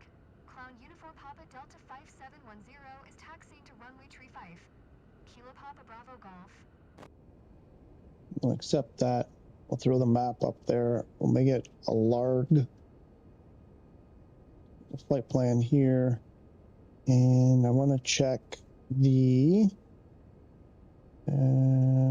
approach for holds. Doesn't look like there's a hold. If there was, I would delete it just to save time. We get our flight director going here. Flight director on, heading on, alt. What was our heading? What was our, I forget what we were departing. Or move that 3.5? Is that? I don't remember 3.5. Is that what we're doing? 3.5? So it should be. It's like we're going to be heading in that way. And I forget 17, right? 170, I believe, was our altitude. FLC flaps. And we'll do auto throttle armed. We'll zoom out the map. Something like that. And I think we are good to go. Going that way, that way. Oops. Let's keep an eye on our ground speed and go.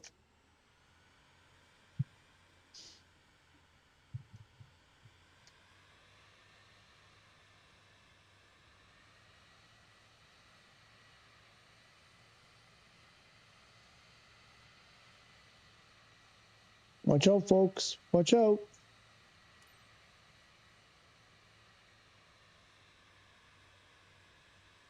To all passengers, good morning and welcome aboard this Up and Down Airways flight to Teterboro. I'm your captain and pilot today. Estimated flight time is 45 minutes. I think my cat just pooped on the floor right next to me. For takeoff clearance. I'll keep you informed during the flight if anything important comes up. Thank you. Yeah, we're in sim rate, so be careful on the corners, on the turns.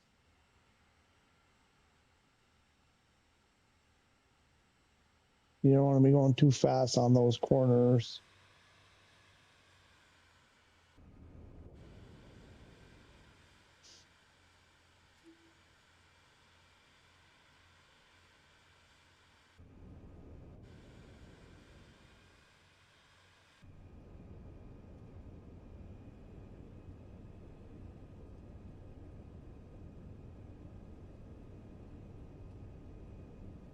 Oh, the blue boxes.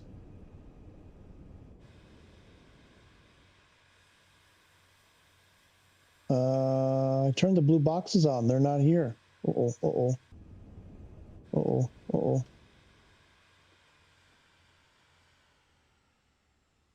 Why don't I have blue boxes? I thought I turned them on. Didn't I turn them on? I swear I turned them on.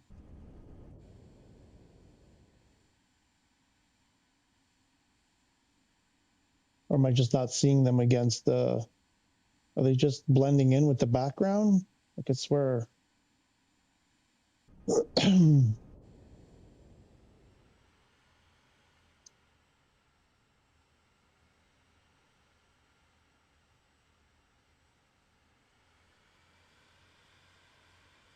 Well, yeah.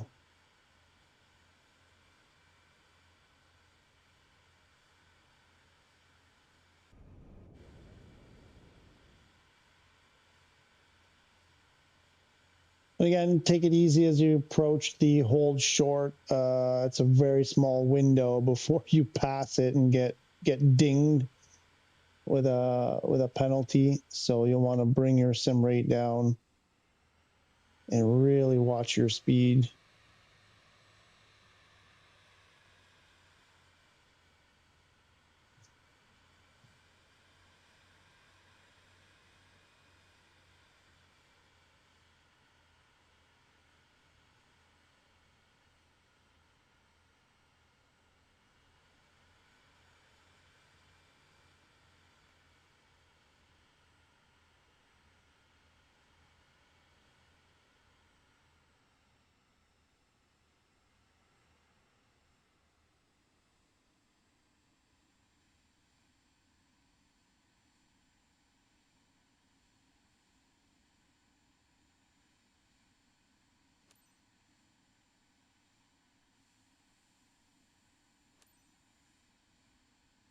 Kilo Papa Bravo Golf traffic.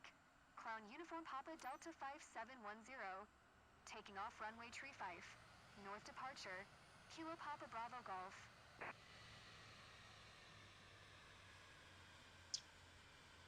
Let's get her lined up.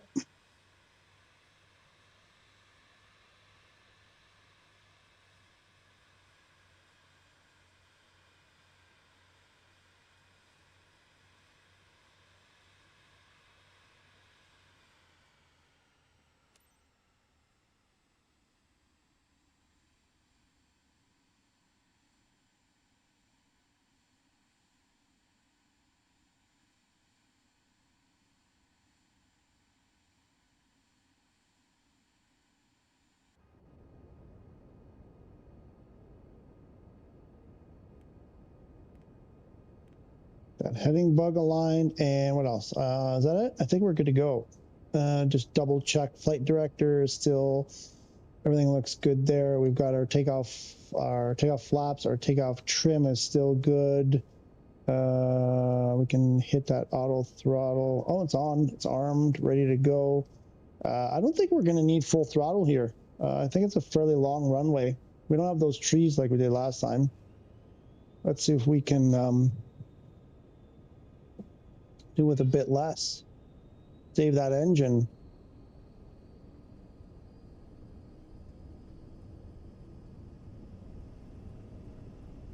Oops.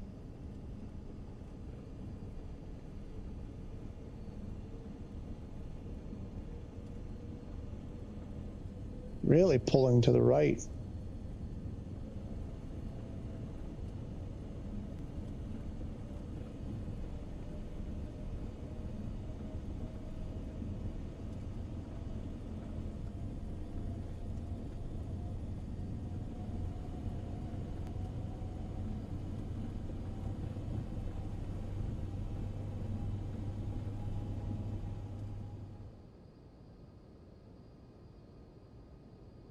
Ooh, strong wind. Direct crosswind.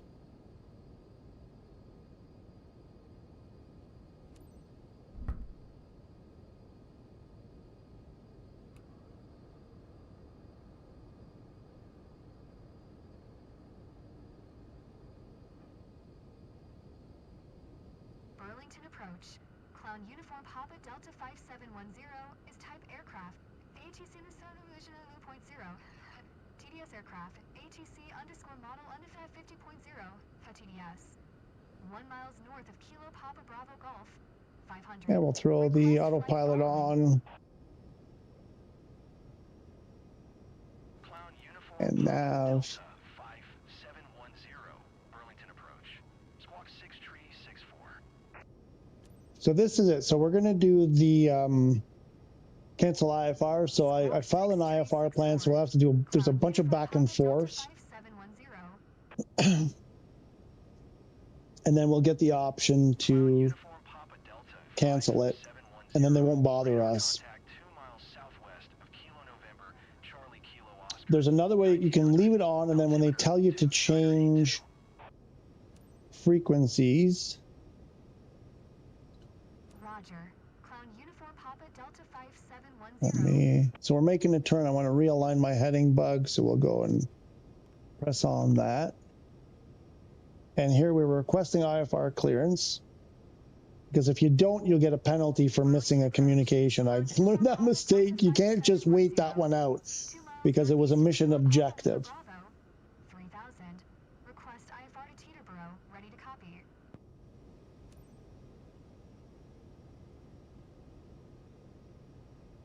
18,000. Delta 5710 is cleared to Teterboro Airport as filed. Squawk 6364. 6364. Acknowledge. Clown Uniform Papa Delta 5710. Clear to Teterboro Airport as filed.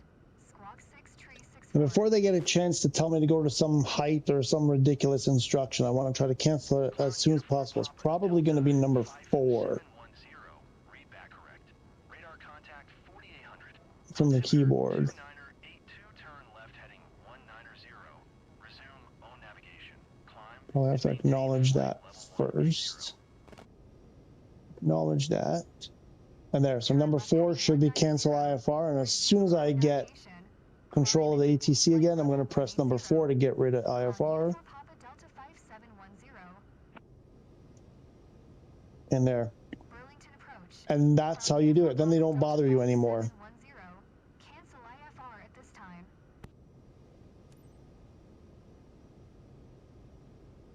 Clown Uniform Papa Delta 5710. IFR flight plan is canceled. Radar service terminated. Squawk 1200.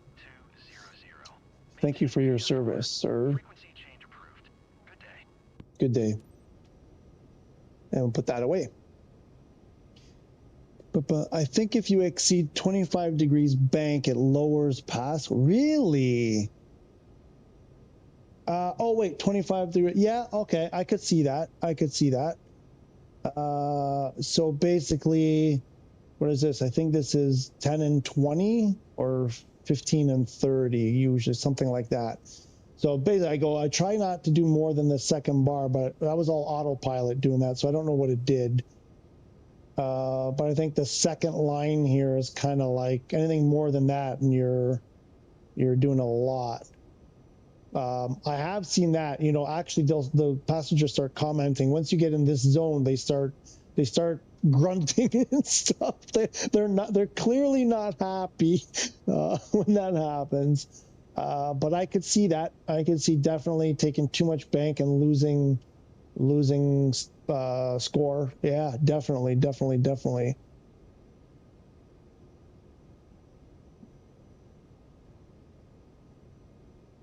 Was it doing a lot there in the turn? I was more focused on the ATC stuff. How much was there a ton of bank angle there? Because that was all autopilot. And maybe I have to put three. Maybe what I got to start doing is putting 3 waypoints there to make it a less sharp turn.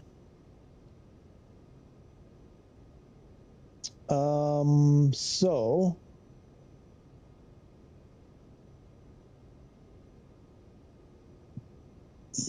I have to go do the usual around this time.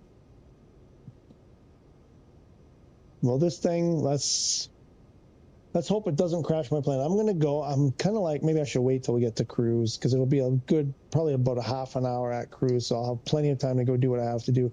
Look like it touched 33. Really, eh? Okay. Wow. I got to keep an eye on that. Thanks for the heads up. I think I'm going to try making those turns less.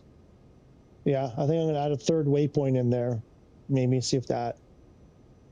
I mean, I could see that the airplane was bobbing, like there was a lot of, you know, extra movement in there, so it doesn't surprise me actually that happened. I steer with heading knob gently around tight turns and flight path. I prefer doing it that way too. I was just doing other things and whatever, and I was kind of, my mind was focused, you know, I was talking about stuff. If I was playing on my own, I often do that method for sure. Or I just hand fly it, you know, and just keep an eye on that bank angle. I throw it to autopilot. I got to get out of the habit. I throw it to autopilot too soon because I'm almost like, I don't want to fly it. I'm scared. And so I throw it to the autopilot as soon as possible after taking off, sometimes before taking off. And I got to get out of that habit and stay in control longer.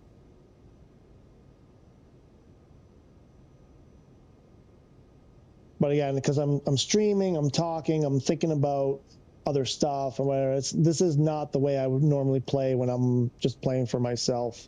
And I purposely didn't say playing with myself or playing by myself. I said playing for myself. Because I know the kind of people that hang out in this stream. I know the types of minds.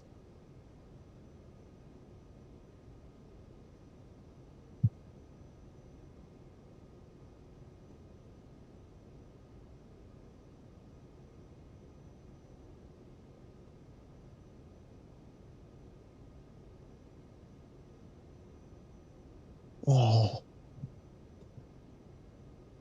Yep. Right on the floor. Why? I give you a nice clean litter box to use. I just refreshed the litter this weekend and you poop right beside it on the floor. Every other day you do this. Right? Oh, good boy. You're still cute though. You're still cute.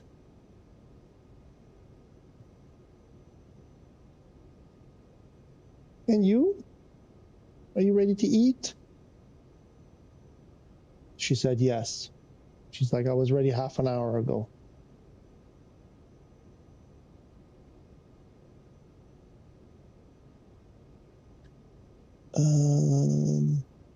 Oh yeah, because I want to, well, I think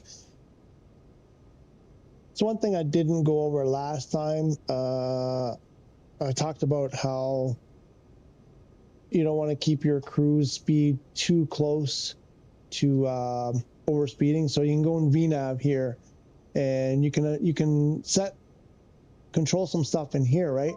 So you can change your cruise speed here. So I actually set it to 240. So in FMS Auto Throttle, it should hold that limit. It was working. I actually did that once, and it's kept that setting ever since. Every time I get in the airplane, it doesn't go back to the default. So I like that I don't have to do that every time. And so it should, once we get another couple hundred feet, there we go. So now we see speed is set at 240.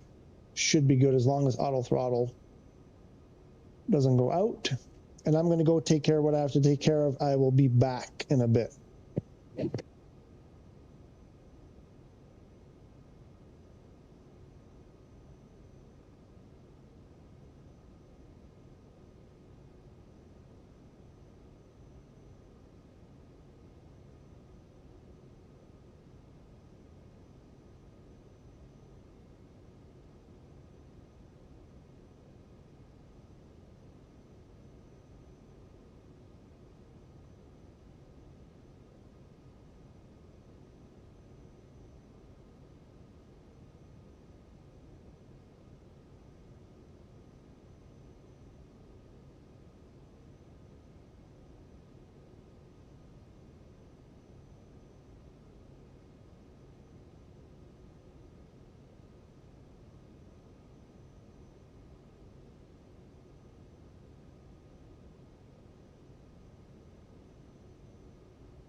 I guess Jim Lee's not here anymore. All right.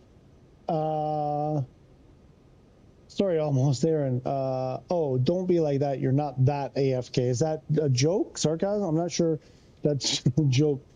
I'm around. I'm in and out. I'm up and down, running around, trying to chase these guys down and feed them, cleaning their litter boxes. You know, I do pass by the studio a couple of times. So I'm not in 100% AFK, but oh, there goes my. Gonna get my controller back on. While I was off doing that, I thought of something to kind of bring to Jim Lee's attention.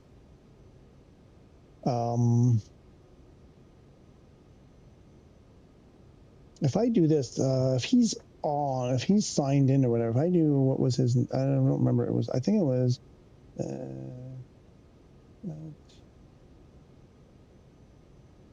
oh, no, it doesn't come up.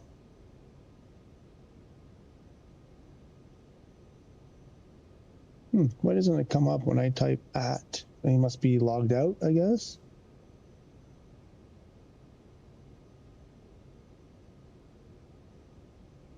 That's weird. What if I do, that's weird. I'm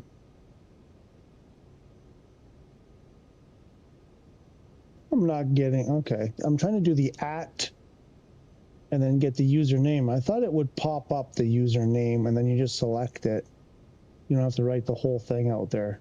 I could swear that was a thing. Anywho, where are we? We got 14 minutes to top of descent.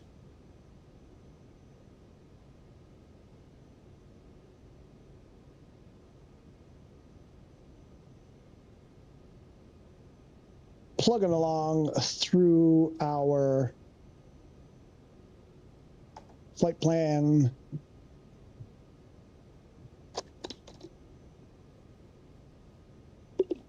Okay, Mr. Aaron, your vast experience now. Trying to understand, I think there was something with the Vision Jet that I'm not 100% sure on. I'm doing something wrong. So a couple times now, after I've entered the approach, and I get down, you know, I get through the approach, and I'm getting close to final approach, but like at no point does the glide slope show up. It's been a couple of flights now that I've done that, and it hasn't shown up. Do I have to activate approach here? Like, you know, this one here, and you say, where's activate approach? Do you have to do that? Because I've both done it and not done it, and it seemed to not matter. But now I'm wondering why I'm not. It's like I think 2 flights in a row now where I haven't gotten the glide slope thing. The little diamond doesn't come up. So I must be doing something wrong. Oh, we got to set up. Speaking of which, we need to set it up. What is we're going to Teterboro, which should be this. And what's the runway we're doing? 324. So we're going to go to 24. Or Navy, because that was an ILS. Is it just ILS? Maybe it's just ILSs that it's not working. I got to think about this. They've been working on RNAVs as well. Never used vision on ILS or anything. I just visual it in. Okay.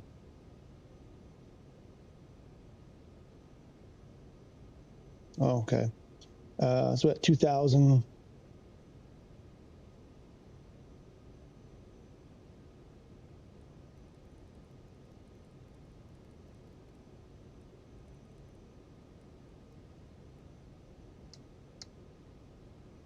Actually, I'm going to do 1700. I think this may be the problem. I got to get that to 1700.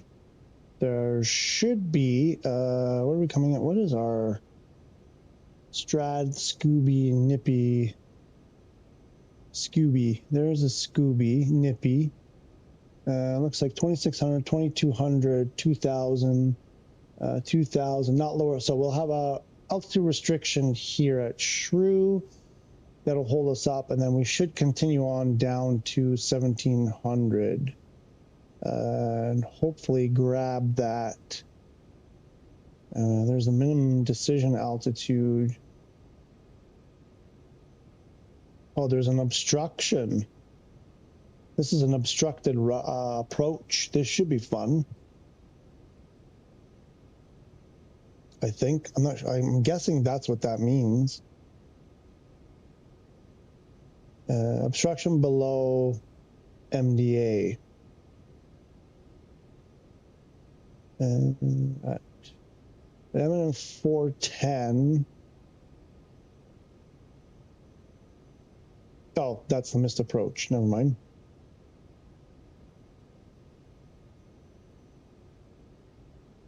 And we're doing 580 on the minimums. 5er, 8er, over.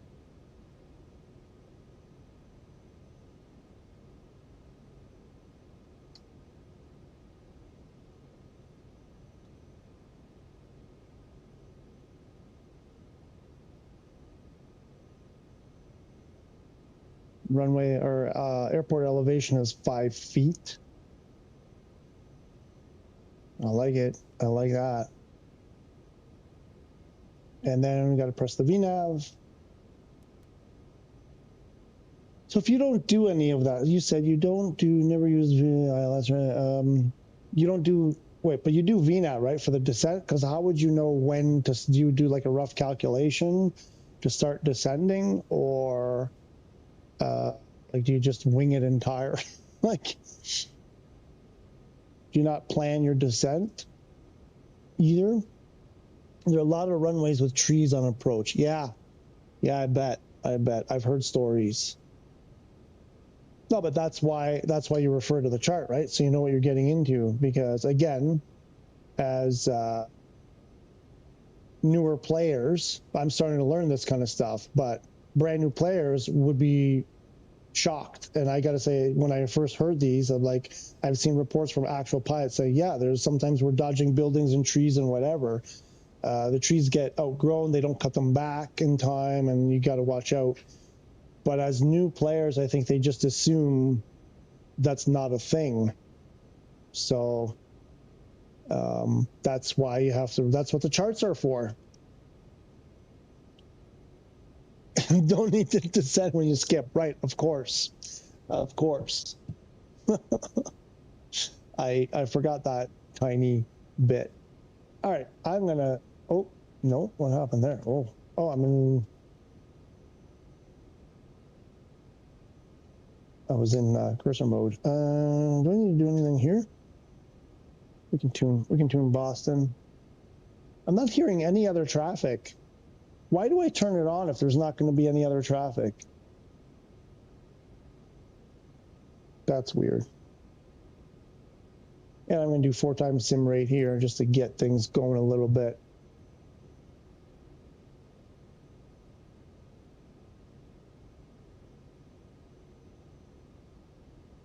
.34 knot crosswind, but the airplane's been pretty rock steady here. Well, as I say that, have the avionics even gone out? Auto throttle hasn't gone out yet, it looks like. Airplane didn't crash while I was away.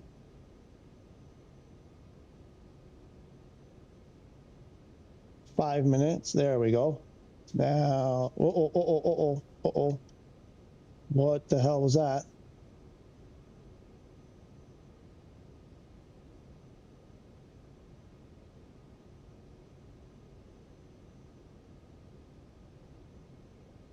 You spawn just over a runway to assess the situation. Yeah, no, right. I forgot that you do that like religiously. I forgot.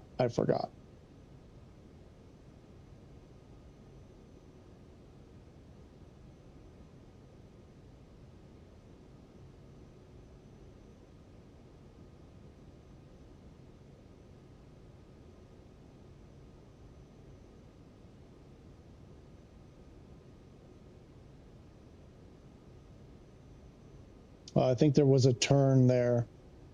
There may have been a turn. That's why I think the airplane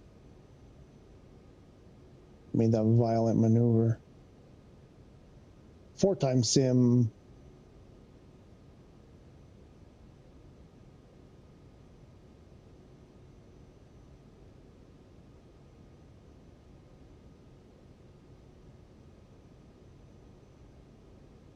Cessna, 0 Echo Quebec, contact New York approach. There we On go. 13.2 Now we got Good traffic. day. All right. Now it's a party. Going to 132.75. Cessna 0 Echo Quebec.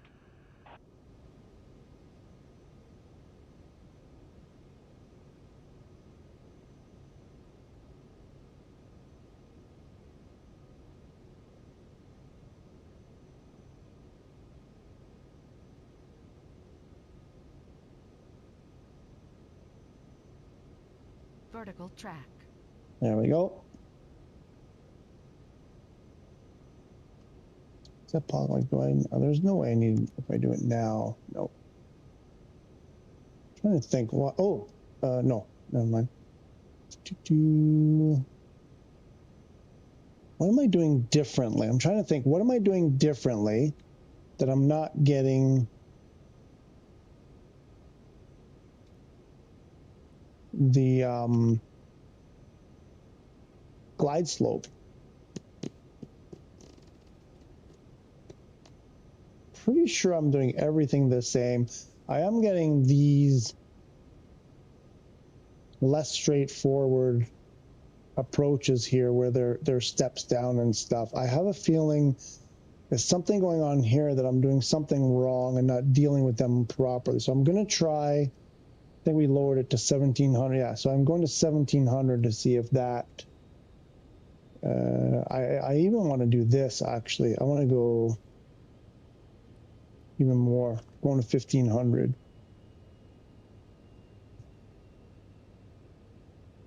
210, so it dropped. Oh no, that's Mach 0.210. No, I don't want you to do that. I want to do,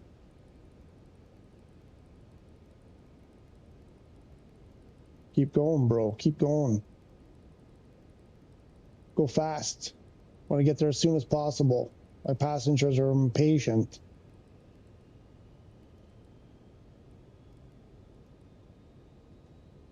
Can hold 240 for a while longer. Oh, it's really not holding up well.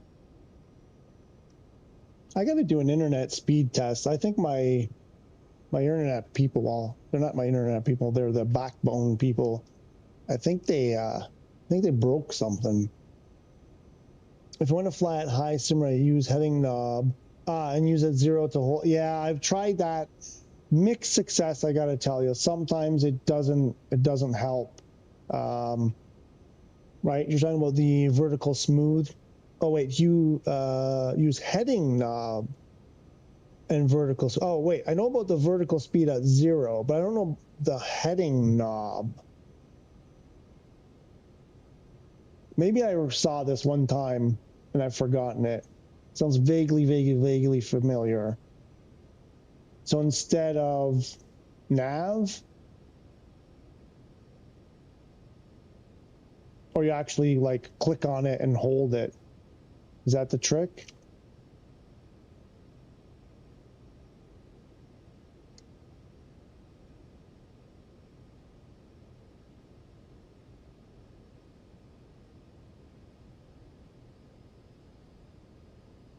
You're doing 2 times.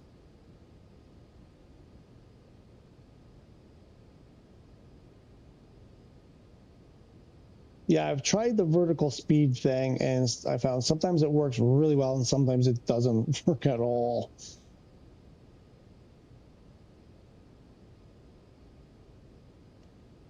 Let's do New York.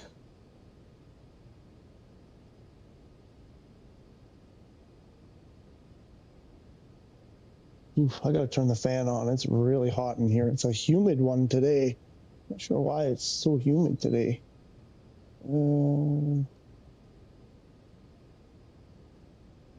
Fan. Get that fan blowing. get the air moving around. Hi, what are you guys doing? Did you have a good lunch? Or dinner, rather? Did you have a good dinner? New York Center, Qantas 7581 is passing flight level 200, descending 14,000. You've run that 16 times that way. I've run that 16 times with nothing, with no tricks from time to time. But I've tried doing that, and like I said, I don't know about this heading knob thing. That's new to me. But the vertical speed thing, I've tried.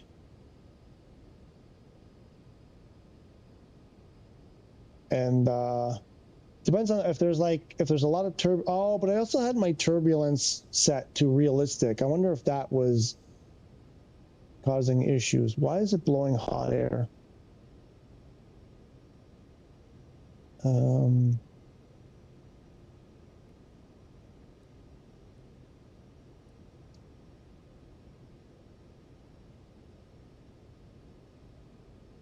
we'll contact.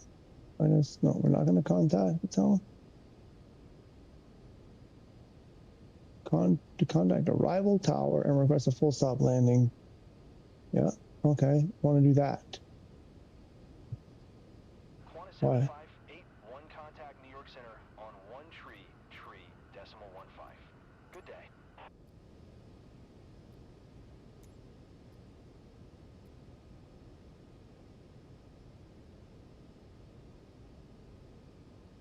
Why isn't it letting me do that?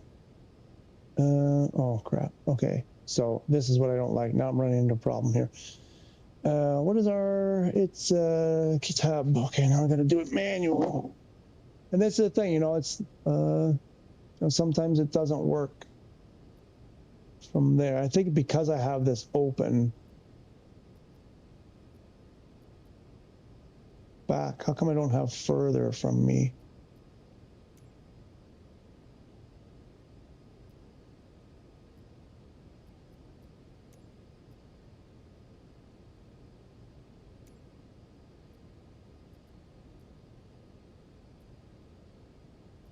Wish you could just call up the airport you want. There must be a way to do it.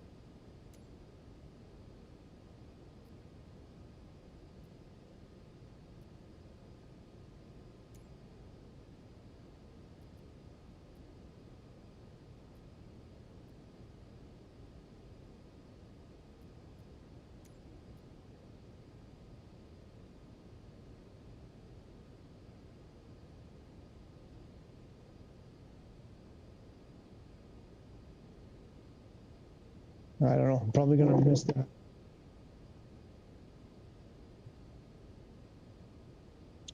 What are we doing? We need to realign our heading bug.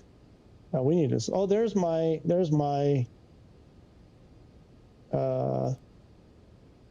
glide slope. Almost missed it. I need to slow down because I think we're going way too fast. I think we're getting really close. Got super distracted there with that situation. We'll go to 149.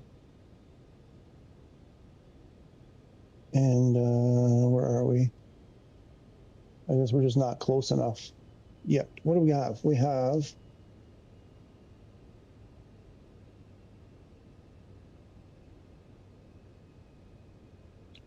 like 7-ish.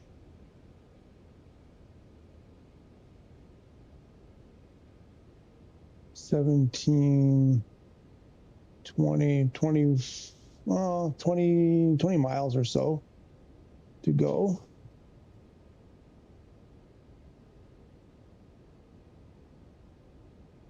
Why is it not?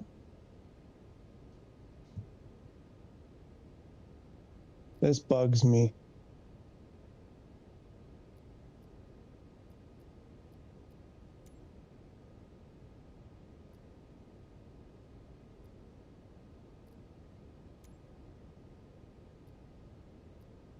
There it is, finally.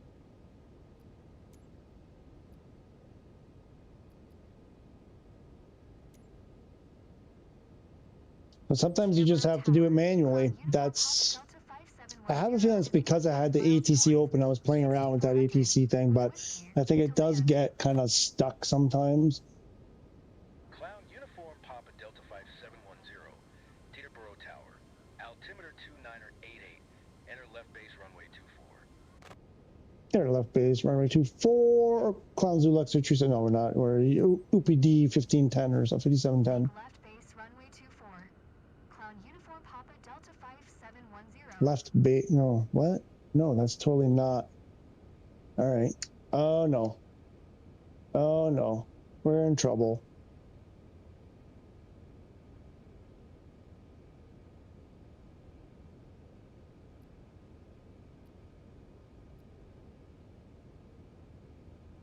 We're going to get, let's see, I'm going to cancel that. Try that again. Teterboro Tower. Clown Uniform Papa Delta 5710. Your cancellation is received. Left. No, I was pressing D-pad like a madman. It wasn't. Sometimes it just doesn't register. And I think it had to do with, there was some confusion. Every time I did that, it was bringing up the airport list. Nearest airport. And now,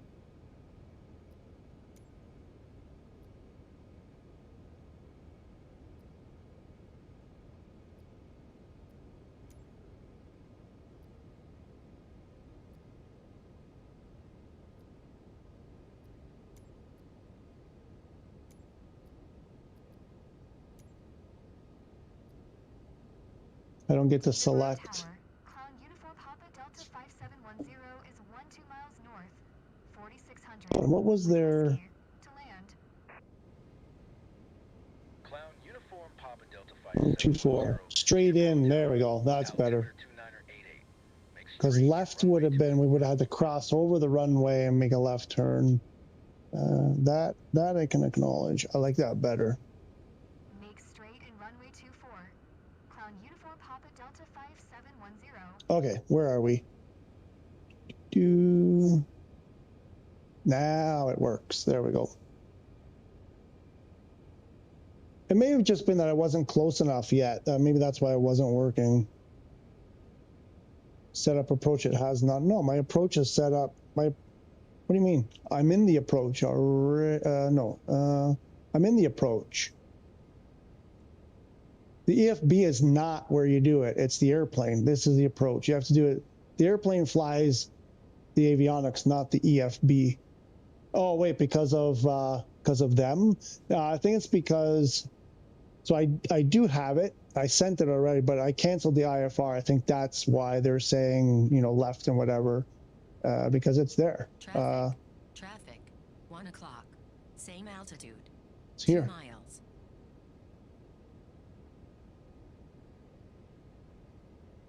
There's the approach right there. It's the one we're on.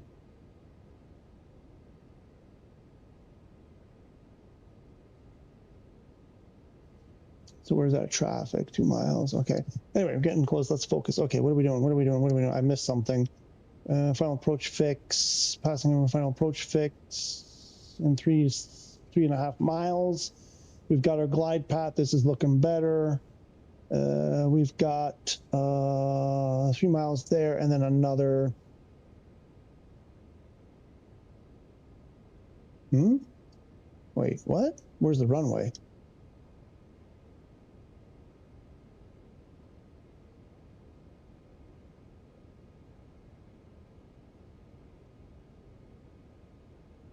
Is there not?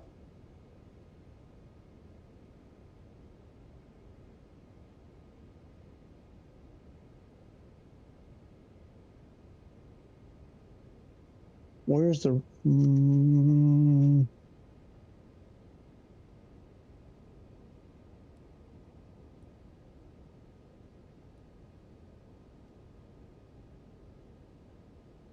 What am I missing? Diego, welcome to the LBMA is waiting for me. Yes, route procedure was none. It had you flying to none in mission step. Clown Uniform Papa Delta 5710. Wind 233 at 7. Clear to land runway 24. And there's the runway, clear to land, and it's not letting me acknowledge. With left D-pad, runway. Runway 24. Clown uniform Papa Delta 5710. Something is way off here. Something is not right, because that is not the runway.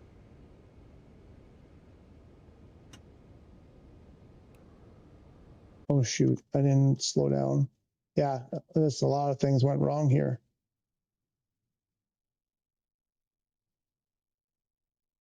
What's the wind? 12 knots, 115. Oh, we got our flaps already. I believe that's the runway over there.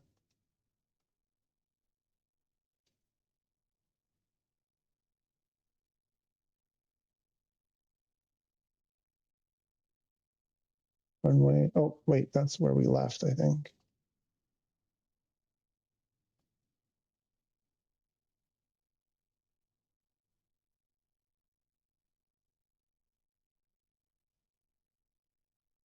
Wait, this is a crisscross.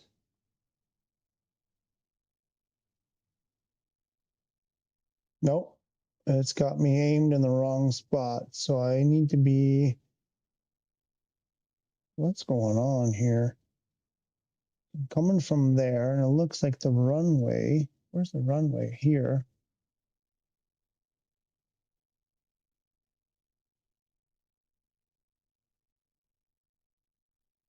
I see a runway there, but I'm not sure that's the correct one. Must be, it must be.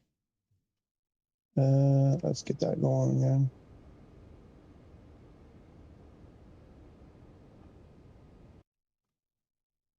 I hate that thing flashing at me. We'll get rid of flight director. And we'll put the gear down.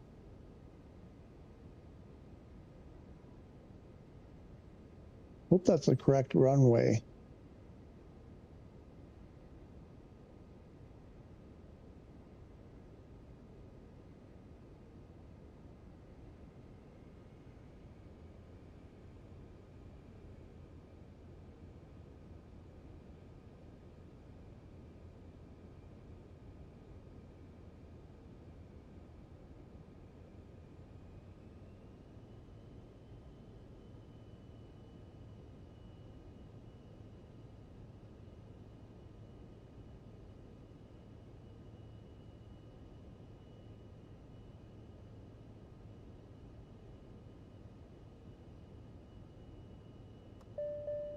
Oh, nope. Minimums. Minimums.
Clown uniform Papa Delta 5710.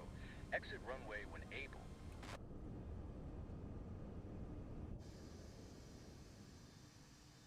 Woo! I think I held my breath that whole time. That was That runway looked really short from back there.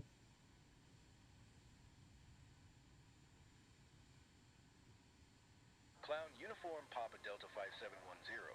Contact ground on 120.675. Good, 120.675. Uniform Papa Delta 5710. Going to 120.675. Clown Uniform Papa Delta 5710.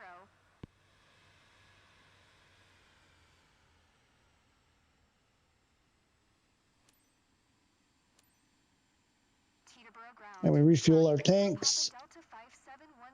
Who, Diego. Oh, yeah, it was Diego. Clown Uniform Papa Delta 5710. How'd you fly? I know it was, yeah, some weird stuff happens there, Aaron, sometimes. You know, today I'm going to pilot A310-300 old-fashioned aircraft. The A310, yes. Yes, go for it, man. Go for it. Let me ask you something. Yep, I don't see in my marketplace MH60 heli. It's for, yeah, it's for real. I'll show you. I'm almost done here. I'll show you. Are you sorting it right? I'll show you how to see the newest stuff. Moose. And now Moose, I have a face to go with the name. You look pretty serious in that photo. Were you really concentrated taking that photo?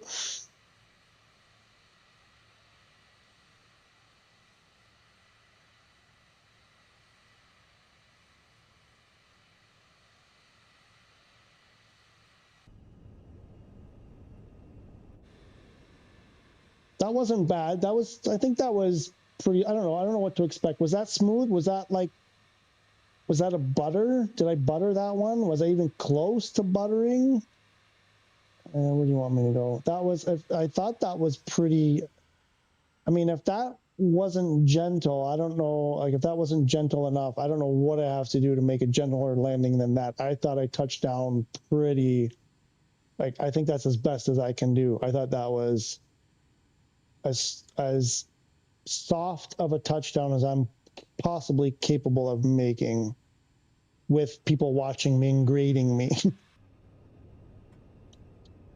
So, again, one of my favorite parts, the parking marshal.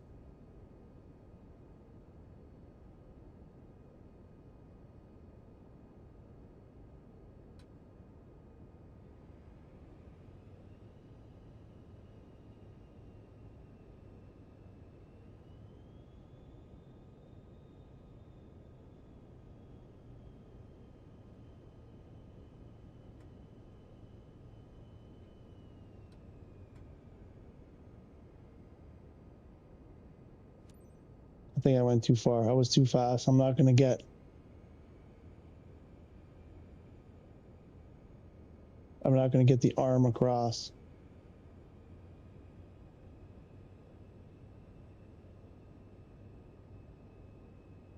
Come on.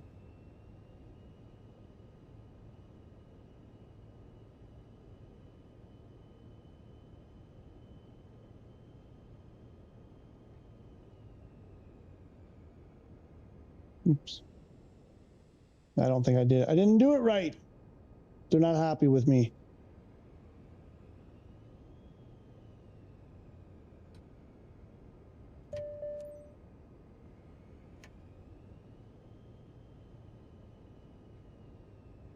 Come on.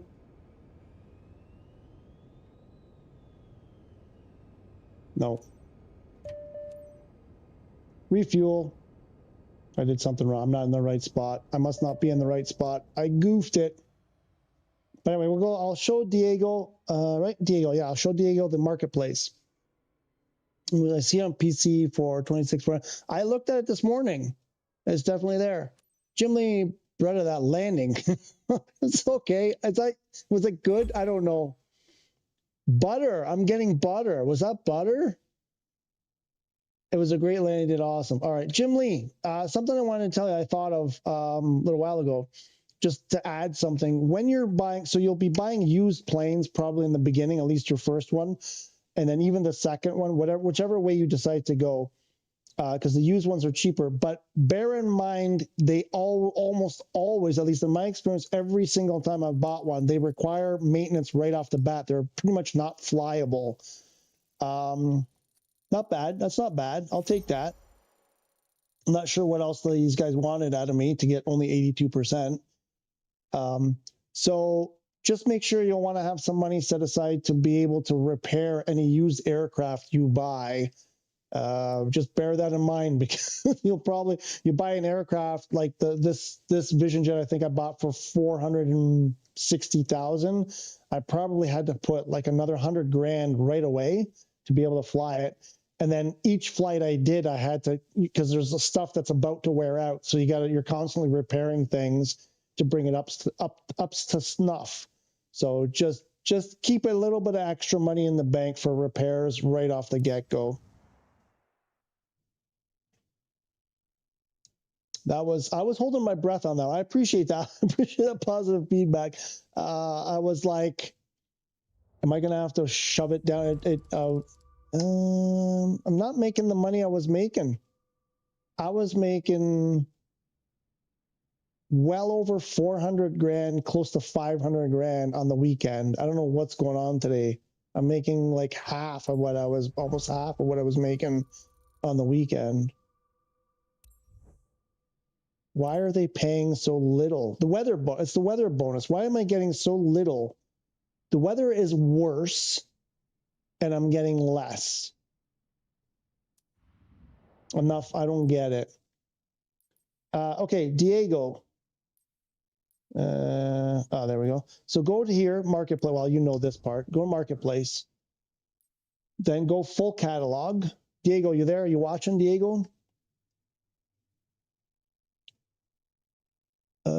Yes, your first 172 will be dirt cheap, like 20 or 30 grand, something like that. But you will have to do repair. It's kind of a tutorial that I think they actually, if I remember correctly, they walk you through making a couple of repairs.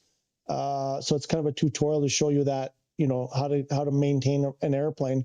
But whenever you buy a used airplane, after that, you will likely have to do repairs before you can even fly it.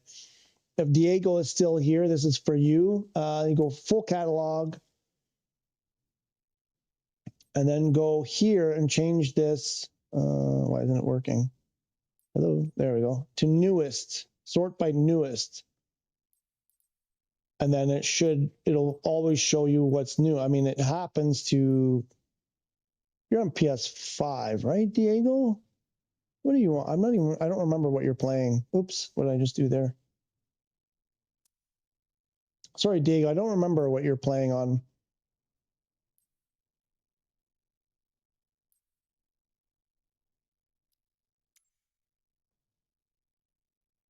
Because sometimes it shows the new ones here, but not always, because it's default. I don't know what the default is. So you may or may not see it here, but you should. I mean, if you're on PS5, you should be seeing it exactly the same as I'm seeing it. From Miltech. Nice. Yep, PS5. Yeah, I don't know why you're not seeing it. That's weird. But this is what I do. When I come to look for new stuff, I always change this. I don't know why it's not behaving today. I always change this to newest, and you always see the most recent stuff. I'm looking forward to the journey. Thanks for the helpful feedback, being so in touch with viewers. Hey, that's what we're here for, man. That's what we're here for. It's what I would want if I was on the other end. That's all I'm saying. So I'm just trying. I appreciate that support. That's and I mean, there's people like, I can't take all the credit because there are people, lots of people, and in particular today, like almost Aaron, who knows way more than I do. So I'm glad when other people, contribute to help out newer people. So that's what really gets me going. What I like to see. So I'm always willing to help people if they're willing to put in a little bit of effort on their own. So yeah, no sweat. Let's reload that baby. You're welcome, Diego. When choosing a used plane, pay a little extra for newer flight controls and engines. The rest is cheap. Flight controls and yep. Actually, I'm going to show that. That's a good point, Aaron. What's the moose up to today?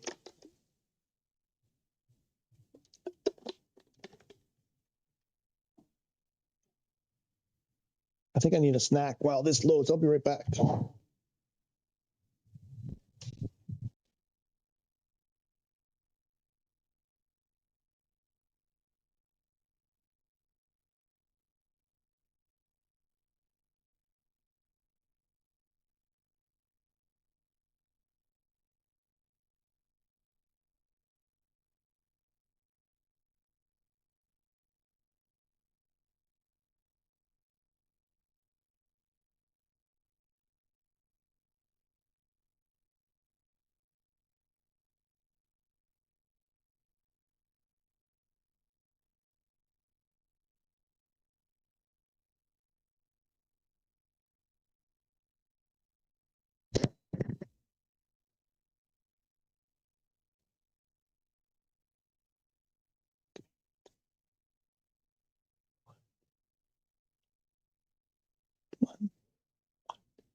Moose is just going for a flight. Good luck. What are you flying? What are you flying these days in career mode? What stage are you at?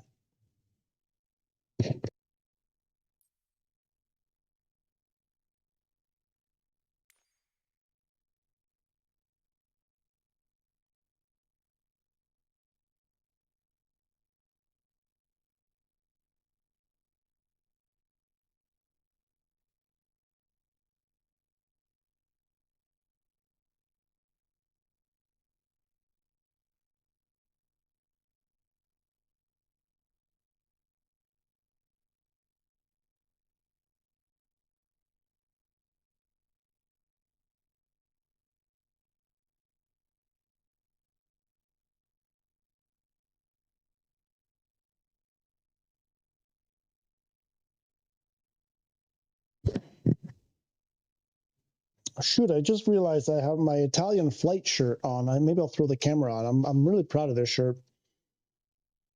Jim Lee says thanks. Oh, I've been at almost there. I've been flight simming for over 20 years. Really, I'm most of my hours in FSX, thousands and thousands in FSX. So wait, the implication there, Jim Lee, is that you've been recently playing FSX? And I get the jump from FSX to 24. I mean, I can only imagine. I dabbled with when I had like a demo or something. It might have been FSX. And to me, in my memory, I was so impressed with it at the time that I'm like, I don't know why everybody's making such a big deal about 24. It doesn't seem that much better than it was back then. But I'm sure if I saw it, I'd be like, oh, yeah, right. Starting a 4-hour flight from K-Frog to K-Tex. VIP and Medivac with a PC-24. Cool. All right. Good luck. Have fun.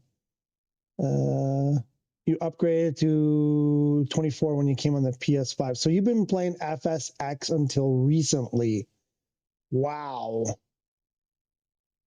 That's crazy. Would you have like an old x86, a 686 computer running that sucker? I was going to say something. There was something. Oh, yeah, we're going to check out that thing. I don't like the way the game was loading. Like, this stuff was not loading well. It's giving me the heebie-hees. I got the little spidey tingles that something. It could be my internet. Like I said, my internet was out this morning, and I think I want to do an airliner. Well, we got to do, where is it? Oh yeah, and I have the list in front of me, Diego, with the Togo, Honduras, Paro and Butao, LPMA, or something else, because someone on Reddit was having an issue, and I was like, I wanted to see if I could duplicate their problem. I wanted to kind of spend today doing career mode, but you know me, I'm 5 hours in. We're going to be here for another 3 or 4 hours probably. We got time to do stuff. But the right, so when you buy an airplane, I think almost Aaron was saying, let's say this is the first one. Like for someone like Jim Lee, actually, I should probably do this because, there we go. So I need to do this anyway because my employee has been flying. Oh, Jim Lee, if you're still there, this is another thing. So after you get your second airplane, so here you see here, does my mouse work here? Yes. You see assign pilot off. That's the default setting. So when you get a second airplane, you go down, you click on the airplane, and you go to assign pilot. You turn that on, and an employee will fly your airplane. And you'll make a little bit of money from that, but you do have to come in and check on it every once in a while to maintain it. So you make a bit of money that way. Like I'm making, for every hour I'm flying, I'm making like less than 20 grand. You only make it while you're flying. So it's not like you shut the game off, come back tomorrow and you get $1 million from it's your in-game time. So if you fly for an hour, they fly for an hour kind of thing. And I'm getting like 20 grand usually for about an hour's worth of, when I fly myself for an hour, I get an extra 20 grand from them. But now I got to go and freaking maintain, can I see? I can't see. So you can see what kind of shape. Can you guys make that out? You should be able to make that out. But I was in a virtual airline. An FSX, so I flew a lot. Oh, right. Yes. Plus I had it tweaked to my liking. I bet you did. So yeah. So what was Aaron was saying? Yeah, the flight controls. So when you get your airplane, you want to focus on them because if these things go bad, like flaps, this kind of stuff, your ailerons, you're dead. Your airplane's gonna be finished. These are the important things. I mean, if you have no fuel, but they wear slow. So there's a wear rate here as well. So you can see here it gives you a wear rate. So these one chevron is slow wear rate. So you don't need to worry too much about that. You see these wear faster, and you go to like landing gear, very rapid wear rates on this stuff. So pay attention. And so flight controls, and then you want to go to your engine, because sometimes you buy your airplane, it'll say the engine is completely kaput. So you want to make sure the engine is in decent condition. And oil, the oil is super cheap.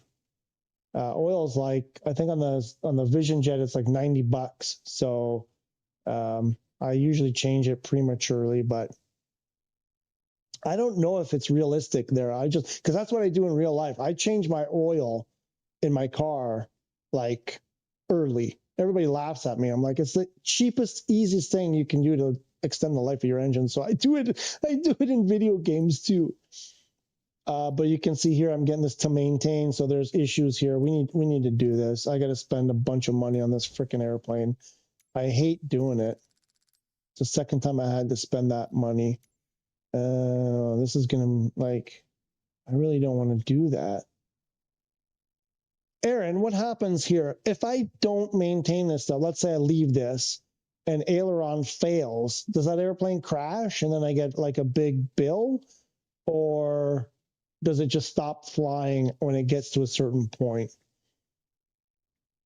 Because honestly, I'm not making, it's not like I got to spend $5,500 on that, $7,000 on that, $5,500 on that. Like these are all going to be, yellow soon. I'm here now. I had to pay whatever. I had to pay $3,000 or whatever for the privilege.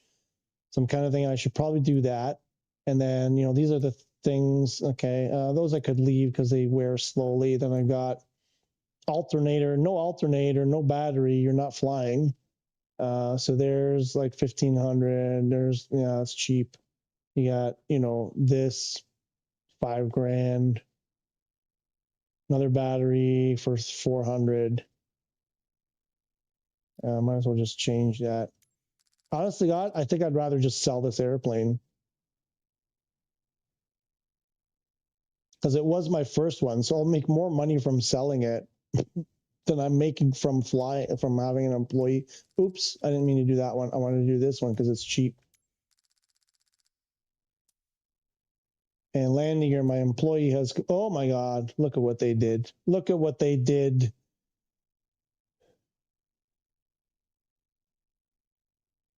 Now that is a cool feature to hire pilots. It is. It is when they don't break the airplanes. If it runs out mid-flight, you would likely fail mission. No, I'm not talking, I know that. I'm not talking about when I fly. I'm talking about when the employee, when you have it assigned to an employee, does it fly? I mean, I don't know if you're doing a lot of that. I mean, I don't know if sounds like you're almost selling your airplanes every time. You're not keeping a fleet at all. So everything in this category. So here's a good example. So if you don't want to go through each one here, since every one of these is needing to maintain, you can just go here and do the whole group, and that'll do the whole group like that. You can do it here too. Like you can say, okay, none of these need to be repaired yet, but you can still do it. You can still do the whole group if you wanted to. You can go here but it's kind of a waste. You don't really want to do that. Lights. So it's saying none of these are really. So beacon lights, nav lights, none of them are required. I don't think you can fly an airplane if you don't have nav lights or a beacon. You know, a recog lights. I don't know.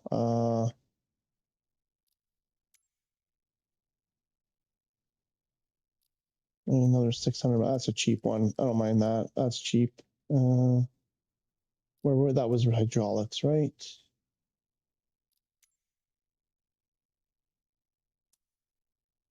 And let me guess, 50 grand for the engine. Yep.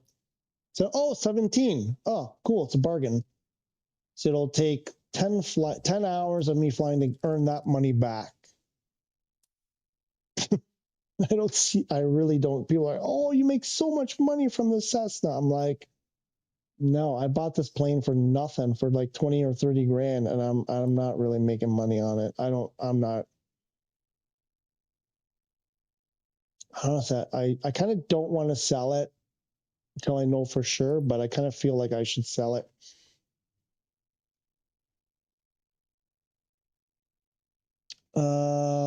You get to where you make a ton of passive income from your fleet if you buy them and keep them flying.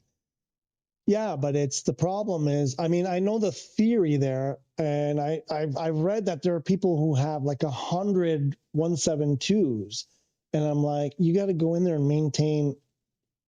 I mean, as far as I know, there's no way to maintain multiple airplanes at a time, and they have 100 airplanes or 20 or 50. It's a lot of airplanes, and you have to go in there for each and every one. That's a huge waste of time. There's got to be a way to maintain them. Like, I don't see how they're doing it. And like I said, I've calculated it out. For every hour that I fly, my Cessna makes me 20 grand. And then every few hours, I have to spend like 100 grand in repairs. So like, I'm not calculating a huge profit there on running that airplane. Now, there may be other airplanes where, you know, that dynamic is better, where you make more money than on the Cessna in terms of how much you're maintaining. But so far, I'm not really seeing it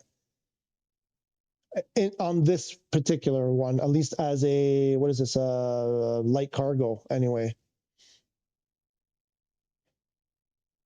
This guy has almost 6 minutes complaining about 20K in repair costs. That's right. That's right, I am. No, but this is the airplane that's flying with my employee that I get 20 grand. Like tomorrow, I'll get 20 grand in income from this thing. for all the flying that I did on my own today, and I just spent like $100,000 or whatever. I have to go back and watch the replay and see how much I just spent there. So it's going to take me, and I don't even fly my career mode very often, like 1 or 2 days a week. So it's going to take me 3 weeks to make back from my employee. And that $6 million is going to be gone in a second because I'm going to be buying something very, very soon. So it's going to be completely gone.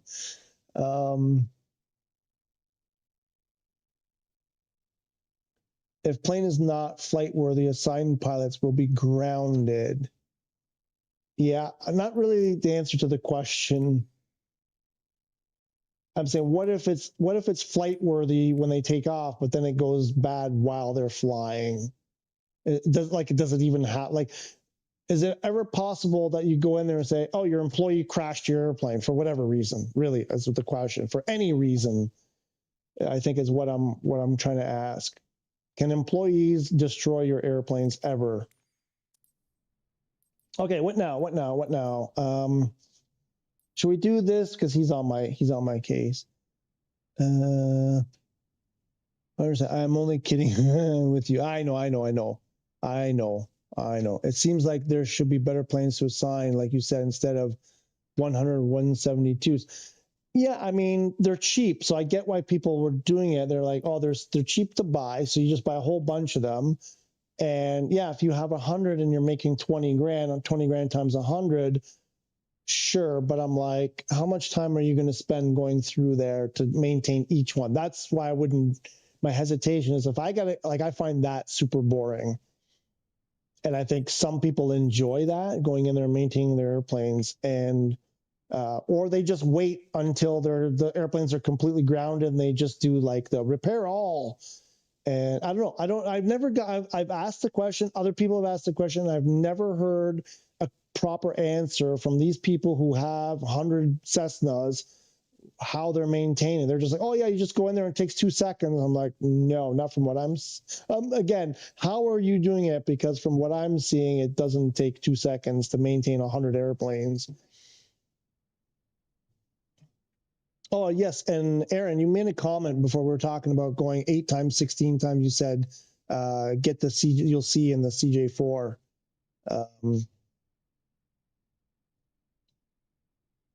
8 times to see what it pays. Excellent. Okay. Yeah. Cause you did say, it can handle the, sim rate better. Yeah. I'm ready to buy it. If you can confirm if it's a better path.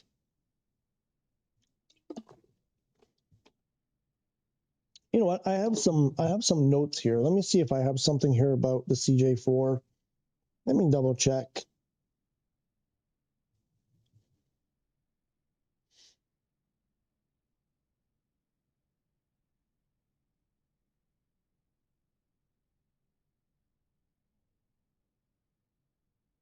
I can delete that.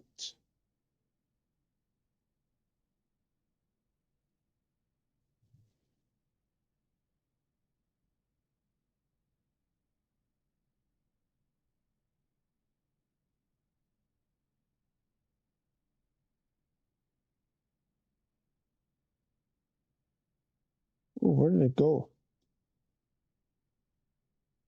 Ah, here. Okay.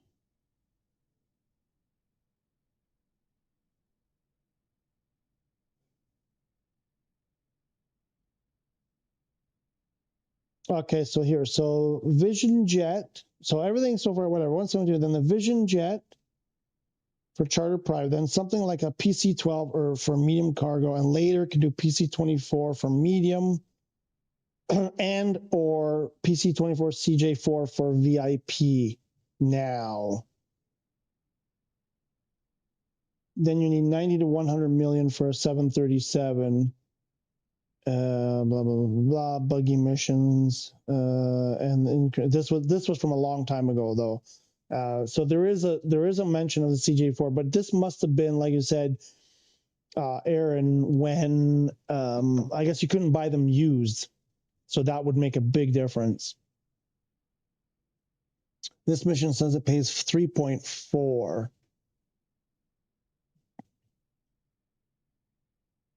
I don't have 100 Cessna, but I have a lot of planes. You just have to repair and wash them every however many hours. Check that with the fleet overview. But yeah, but okay, like this. No, where's fleet? Fleet overview. Here. And then recommend and check up in, but can you repair them from here? Oops. Oh, come on. Doesn't look like you can actually get down to the airplane. So this just tells you which one needs attention, or well, it doesn't even tell. All it tells you. So you're talking about this, but that's recommended. Stuff can break before that time, right? And then what? Then you still have to go in one by one, right? So the question I'm asking is, if I have 50 planes here,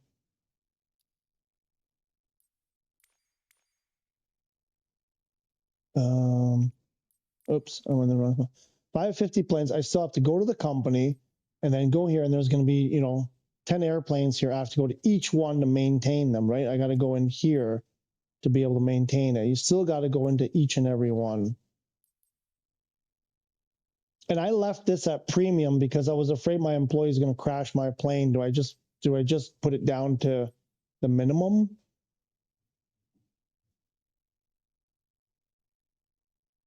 Needs a better interface for maintaining. Yeah, right. I had a big fleet, but sold them all. I prefer just running the A330 passenger. They pay up to 60 mil. I mean, I'm with you there, Aaron, because at a certain point, it's like, does it matter? Because you're just making money hand over fist. So who cares? So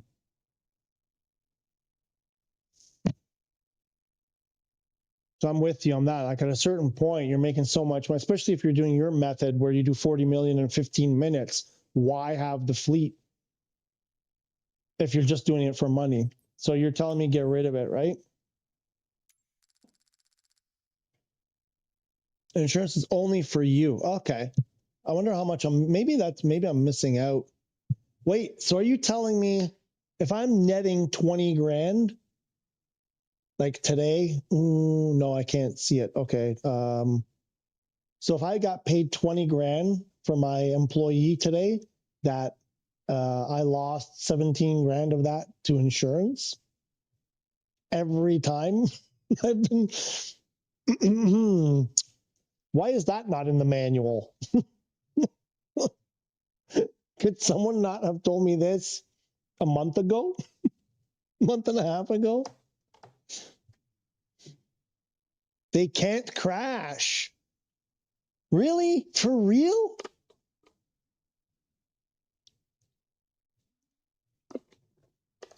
With all of the bugs and all of the strangeness in the game, that employees never crash. I'm shocked, actually.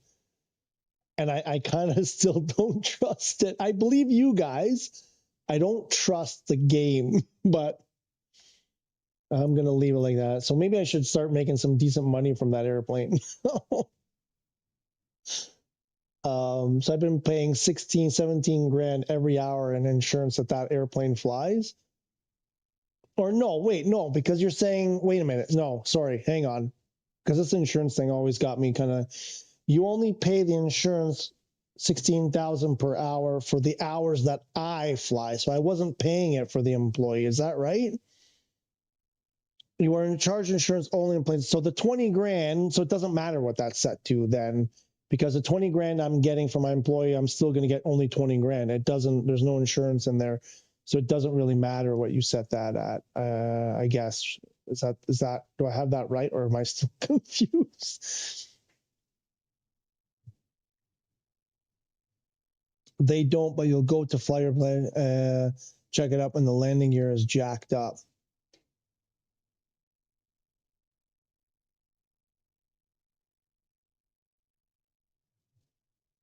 You mean if I don't have the insurance? Sorry, mock.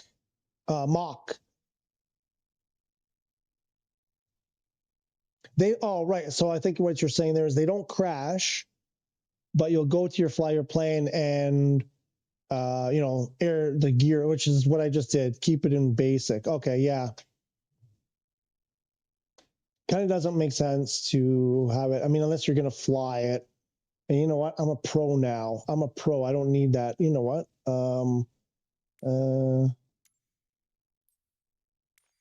I don't think I need it. Oh, I had so much confidence in myself. I already put it down to basic on the Vision Jet. Wow. How conceited am I? So arrogant that I did that. Or I was just so poor that I felt like I couldn't afford the insurance. Really? Right? This is the Vision Jet. I don't believe it. When did I do that? Oh my goodness. How arrogant. I don't remember doing that. I remember when I bought the plane. Okay, speaking of buying planes, I remember when I bought that plane, I was like, I don't want to lose it. All right, so we're doing this. What are we doing? VIP? No, I can't because we got to do this. We got to do the cert. I got to get my rating. Which one? Multi-engine, right? Wait, what was it? It was multi-engine, right? How much is that going to cost me? 30 grand? 15. Okay. And we're flying what is that? Is that a DA62? What else could it be down here?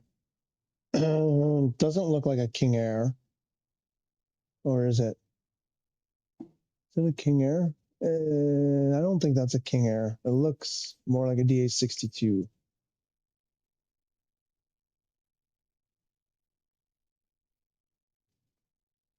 I don't know. Am I gonna do this? Just curious. I'm gonna get the CJ4. Let's do this and get a rich people problems. I'm still just an employee. Sorry. You don't know how many times I was an employee. I restarted a few times. I went through it, and I'm like, I don't want to have to. I don't want to set back here. I really don't want to set back. Not for the certification. I'm thinking the next step of buying the CJ4, and I'm like, do I really want to go down this road? I'm not 100%. Oh, look, Diego, look where we are. Here it is. Cristiano Ronaldo's airport. Lima Papa Mike Alpha. Finally, it's in the game. So what are we doing? This is airborne departure. Okay, so we're just doing an approach and a landing. That's it. Simple. What do we got to do? Way more. Okay. Okay. Is this one where we lose one engine? One engine. Right. It's that one. Okay. Right. Okay. Trying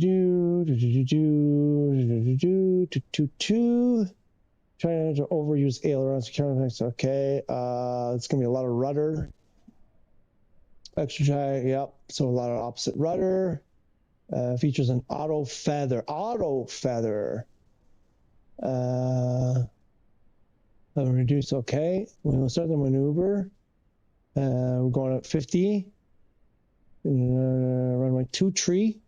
Stay calm. Stay calm. Okay, Dizzy, stay calm. You have the piloting skills. I have the piloting skills to nail this. I'm so confident I have basic insurance.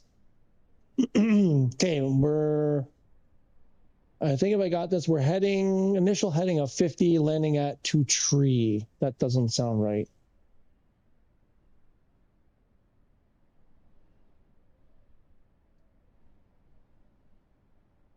Uh, 50. Maybe it is. I don't want to do the math. Oh.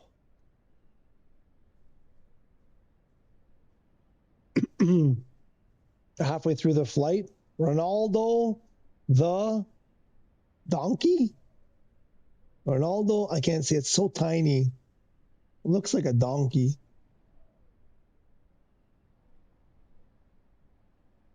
I thought that was Dominic the Christmas donkey. No, is that something else?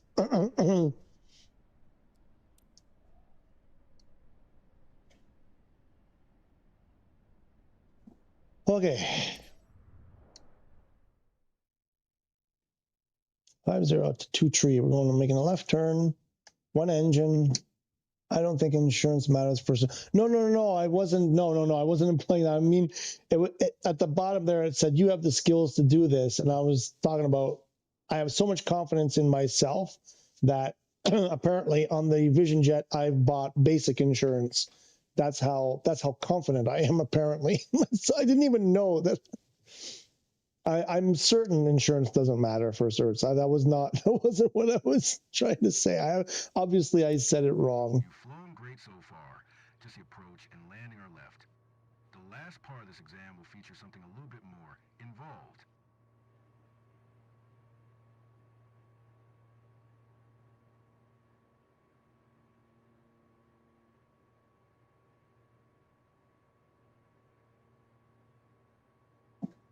I need to stand up. Oh, the blue boxes. I haven't seen the blue boxes in a long time.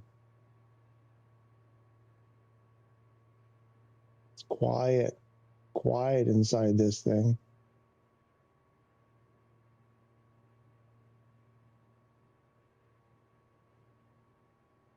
Where are we? Okay, there's our path.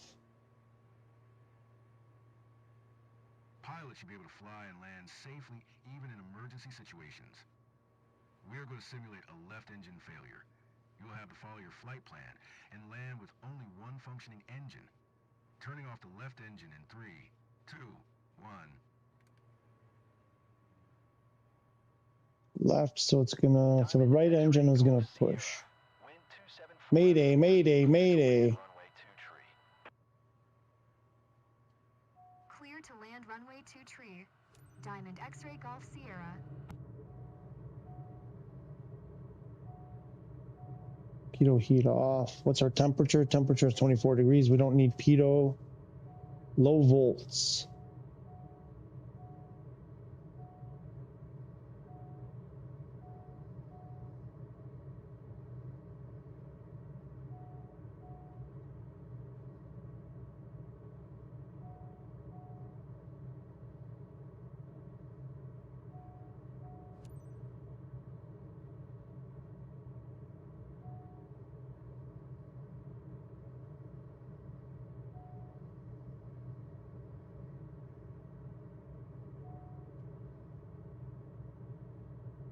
It's a pretty smooth flyer, though, I gotta say. This is like a nice, gentle.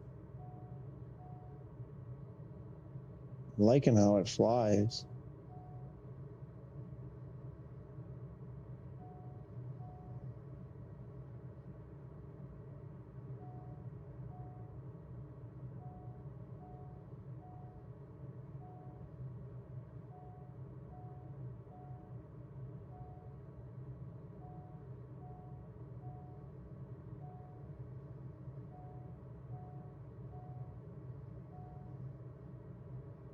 Oh, I just don't like seeing that prop sitting there not spinning.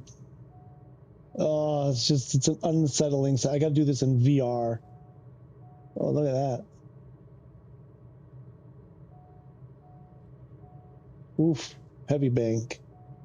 Heavy bank.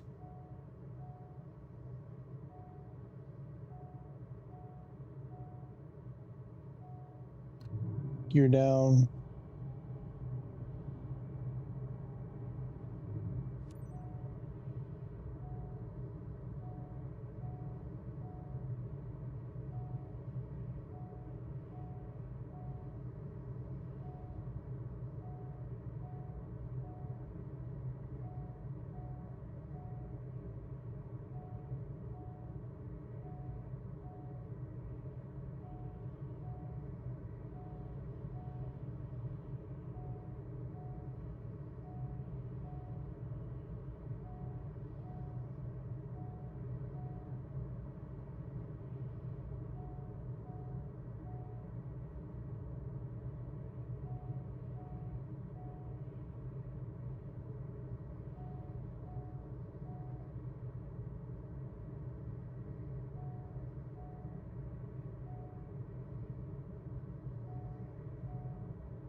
I have no idea what the approach speed is for this thing.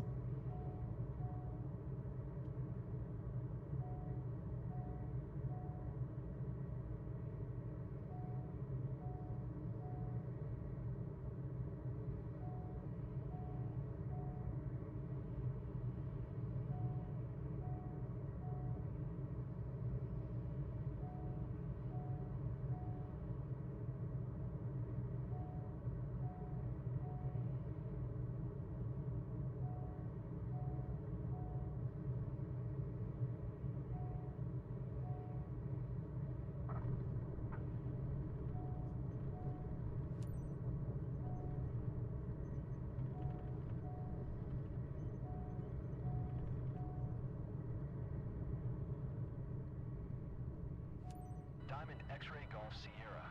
Exit Oh, runway. why is it going? Oh, I forgot to go to idle. Oops.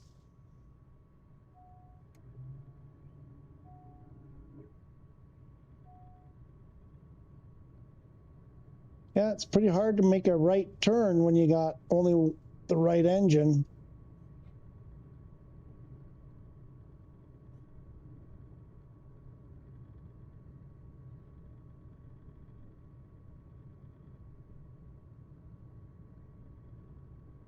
Diamond X-ray Golf Sierra. Turn next taxiway. Yeah.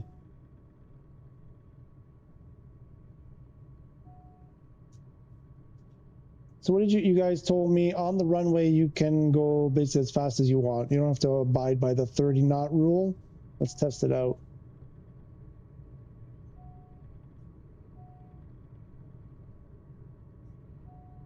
I'm doing 32 knots and I haven't gotten a penalty yet.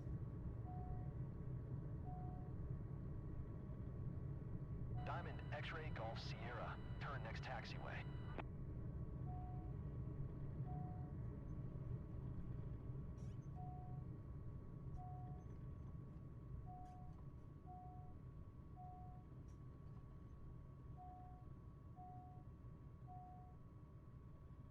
Diamond X-ray Golf Sierra. Contact ground on 124.66.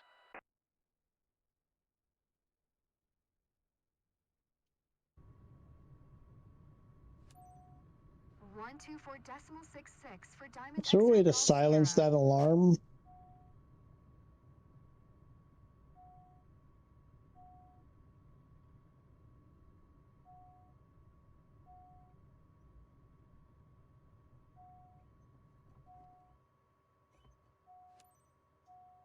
Madeira ground.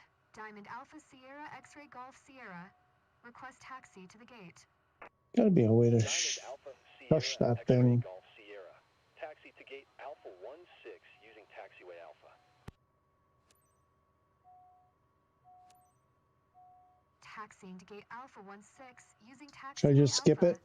Diamond X-ray Golf Sierra. I'll just skip it. Skip the Maloo. Why do I feel like I did that recently?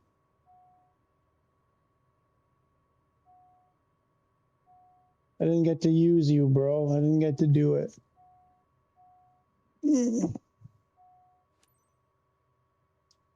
Oh, it's a goat. See, I knew. Okay, now it makes more. It's so tiny. Same attitude, and I'm sure that you And have great yes, now I things see that it's a piloting goat. career. Okay, that makes more sense. That makes more sense. Exactly. Diamond Aircraft, especially DA-6, very fun. They're such light aircraft. I've flown the DA-20 in real life. Get out of here. And it was tossed around like a balloon in light winds. Well, good for you that you actually, you got to fly it, I should say. Not bad, not bad. I've done better.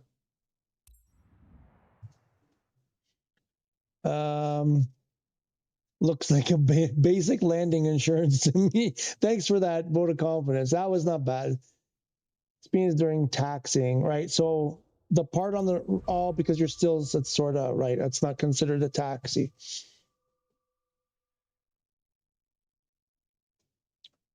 Okay. Okay. I'm so nervous. I'm so nervous. Press the, sorry, I'm out of the plane now. Press the black button under the yellow flashing. That was yeah, I did that. It just brings up the alerts. I thought that's the one I did. It brings up the alerts box, but there was nothing in it. Was there something else I was supposed to do?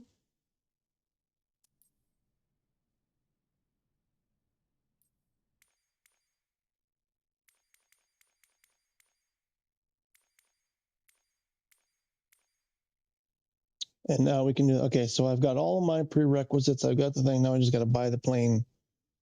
Oh, man, this better. If this goes wrong, right? And we're doing, what are we doing? We're doing for VIP. Before I do this, we're talking about doing VIP, right?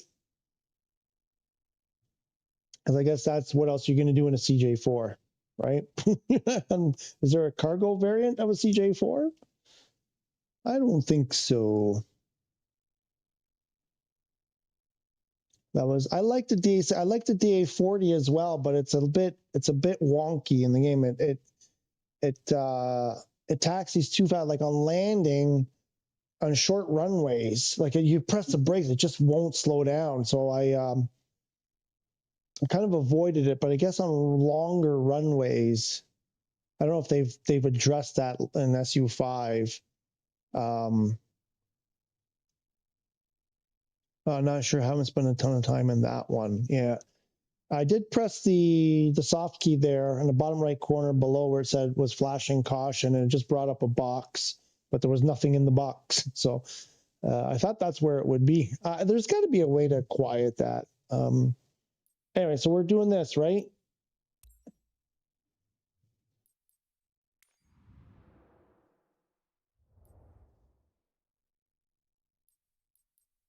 And I think you said spend a little bit more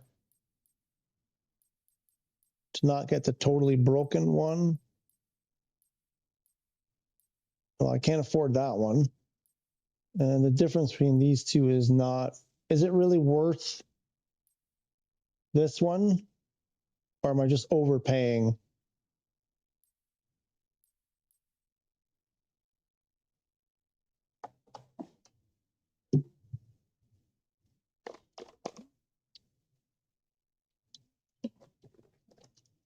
I need a refill on the water. One moment.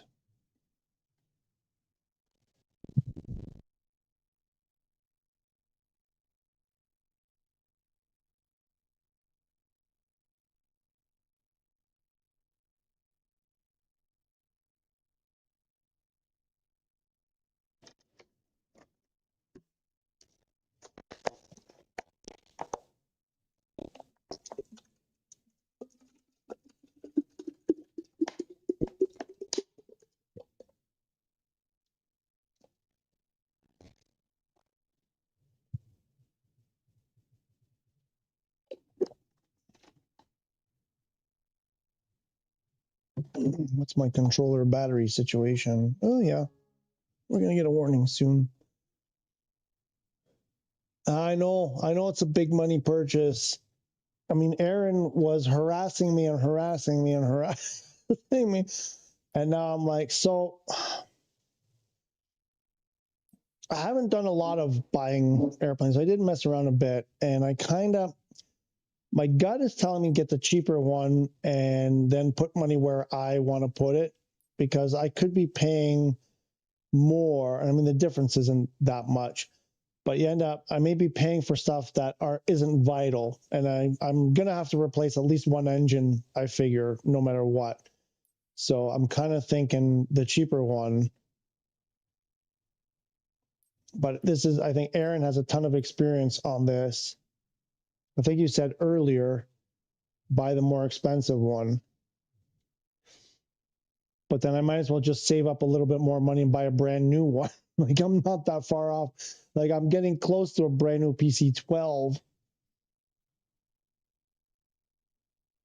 I don't know which one.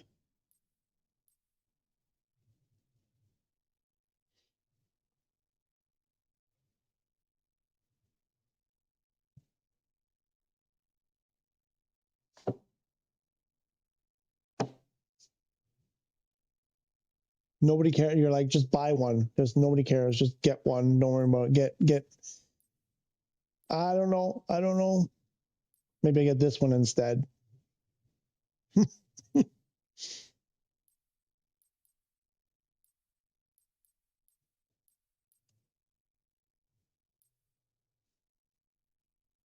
Oh, I'm undecided.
Sorry, I had to do something. I would grind more Vision Jet flights and get a PC-12 if they hadn't broken the autopilot in SU5. I don't know if that's fixed. Okay, which is what I was going to do, but why? Why? Because on my other account, if I remember correctly, I was doing. Imagine you're talking about for medium cargo, and medium cargo on the PC-12. I think I was making around 1.5 million. And I've been told today, almost Aaron just did one for like in the CJ4, a VIP for 4 million or 3.5 million or something, 3.5 million plus whatever bonuses you might get. And I think he should be done about now or a while ago.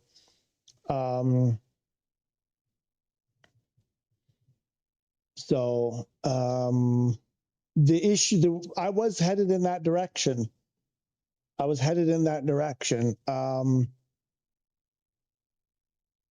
And apparently because the CJ4, I believe you, from what Aaron was telling me, you couldn't buy it used before, and now you can buy it used, and then those missions are paying more.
Almost done. You're almost there.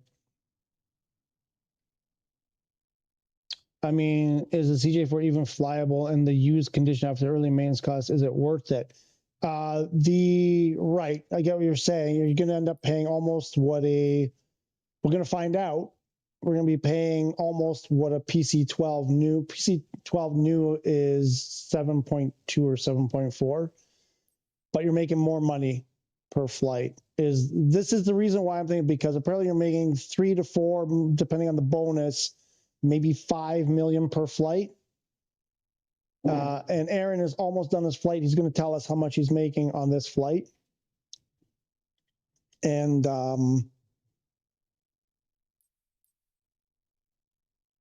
the CJ4 is one. So when you look up, at least I've saved here in some notes, whatever that I made from when people were talking about what's the best path. The CJ4 was definitely in the path, but it came much later. It came after the PC12, basically because you couldn't afford it that early.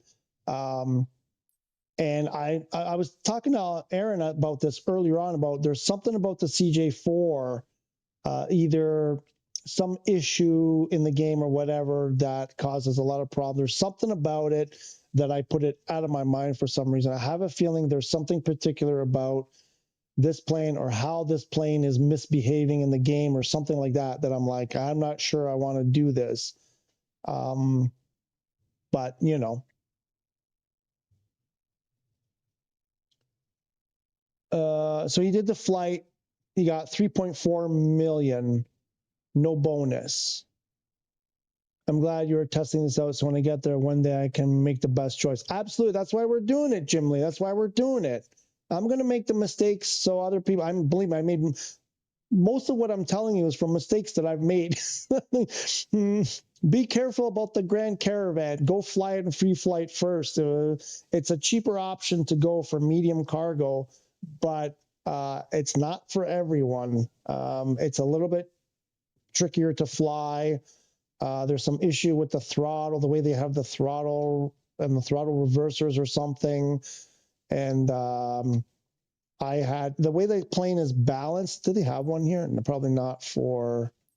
It's got like a long moment behind the main gear. So when you're backing up, if you're doing pushback or something like that, if you tap the brakes, your tail will hit the ground and crash.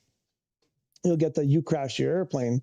And that's what happened to me on the very first flight. I was backing up, hit the brakes, and it crashed, broke my plane, and that was it. I was done. I sold it. I said, give me a PC2. I had to grind another 100 flights to get PC12. So I don't want to make that mistake. I just don't want to waste time. That's the thing. If I do it and it's wrong, then I'm going to waste weeks and weeks and weeks trying to catch up again.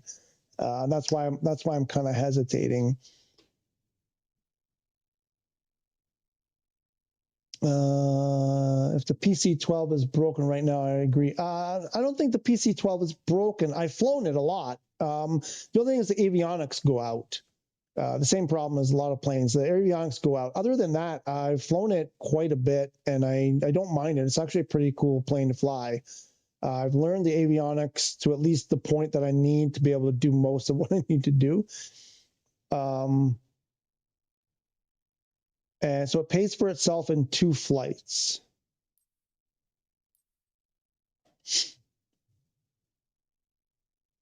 And is there a big difference between the cheaper one and the more expensive one? Should I even bother spending the extra 200 grand?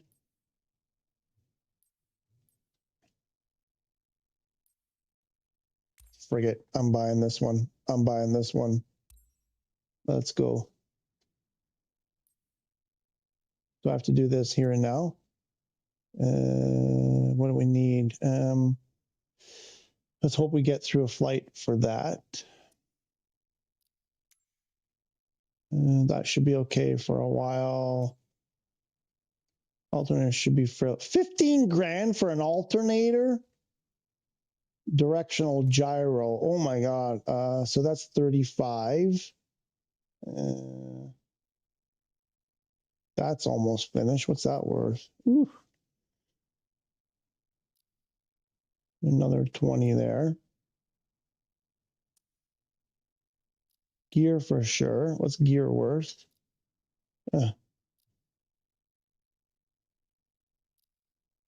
Oh, tires are cheap. Oh, this is, so there's another, that's 100 grand so far. Oh, I need my panel lights. I need my panel lights. I can't fly without my panel lights. Hydraulics, yeesh. Oh, okay, not bad. Not bad. 5 grand for that. And here, this is the one. Oh boy. Okay, oil's cheap. Oil's cheap. I told you I'd have to replace an engine. I knew it. How much are these worth? Oh, I don't even have enough. That's another million. It's another million.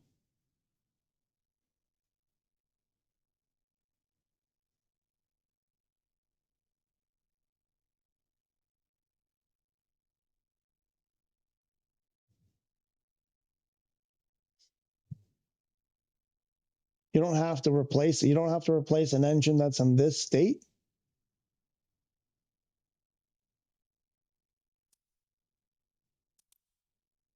What about the other one? Can I look at the other one?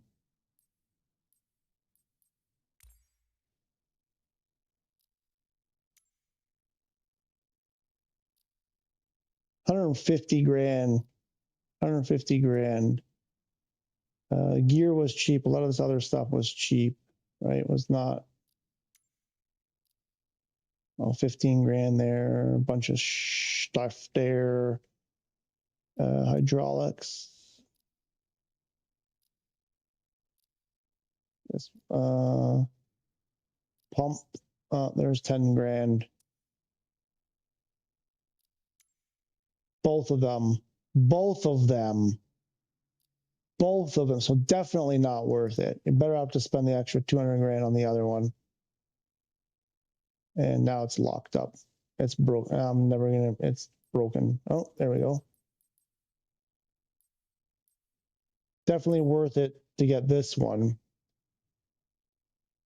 I can't afford it. I can't afford it.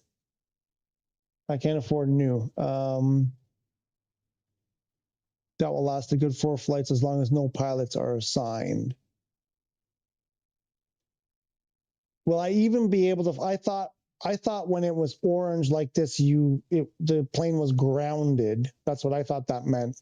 Basically, you can't fly it until you make this not orange anymore. Do I have that wrong? I thought that was the whole point of this orange thing, saying you cannot fly this airplane in this condition.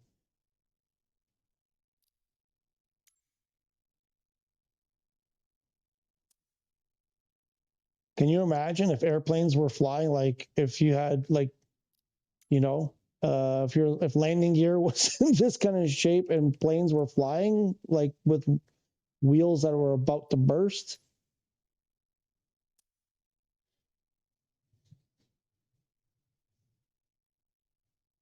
So this one needs too much. They all need too much. The cheaper one was way worse. Both engines needed replacing. The one that was 200 grand cheaper, and the other one I can't afford. It's like another million or something. I can't afford the other one. It's almost at a new 6.8. At that point, I don't know. Like this one, I can't afford it. But yeah, it doesn't need engines or anything. But I'm still more than a million away. I'm in the same boat. I either grind. I need another million to fix the airplane, or I need another million to buy this one. So either way, we're not buying a CJ4 today.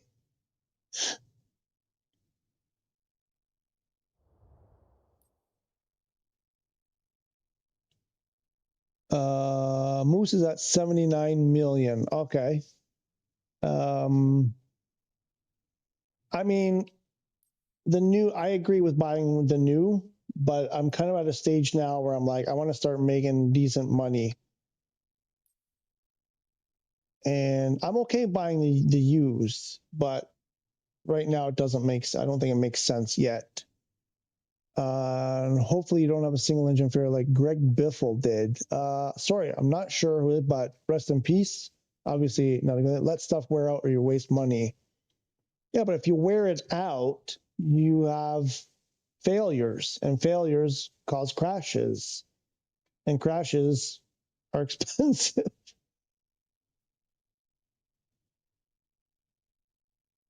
I thought that was the whole thing about the maintenance, is that if you don't maintain well, you will get failures that will cause you to crash or end missions, and you don't get paid, and you break more stuff and so on.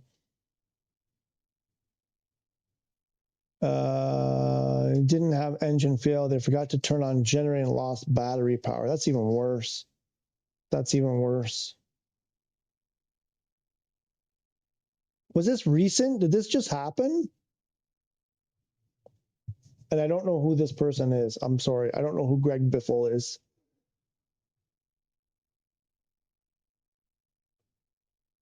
Things where at a certain rate, they need to be monitored. Right. But when it gets orange, when something is in the orange, and it's something, okay, like maybe I just totally don't understand it. Maybe I'm just being overly cautious. Oh, I don't want to have to, no. Oh, wait, I don't have to, wait, let me, hang on.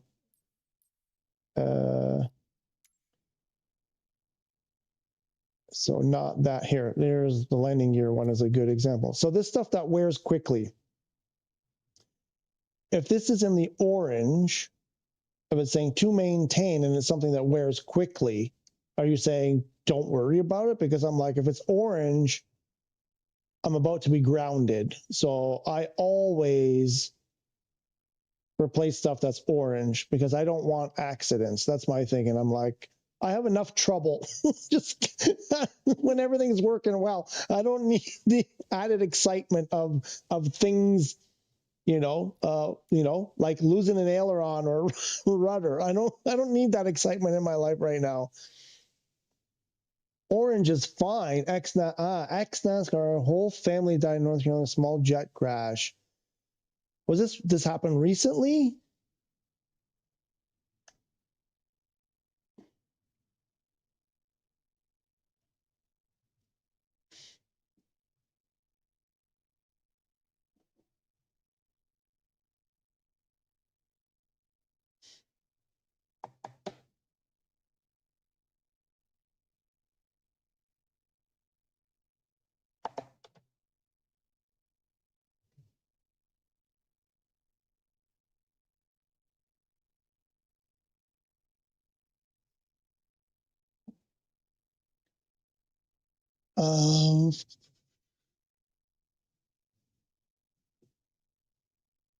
I thought they still had one operational engine. My friend of mine back in Canada who was a pilot, and some other pilots, they said the same thing. In a multi-engine airplane, the working, at least in a twin-engine airplane, the working engine usually takes you to the scene of the crash. That's what they used to say. Watch how much wear occurs per part per flight and time repairs at the end of their cycle. I don't like risking it. I'd rather just repair it and not have to think about it. But I get what you're saying. It's too much thought for me.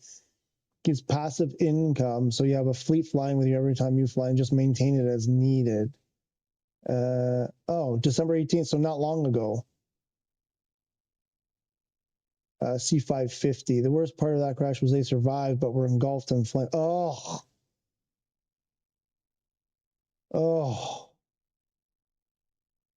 That's brutal. That's brutal. Keeps passive. So this passive income conversation again.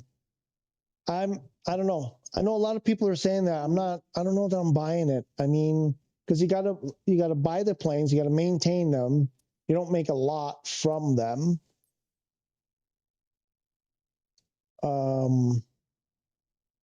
For the amount of effort that goes into them. I don't know. I know people are doing it, and I'm not. I don't know, because I'm looking at what I'm making from my my Cessna 172. Scientific research. That's the Tornado one. That's the Tornado one. This one. I did this the very first time I played. I think it was on Xbox when I did that one. This is the like, don't do it, right? Don't do it. I remember it being a huge pain in the butt. It was so long ago and so much. Yeah. Where are we, by the way? Oh, we're over there. I need to do a few more. I need to do a few more. Does everybody know the 25 points that we're trying to highlight here? Number one, picking better airports. Don't pick small, crappy airports. And Aaron was saying how did it go? Pick the, wait, let me see. Pick green, not brown. Brown, not green. No. Green, not brown. But even that, I'm still like, even some of the green ones, I'm like, I'd rather not fly there. Like this one. What is this airport? No, that one might be okay.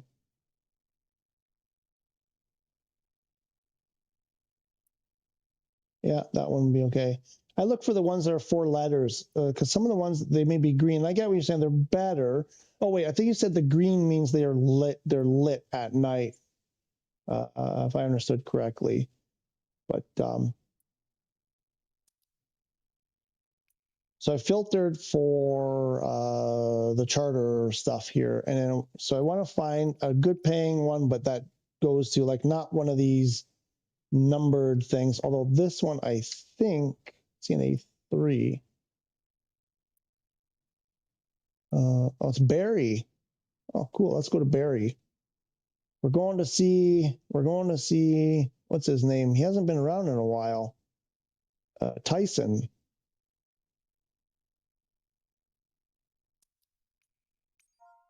Let's see how bad this is. I might not take it. I might not. I kind of want to, looks like I've done it before. Barry Air Park. Yeah, no, no, I already know. No. Yeah, I did this before. I don't think it went well. I don't think it's a brown. It's a brown. Brown means doo-doo. I think I did it. I think I survived, but it wasn't fun.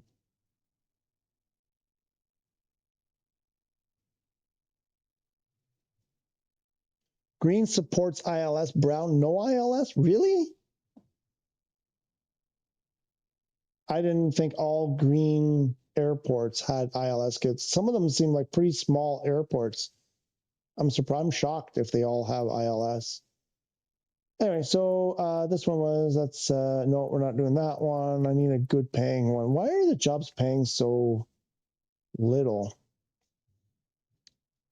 And yeah, so Aaron, you just did one. You got no weather bonus. What's up with that? Because I got one. I did yesterday.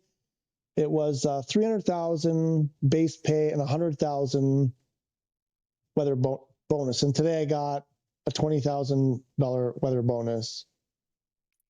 What's happening? Like, do we know what's going on? This one, 223 to KLYH.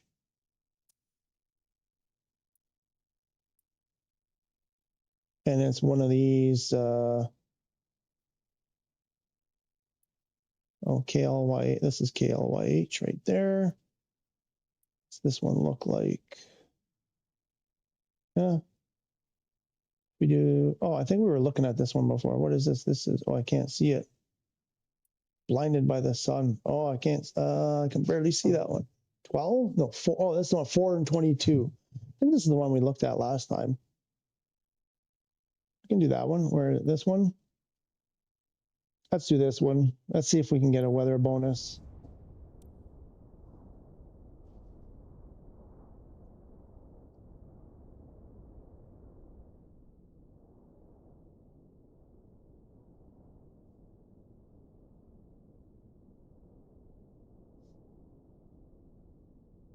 Making dinner AFK. All right. All right. Boiled potatoes again.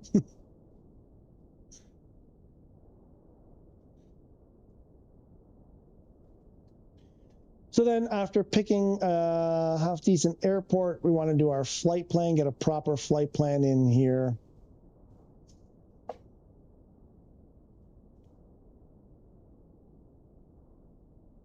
$230. Can we do 230? It takes a while to get up there. Kind of like 170 seems. I kind of like that neck of the sky. What's our wind sitch? So over here they're saying 0 wind. And that's saying, did I turn off weather?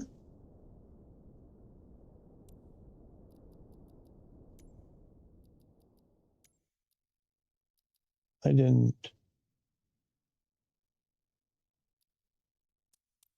Something doesn't seem right.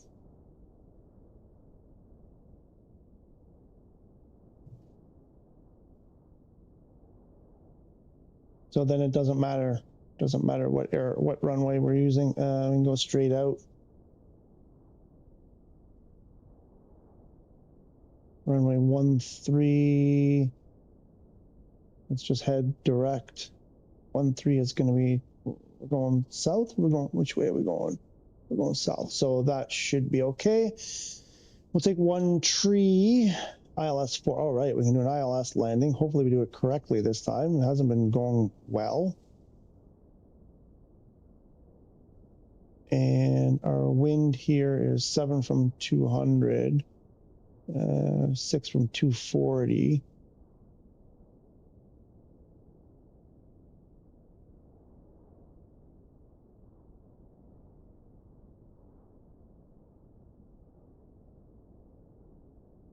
No change, no change. What does this say?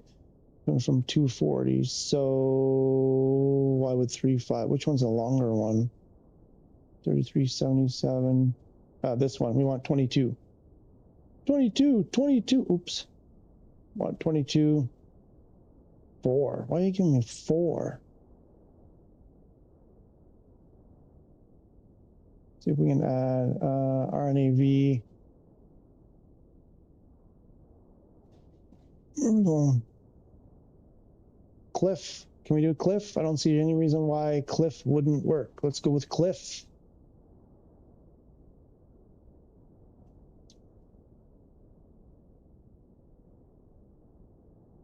Should we do this?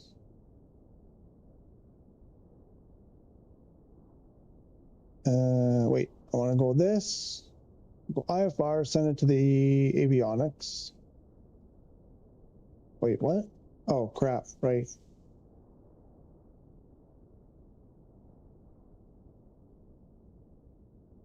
And then 13.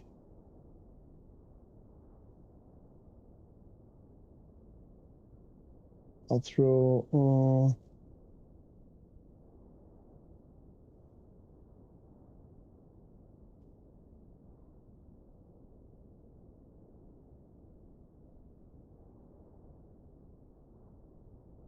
that as a waypoint.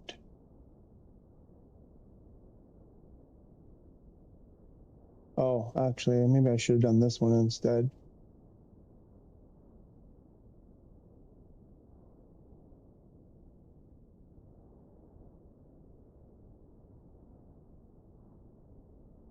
What? What just happened there?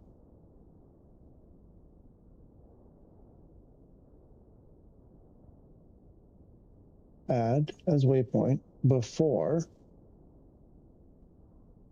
Thought that's what I did. Is that not what I did?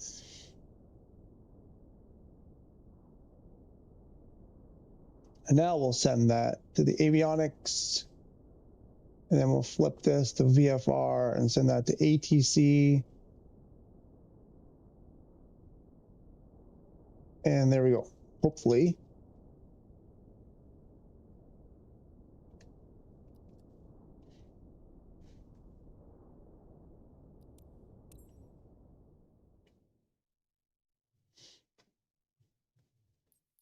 $6,000 to move it, and off we go.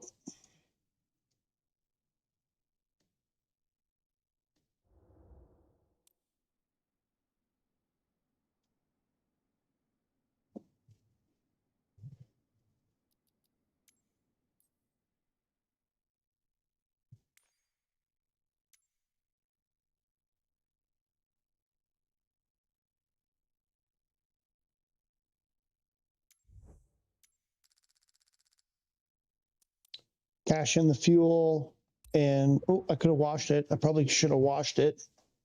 Oh, we could add that. Could add that to the list. 28.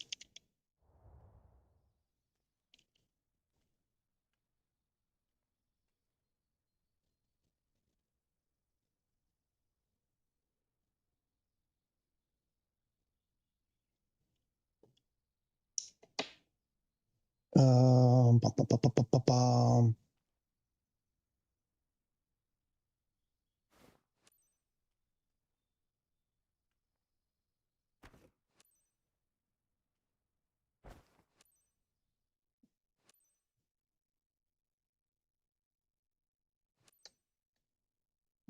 Ground service. This is flight UPD 4010 parking 42. Clear to start passenger boarding. Roger that, Captain. They're on their way. Have a good flight. Hello and welcome, ladies and gentlemen. Nice to meet you. Strobes, landing lights, oxygen, probe heat, Hi before you leave to Concord. Ms. Gardner just pitch boarded. I know trim, you'll give her a warm welcome. She's close to one of our top clients who booked the flight for her. Have a nice flight. fuel initialization, weight initialization, accept it, flight plan to the map, maximize it, flight plan.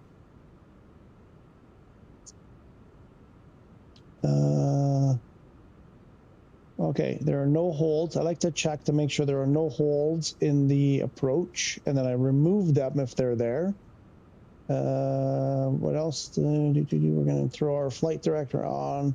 Heading is, was it 130, I think, or 13, I think is the runway. So we'll put it around 130, 132, something like that. And that general directione, something like that. Alt. Oops. This.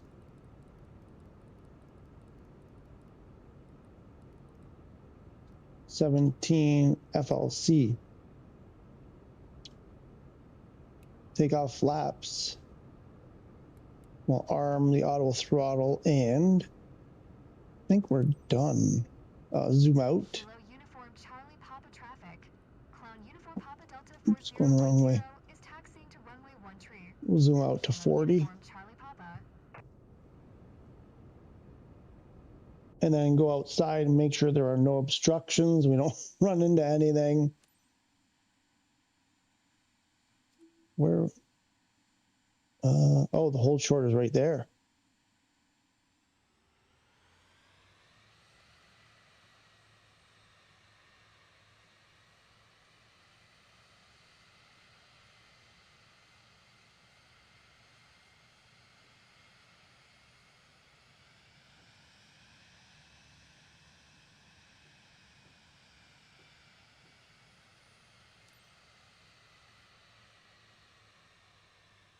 Ladies and gentlemen, I hate when these lights or cone, whatever they are, beacons, I think they are.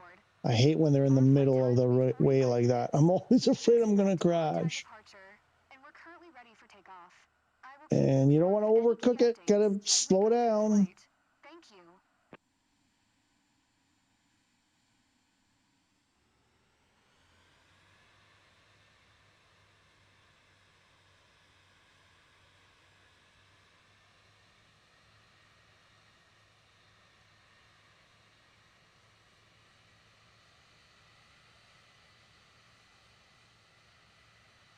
Engine at 55% and we're not moving.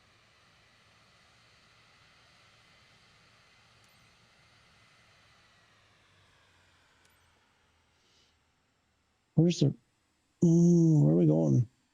Kilo Uniform Charlie Papa traffic. 13, Papa Delta 4010. that, we're going that Taking way. off runway 13. East departure. Kilo Uniform Charlie Papa.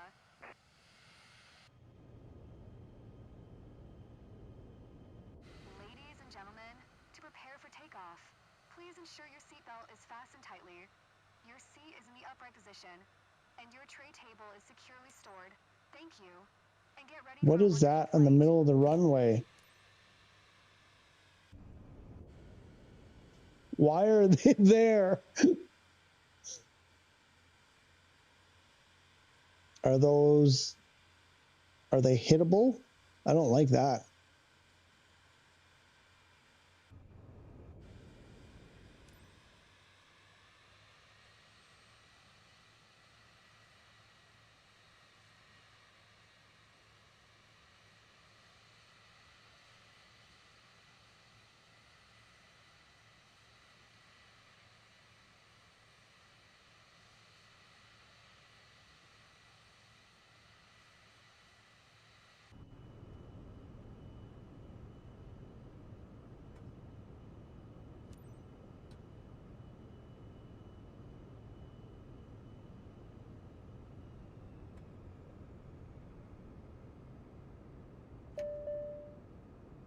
Let's get that heading set right ahead of us and double check. Flight director, everything looks good here. Flaps, takeoff, trim looks good. Let's hammer it.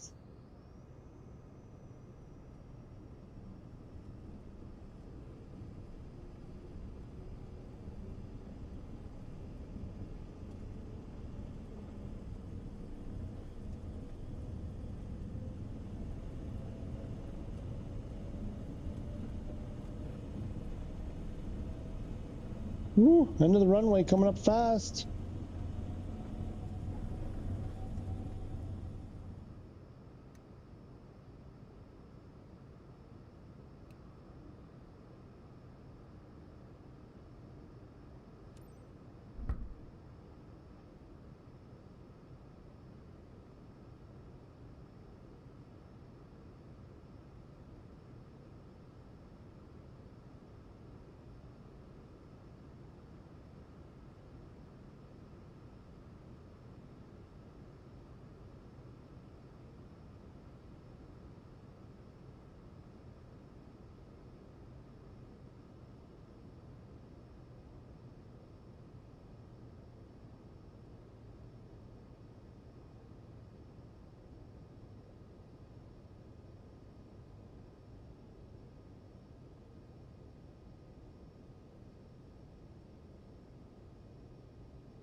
Okay, autopilot, and we'll throw it to the nav.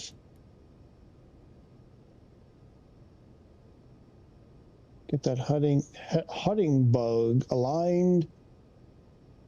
And I think gears up, flaps are up, we're good to go.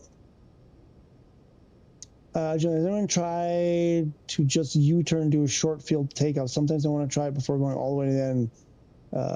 Is so taxing. I'm trying to remember. I think in the very early days, I may have tried that. I think the thing is, if you don't trigger that mission progress, I think you're going to have a problem. I can't remember how it's listed. I think you have to reach a certain point for it to progress to the next objective. I imagine 5,100 feet. Why is it 5,100 feet? Oh boy, I don't like this. Something isn't right. We sent it to...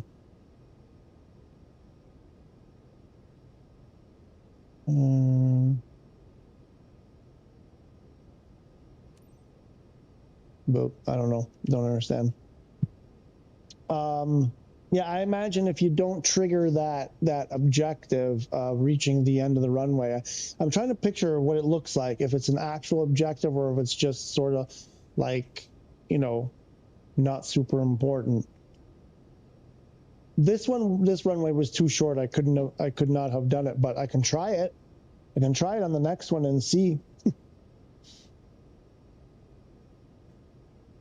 That's what I was thinking, because it says go to the end of the runway first. The other ones, because there's another situation where it says take off from, and you might not even be at the end. There, I think you have no problem. You don't have to go to the end.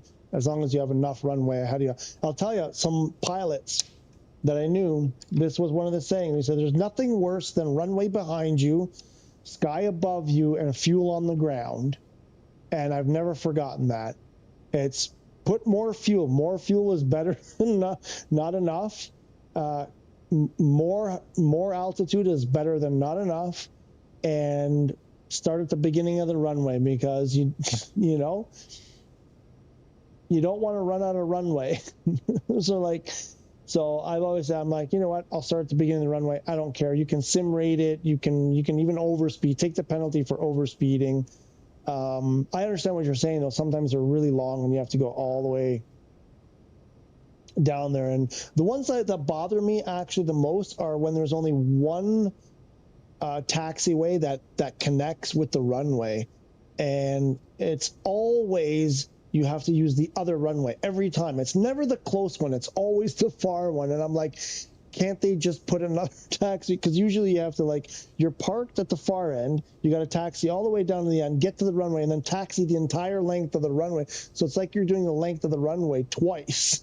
Those ones bug the heck out of me. I'm like, you could just pave this little section over here, and I would have been there already. But I get what you're saying for sure.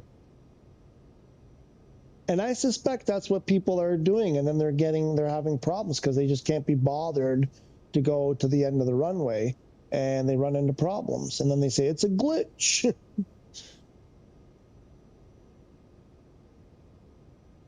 Give me a... Yes, the single taxiway and taxi 2 miles to the far end, right? Like, those ones drive me nuts. What was it? Not Heathrow. What's the other one? Manchester or something we were at in the beta. Was Manchester, or there's one there, and I was like, it's a big airport. It's not like it's a rinky-dink airport. It's a significant airport, and it had that layout, and I was like, why? For the love of God. Now, I don't know if that's the way it is in real life. I find it strange that it would be like that in real life. But in the sim, man, it was... Forget what we were doing. I don't know. We were goofing around doing a bunch of stuff there. We were at that airport for a specific reason, and spent a whole bunch of time there. And I had to do that every time. Go to the thing and taxi all the way down to the end, the other end.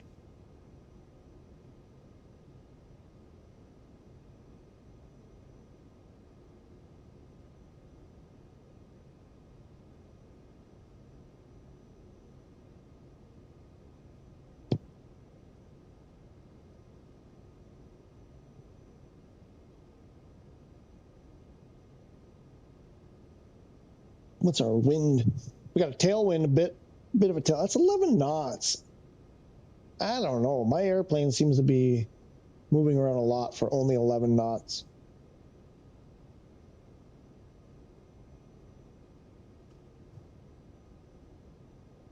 Large 777, I can see it, but in a C-170, you only need a small runway.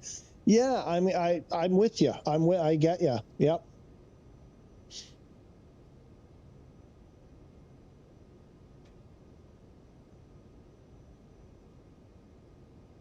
Yeah, and some of those other, sorry, I'm getting tired. Some of those other airplanes, like, what were we flying the other day? I don't know if Unknown, I think, went off to do something.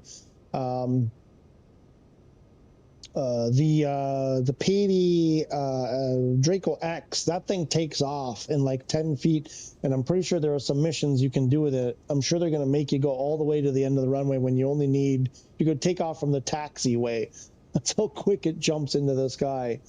That would be super annoying. Okay, I need a quick bathroom break. I will be right back.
Almost forgot to unmic. Unmic, not unmic. Unmute mic. Stole. You got it. You got it. Stole all the way, baby. My controller battery. It's not flashing yet. Wow. All right. Coming up on cruise. Let's see what our TOD. What do we have to do? Oh yeah, we have to get the chart. Is that where we're going? That's not where we're going. Is that where we're going? Where are we? Lynchburg. Okay, that is where we're going. Let's see if there's a chart. What's our? It's an RNAV. RNAV. What was it? 22, I think. And then go. If you don't see it on the Lido, go to FAA, and you should have it. I believe we're doing 22.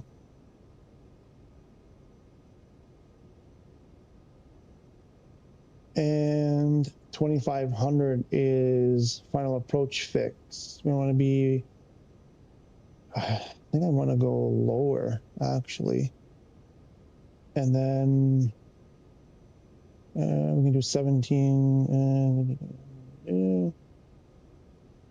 we do 17, 20, and 20. I think I want to do 2000. I think I wanted to put it at 2000.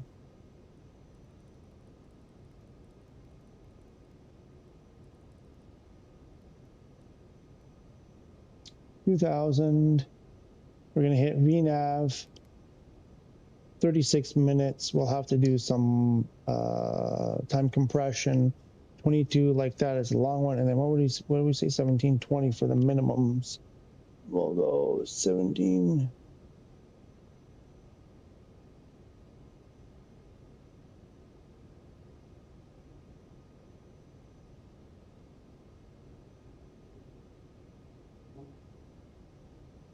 Uh-oh, we have icing.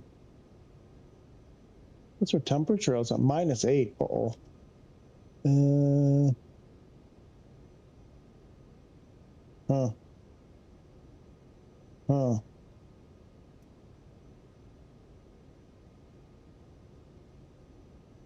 What's this one? This one is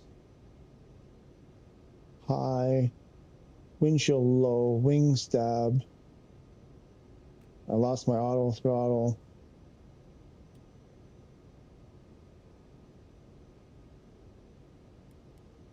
I think we lose power if we do that.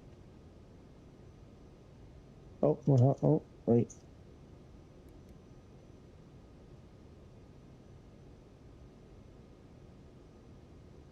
It's -8, and it's, yeah, it's, you know, there's moisture out there. I think we'll leave the, I'll have to leave the icing on. Ice lights. I'm not sure about this. The ice lights. What's an ice light?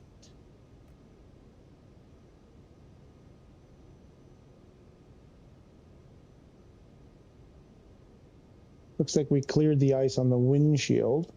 That's good.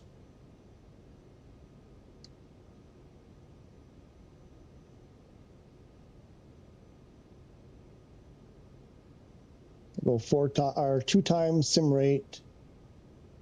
Flying pretty smoothly here. We'll go 4 times. Breaking out of the clouds to the top. Cool. Nice.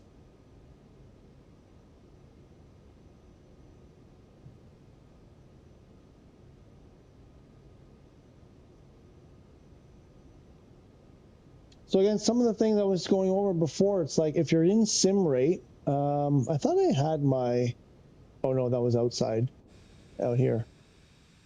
If you're in sim rate, so now I'm in ×4 sim rate, before you go to cursor mode or even move your mouse or start grabbing stuff in the cockpit, even with the mouse, probably with the keyboard, is get out of sim rate. Sometimes, you know, you might hit something, the wrong thing, you might click on the wrong thing, and, you know, in that accelerated time, disasters can happen quickly. You can travel a long way. When you're simming, you know, sim rating ×4, you know, 200 and some odd knots, you will cover a lot of ground very quickly, or a lot of sky, a lot of air very quickly if something goes wrong, if your airplane rolls over or whatever. So I find that it's better. I have far fewer problems, actually almost no problems, when I'm diligent in getting out of, similar, going back to real time before I start trying to touch things and use things in the cockpit. I believe the ice lights shine a beam down the leading edge of the wing at night so you can check for icing. Ah, interesting. Toggling them at night will light up wing edges. Okay, so then we have a consensus there. So I don't need them. Very interesting. This is a really, I gotta say, it's a very, I didn't understand. A lot of people are like, oh, the vision, oh, and I got in it. I was like, yeah, okay, whatever. It's a lot of doodads and widgets and whatever. And I gotta say, like, now as I learn more and more about it, it's quite the piece of engineering. The other thing I keep forgetting to do here is I always forget, and my passengers always get nervous. The caps I love. That's, I'm still amazed that that's a real thing. I cannot believe that that's an actual real thing in an airplane, that you have an emergency parachute, basically. That's unbelievable. And I'm going to do something here while we're going. Hopefully I don't touch the keyboard and make something bad happen. Let me see if I can do this.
Are we okay?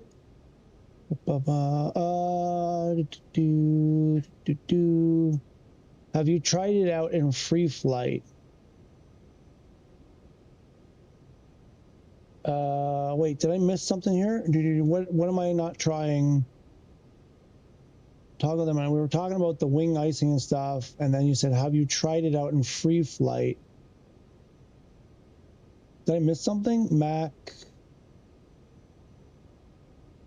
Gotta have it auto land. The Vision Jet can auto land? How? What am I missing? I do it on the Airbus all the time. This thing can auto land? I can't even get it to like do a decent approach half the time with ILS or RNAV. How the hell does it auto land?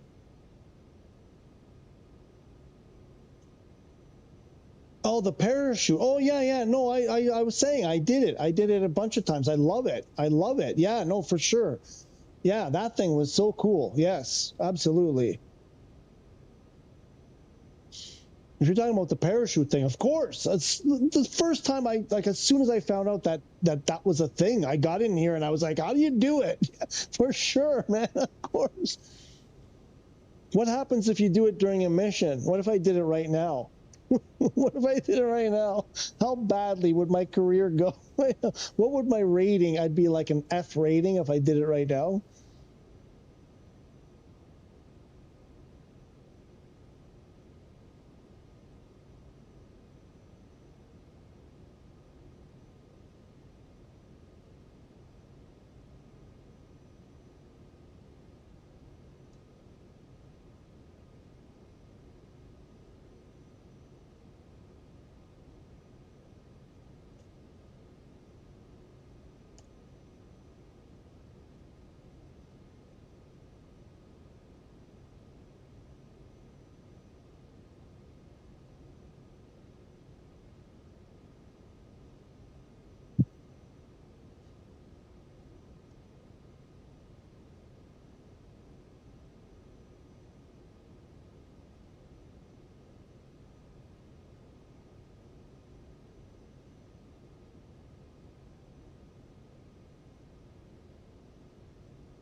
How far do we have to go? 16 minutes.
Oh, I'm just writing something. I'll be done in a second. Still.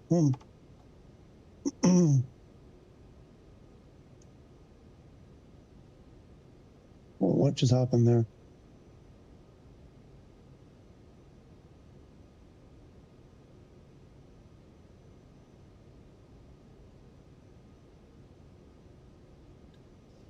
Excuse me.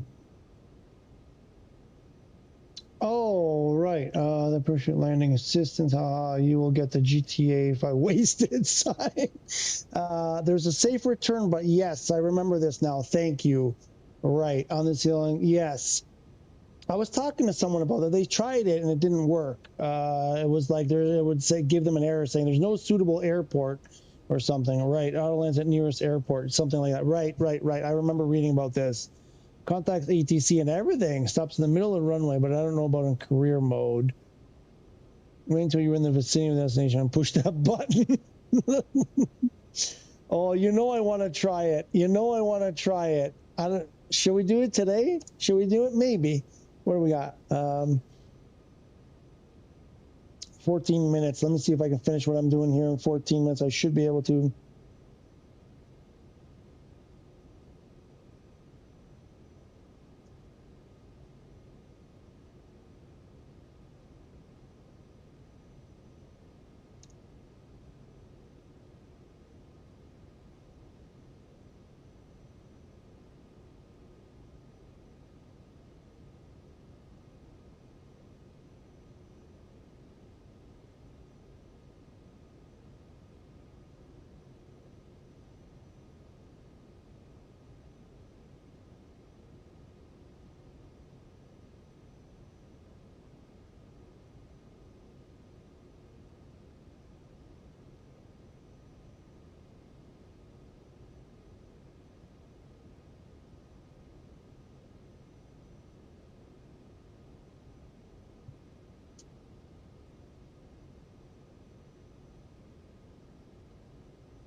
How do you spell Marshall?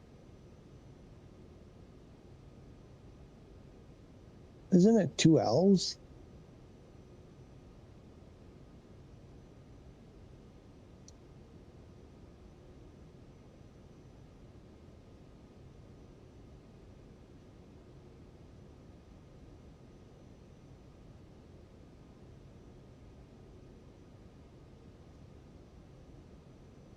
Oh, that's the ring. And I was from the corner of public official.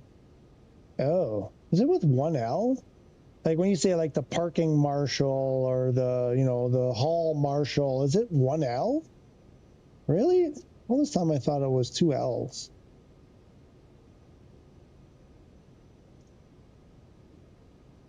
Interesting.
Are we still okay? 7 minutes.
Ah.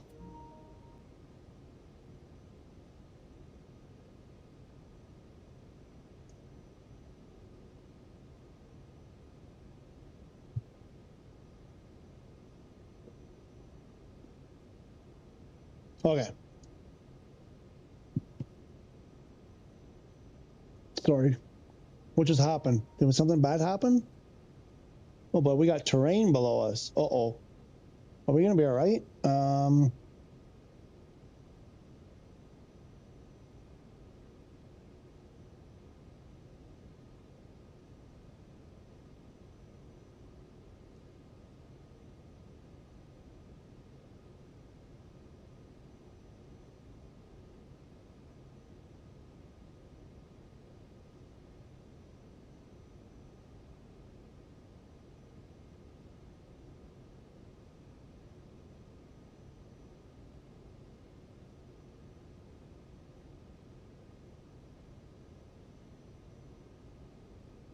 There we go. I updated the description.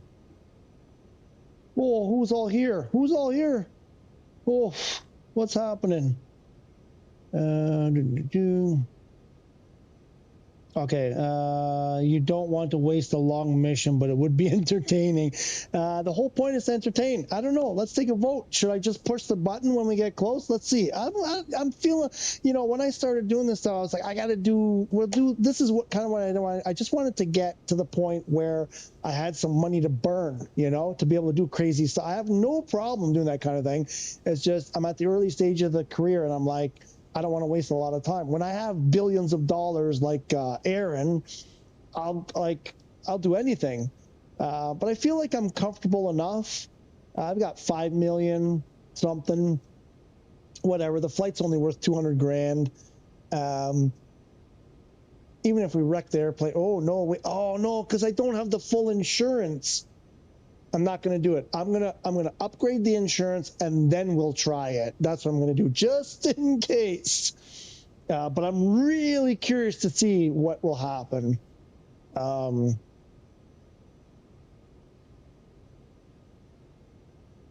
who cares? You know what? I can buy another one for 400 grand. Let's do it. I think it is one. That's interesting. I'm the only one who is the correct spelling for a verb and are now relating to. Oh, you just copy the law enforcement, military ranks, organized. Marshal is probably used for proper nouns like names or places. That's probably why I was confused. And Marshall Mathers is Eminem. Okay. Oh, that Eminem. Okay. You see, I'm just Marshall. You see, I'm just Marshall Mathers. Oh my God, I'm cracking up. Get a grip, Marshall. I have no idea what you guys are talking about. I mean, I know Eminem, but I don't know what there's all this other. I'm just is that from a show or a movie or something? Why do I feel like that's from a movie? Are we there yet? 2 more minutes. My name is Sim Shady. I'm an M80. From the song. Okay. Uh-oh. Still surprised that there hasn't been any new beta builds yet. Me too.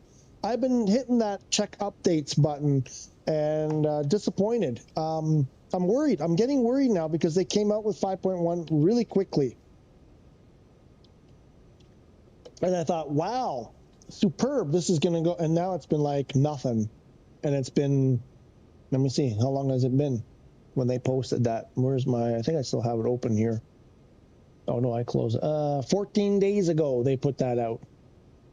2 weeks it's been nothing. So, yeah, getting a little bit concerned at this point. Lyrics from the song. I caught up. I got it. The lyrics, I got it. Oh, wow, it's 8:15 already. 7.5 hours. I don't know. I really want to try the landing thing. There we go. So at what point do you do it? Like, how close would I have to be to pull? I know you have to be like over 2,000 feet or 2,600 feet. And then there's a thing like between 600 and 2,600 or whatever that 2,000 feet. But there's like, you can sort of use it. But there's some, oh no, that's the parachute rather. I think that's the parachute, not the auto land. Which one is, where's the auto land? Fire, oh, this one back here. There it is. We had this conversation. So at what point can you do it? We are 14. We got 14. And we're 30, 40, almost 50 miles from the runway. Is that close enough, or we got to wait a little bit?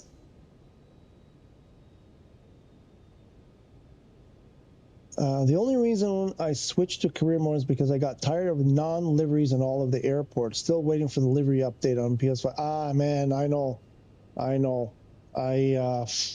I see Easy Jets every once in a while.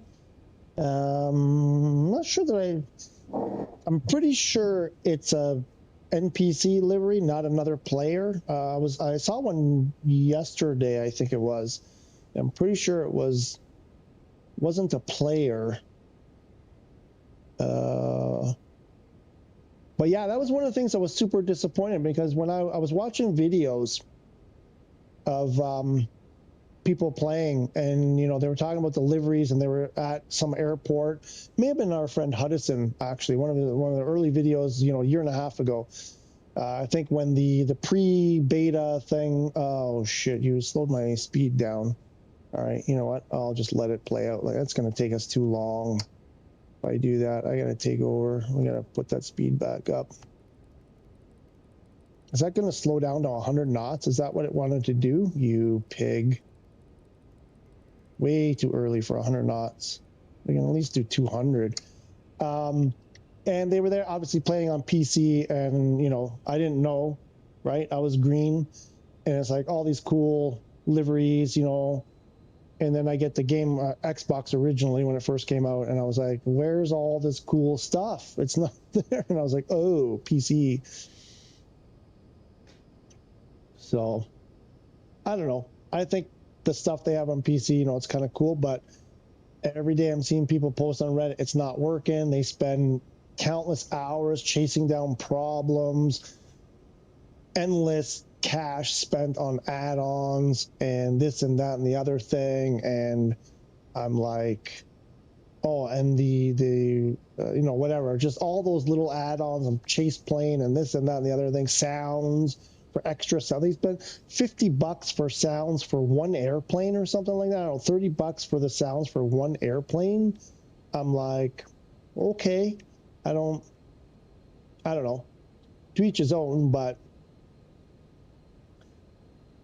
I kind of like the restriction on PS5 for stuff like that, because I'm like, I'm not tempted to do any of that stuff, because if I had to tell my wife, as wonderful as she is, and she lets me do all this crap, if I had to tell her I was spending $50 to change the sound of an airplane or 30 bucks or whatever it is, she would start being a little less friendly, let's say.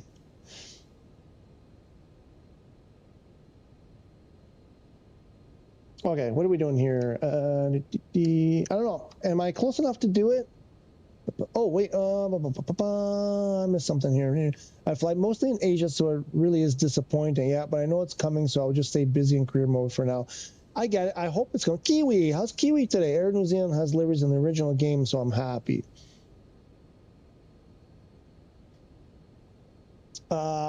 Yeah, you can pick it as a. Do you ever see it? Wait, I thought I saw. Do you ever see it, Kiwi, on like air traffic, on NPC traffic? Do you ever see the Air New Zealand livery on other airplanes? I know I actually really like. It's one of my favorite liveries that we have. Anyway, we don't have a lot of choice, but it is one of my favorite. I really like that Air New Zealand livery. Which is why I flew FSX for so long. Optimus and everything just worked, right? And I mean, same thing. It's like if I was to buy a PC like that, I would be spending that kind of money on a PC just to play the game. And I'm like, I can't justify that. But if it just worked, if it was like install the game and then it just worked with a little tweaking of in-game settings, I probably would have done it. But it's all of that monkeying around. I just don't have the patience for that anymore. Even the tiny bit of monkeying that we do on PS5, I'm almost like, I'm glad it's not more than that, because I don't want to be wasting my time on that kind of stuff. And then people get into VR on PC, and I know some people have problems, and they're just messing around, and just it's just a constant like. Something changes and they're like, oh, I got to update drivers. Oh, this doesn't work. Oh, Windows update wreck things. Oh, and I'm like, no, I'm past that. No, I don't have the patience for that anymore. Anyway, what's our approach doing here? So we got to get a decent approach going. We've got, we're on our track. We're at 10,000. There was something on this chart about, no, maybe it was the other one. Never mind. I'm probably thinking back to the other one.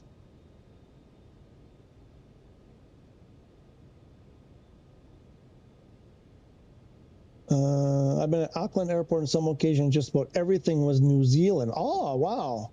I'm in the same boat. Wife and 4 kids doesn't give me too much hobby time, right? Like, it's just, that was the thing on Xbox. When I was playing on Xbox, I spent more time just trying to figure out why it's not working than actually, like, I literally would spend 3 hours on the Xbox, and if I got to fly half an hour, it would be a miracle. Just every time I went in, it was a different problem. I was so fed up. I could not believe how bad it was. And maybe just part of it that I just don't know that ecosystem, but which I don't, and I don't understand it. And there's so much about it that I'm like, why? Why did they do it like this? But PS5 is pretty seamless. There's not a lot that can go wrong. So I actually like it like that. Xbox is awesome. Zinzi love being able to fly with the PC players. They have a lot of communities. So it is true. So you can play with PC. I wasn't sure if that. I saw people saying that, but I wasn't entirely sure. But we have a good community of PS5 players now. So.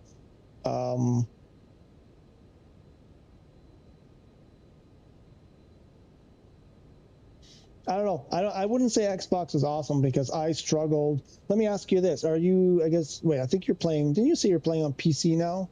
I don't remember. No, you said Xbox and I asked S or X, and I don't think you answered me. But when I was playing it on Xbox, it was almost 15 minutes to boot up, to load up to the main menu, and then another 7 or 8 minutes to load into a flight.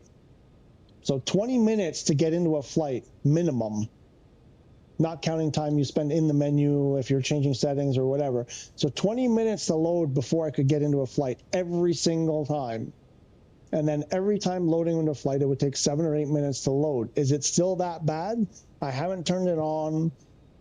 I haven't tried it since, I don't know, like last February or something was probably the last time I was in there. Oh, we missed it. we missed it again. Are we going to get down? I don't think we're going to get low enough. Oh, it's coming up. We might grab it. Are we going to grab it? I think I'm going to have to accelerate this descent. Oh, it's coming up.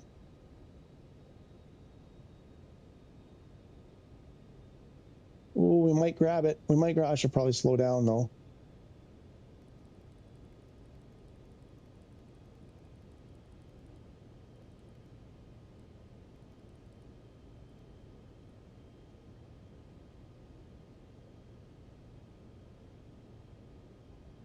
Auto throttle's gone again.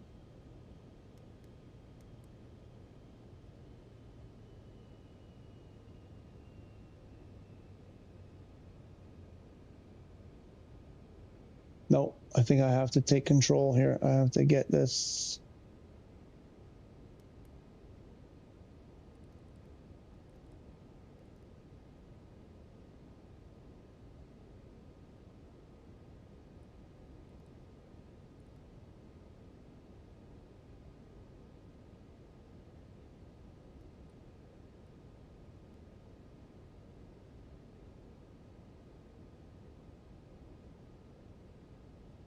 Will that do it?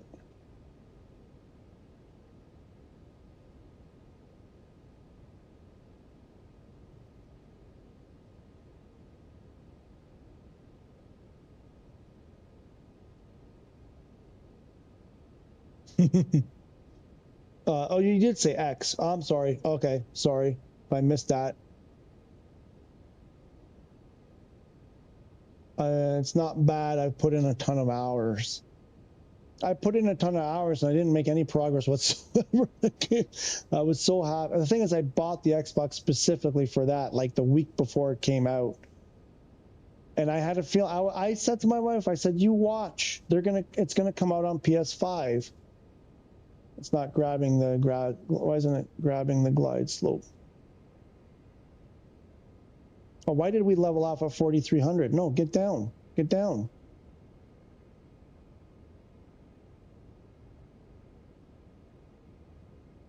I hit approach mode. Okay. And what else? We can throw flaps. What's our wind? Also this.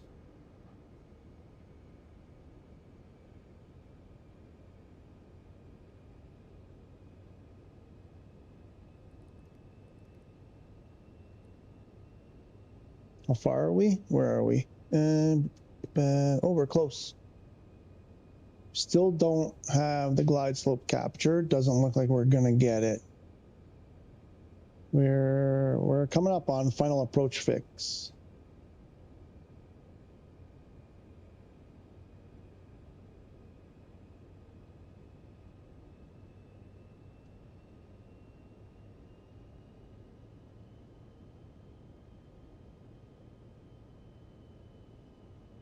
Come on, grab it.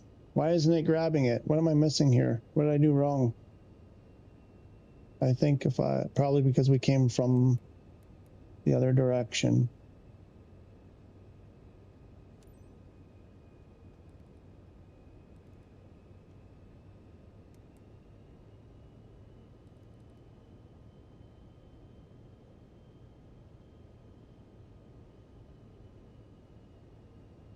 There we go. Now we got it. Tower, Clown Uniform Papa Delta 40108 miles northeast 3400 to land. Clown Uniform Papa Delta 4010 Lynchburg Tower. Altimeter 299er. Make straight in runway 22. 29er. Make straight runway 22. Make straight in runway 22.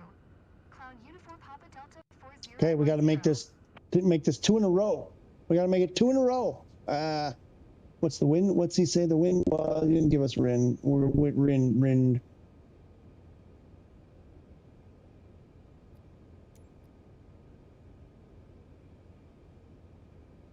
Kilo Lima Yankee Hotel automated weather observation. 239 at 6. Okay, we'll see. We'll see. I don't think I need that. We should just get our 239 at 6. Glide slope is captured. What else? We got flaps. I think we're good.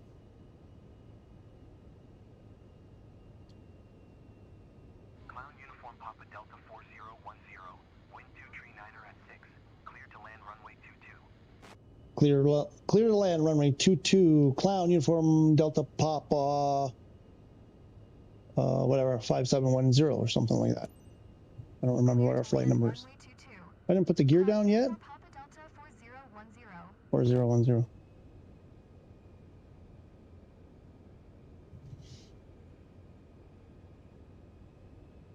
Let's throw the gear.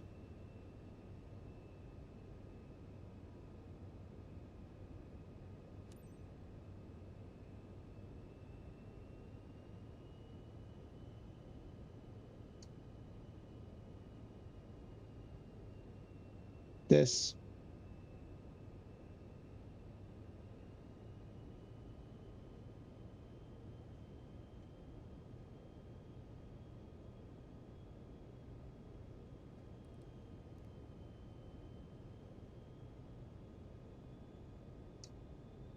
Try to push through this wind a bit.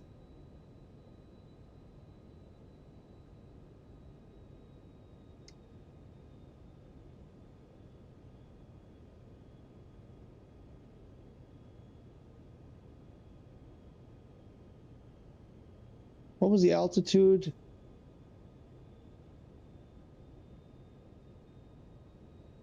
Minimums.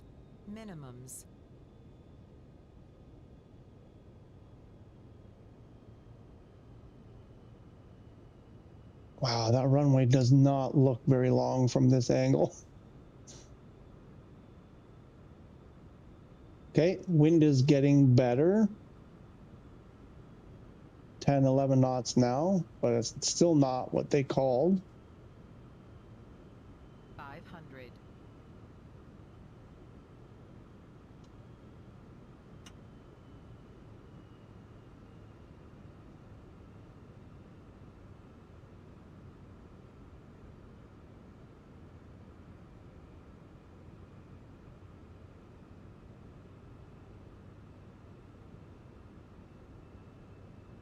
I see that windsock almost straight left.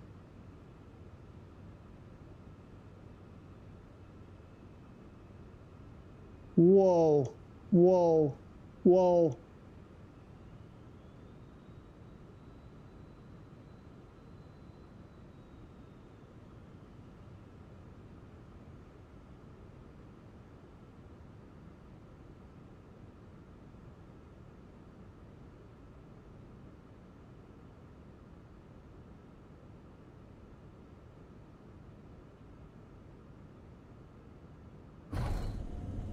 Bit firm, bit firm. I was almost at stall speed there. Clown Uniform Papa Delta 4010. Turn next taxiway.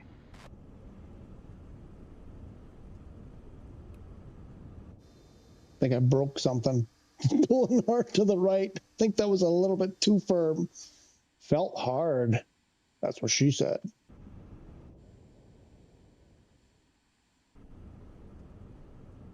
And we'll refuel those tanks right away so we don't forget. So we can sell that fuel again on the next flight. I really want to try that emergency landing, auto land thing. Clown Uniform Papa Delta 4010. Turn next taxiway.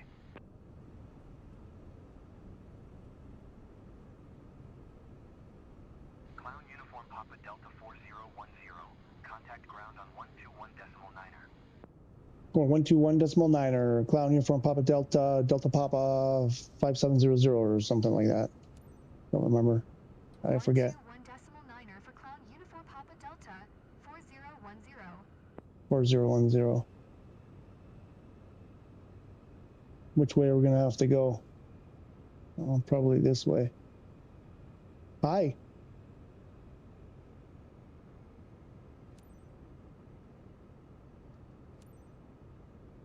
Lynchburg ground. Clown Uniform Papa Delta 4010. Taxi to parking. Clown Uniform Papa Delta 4010. Taxi parking via taxiway Alpha Bravo. Taxiing to general aviation parking via taxiway Alpha Bravo. Clown Uniform Papa Delta 4010. Where's Alpha Bravo? That way.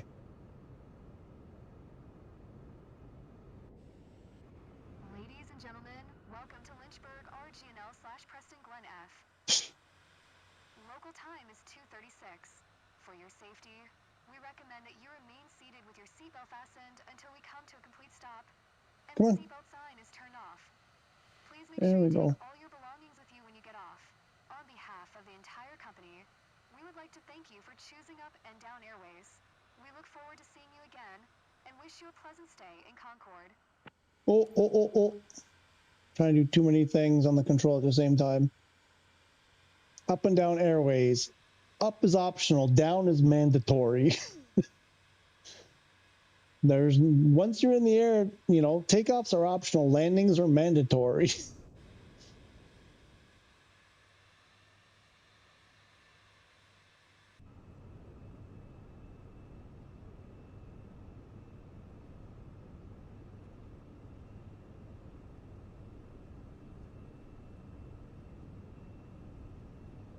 I really broke something. Look how rough it's riding.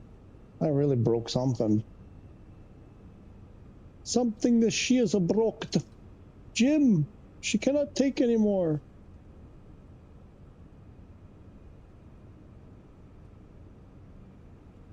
Oof.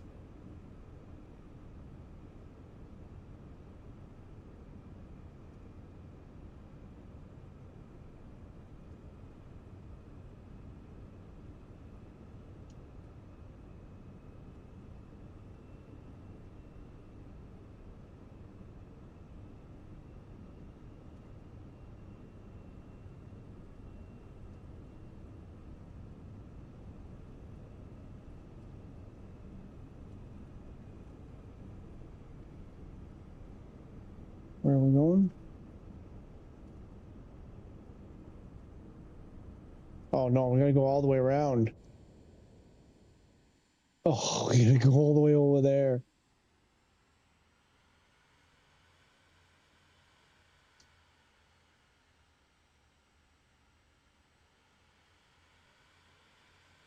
Right, and we're turning here.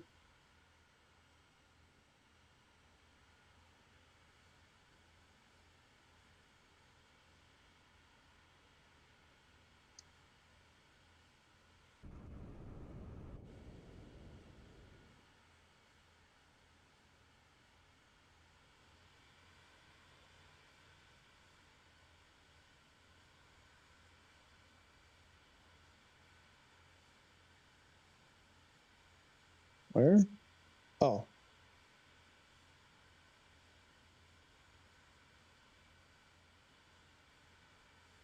There we go. I hope I... Oh, yeah, my Marshall with one L is there.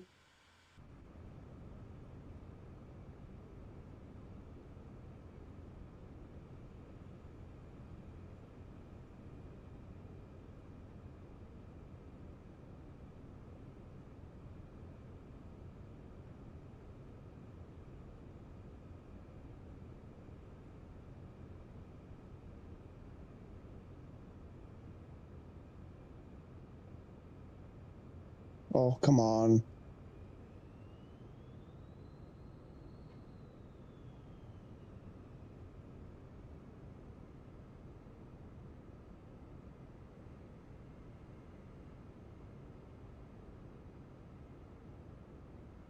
Great flight.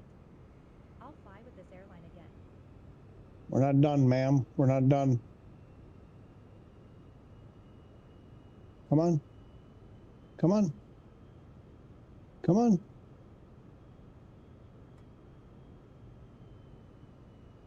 There we go. I gotta get it. I gotta get, who was it that we were talking about? Gotta do it the right way. Redoing stuff. I think it was, I don't know, it was Jim. I gotta get that. If I don't get that, I'll start the flight all over again if I don't get that. Okay, refuel the flight, the fuel, refuel the fuel. We'll shut her down. 2 thumbs up. Thanks. Peace.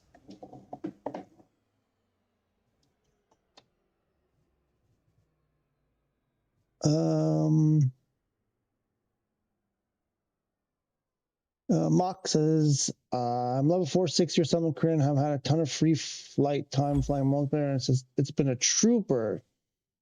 2024 launch was bad, no doubt. No doubt about it, though, and it still isn't perfect. Right, okay. Because that, like, waiting 15 minutes to get to the main menu was killing me. I was like, this is just, like, how could they release something like that? I was just so... And I had nothing on my on my Xbox. Like, it was a fresh, it wasn't like it was full of this and that and the other thing. It was, at the time, it was the only game, really, that I had on there. And yeah, it was super disappointing. Let's see if we get a weather bonus here. I'm glad it's better. I'm glad you seem to be having fun. Okay, 96 grand. We're still not doing a lot here. I would like to be making more, but that's better than what we had before. A little bit of a rating increase.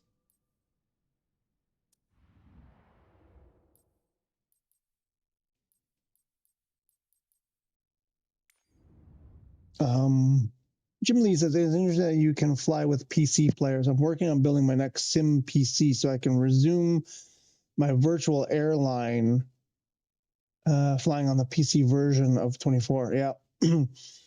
Now, so is that proper, like Xbox to PC, or is it playing on PC with the Xbox app? Like, do they have to be playing through the Xbox app on their PC for them to be playing with you? That seems like they shouldn't belong together. Like, there's too many differences that Xbox players can play with PC. How does that?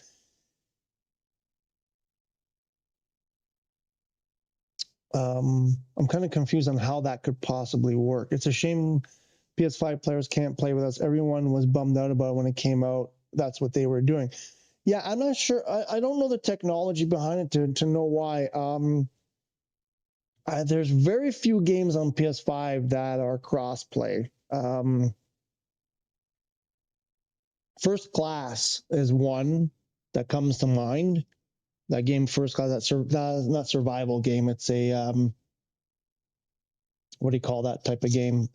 Shoot, it's not coming to me, but you guys know what it is. I think that's the only game I played on PS5 that was cross-play. There might be one other one that it's not coming to my mind, but there aren't too many. But yeah, it would be better. Maybe they will allow in a few years. I don't know. I have a feeling if they haven't done it, it's probably not gonna happen. I don't know. Almost not making on that one. That was close, Moose. That was close. That was those downdrafts when you get like over the airfield there. The radio control plane when we were flying it did the exact same thing every time. You had to be ready for it. You had to take like an extra 20 feet because you were going to get pushed down as soon as you got close to the end of the runway. I don't know if real life airplanes do the same thing, but that was lucky. I had a little bit you remember I just before that I bumped up my speed a bit, right? If I hadn't have done that, that would have been the end of that. I was getting ready. I was getting ready to abort. I was getting ready to pull the parachute on that one. Last thing I heard Asoba say was not cared about crossplay, but I'm not sure about how true that is. I would believe that. No one cares about crossplay. Yeah, no one cared about crossplay. Yeah, I mean, I get that. I mean, I get what you're saying. Let me just put it on a finer point. Maybe not that they don't care, but it's not a priority. It's not a very high priority, and that seems to be, kind of across the board. I mean, I guess if the market is not there, I wish they would have polled me about the cross-play. I agree, Jim. My phone's always on. Never got the phone call to ask my opinion. What?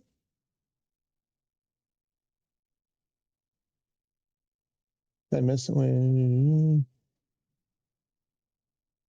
Oh, I guess you're talking about the them not caring. I agree. Oh, this is unknown. I agree. Jim, my phone's always on. Never got the phone call to ask my opinion.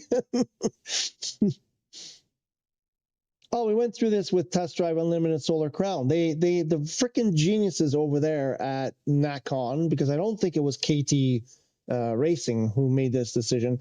Not only was it not crossplay, but it was region locked. So if you're on PS5 and your account is set up for Europe, you couldn't play with people whose account was set up in North America, even though you had your friends there, even though they were friends and everything. It went by the country that you set up your PlayStation account with. And so you had these people, like you had these ghost towns. You go in the game and there was nobody there because you could only play with people on your platform. And this was across all platforms were region locked. So if you're on PC, you could only play with other people on PC in your region.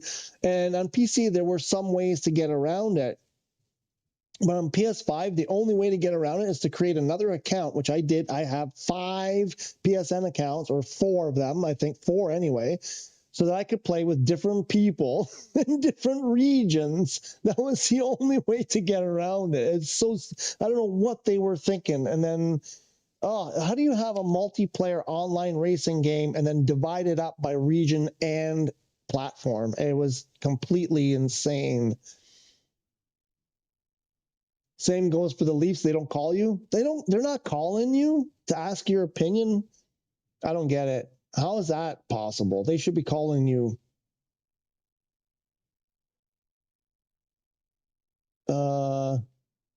The Marshal did do a great job. Doesn't do the GSX jig. There's a GSX jig. Oh, what is that about? Is that like on purpose or because it doesn't work right? What is that? I read a lot of things about GSX, but that's not one of, I've never come across that. They kind of like freak out and spasm out. Is that what's going on there? All right, so still nothing there. Let's shut her down and start her up again. Here, I'm going to do this. Yeah, no update there. What about on the beta? No update there. What about on Share Factory? Yeah, no updates there either. Oh, when you get a perfect parking, they do a little dance for real? Now I understand why everybody wants it. Now I get it. I never knew about that.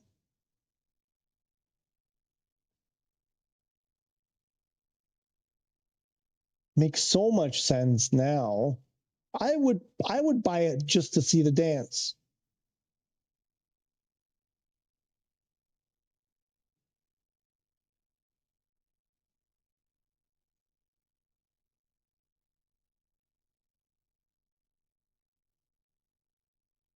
Uh-oh. Like not I'm. Uh-oh. What happened? Like not I'm.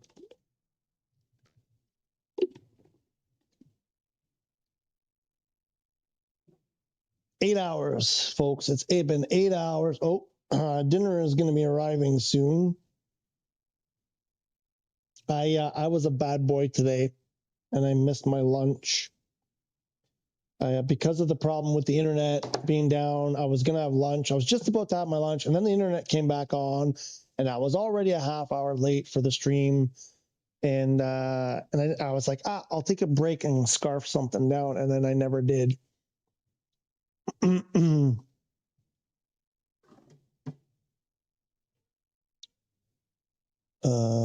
going back to lurking. Okay.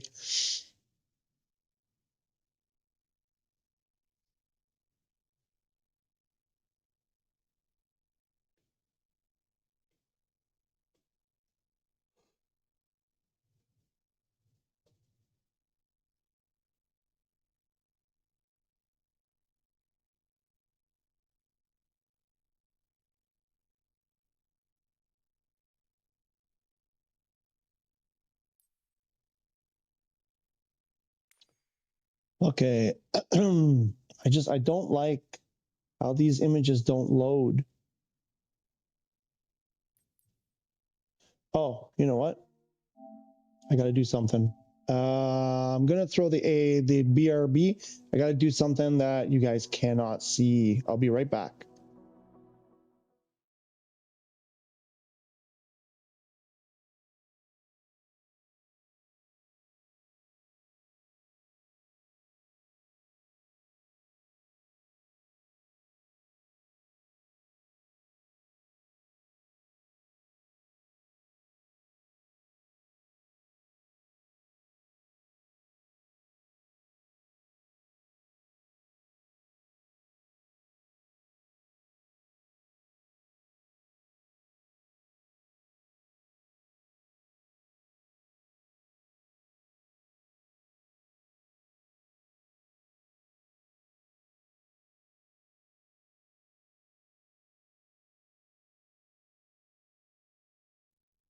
Okay.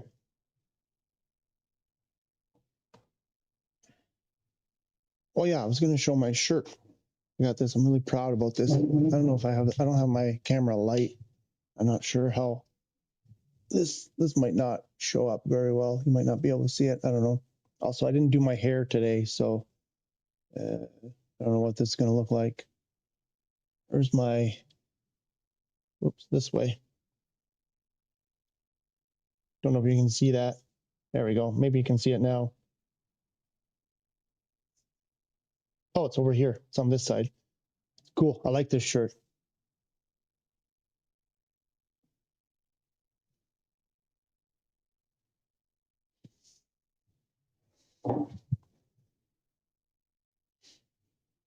I don't know if you were able to see any of that clear enough.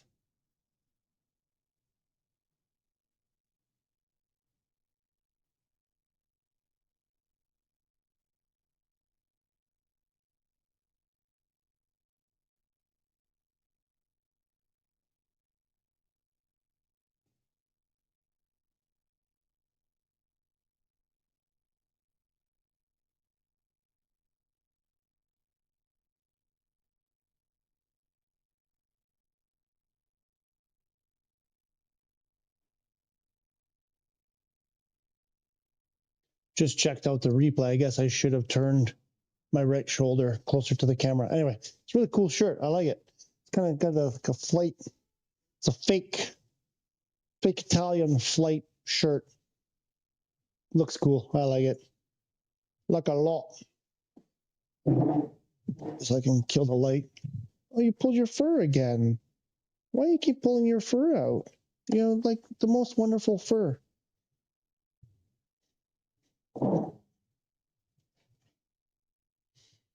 Okay, I think I'm getting close to the end here, folks. I'm tired and hungry. It's 9 o'clock over here.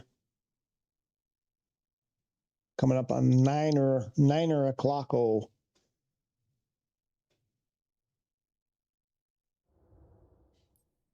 And I didn't eat lunch, so I'd like to eat dinner, a hot dinner. So I just want to see 6 million. We got 6 million. I think we're going to do Wednesdays will be career day. It'll be like Wednesday is career day. I kind of like that. I like doing a dedicated career day. And we got Fridays are the like, let's all fly together day. So far the routes have been done by Unknown, who's on probation because we didn't like what was going on last Friday. We had a bit of a kerfuffle in the flight plan, a little bit of chaos.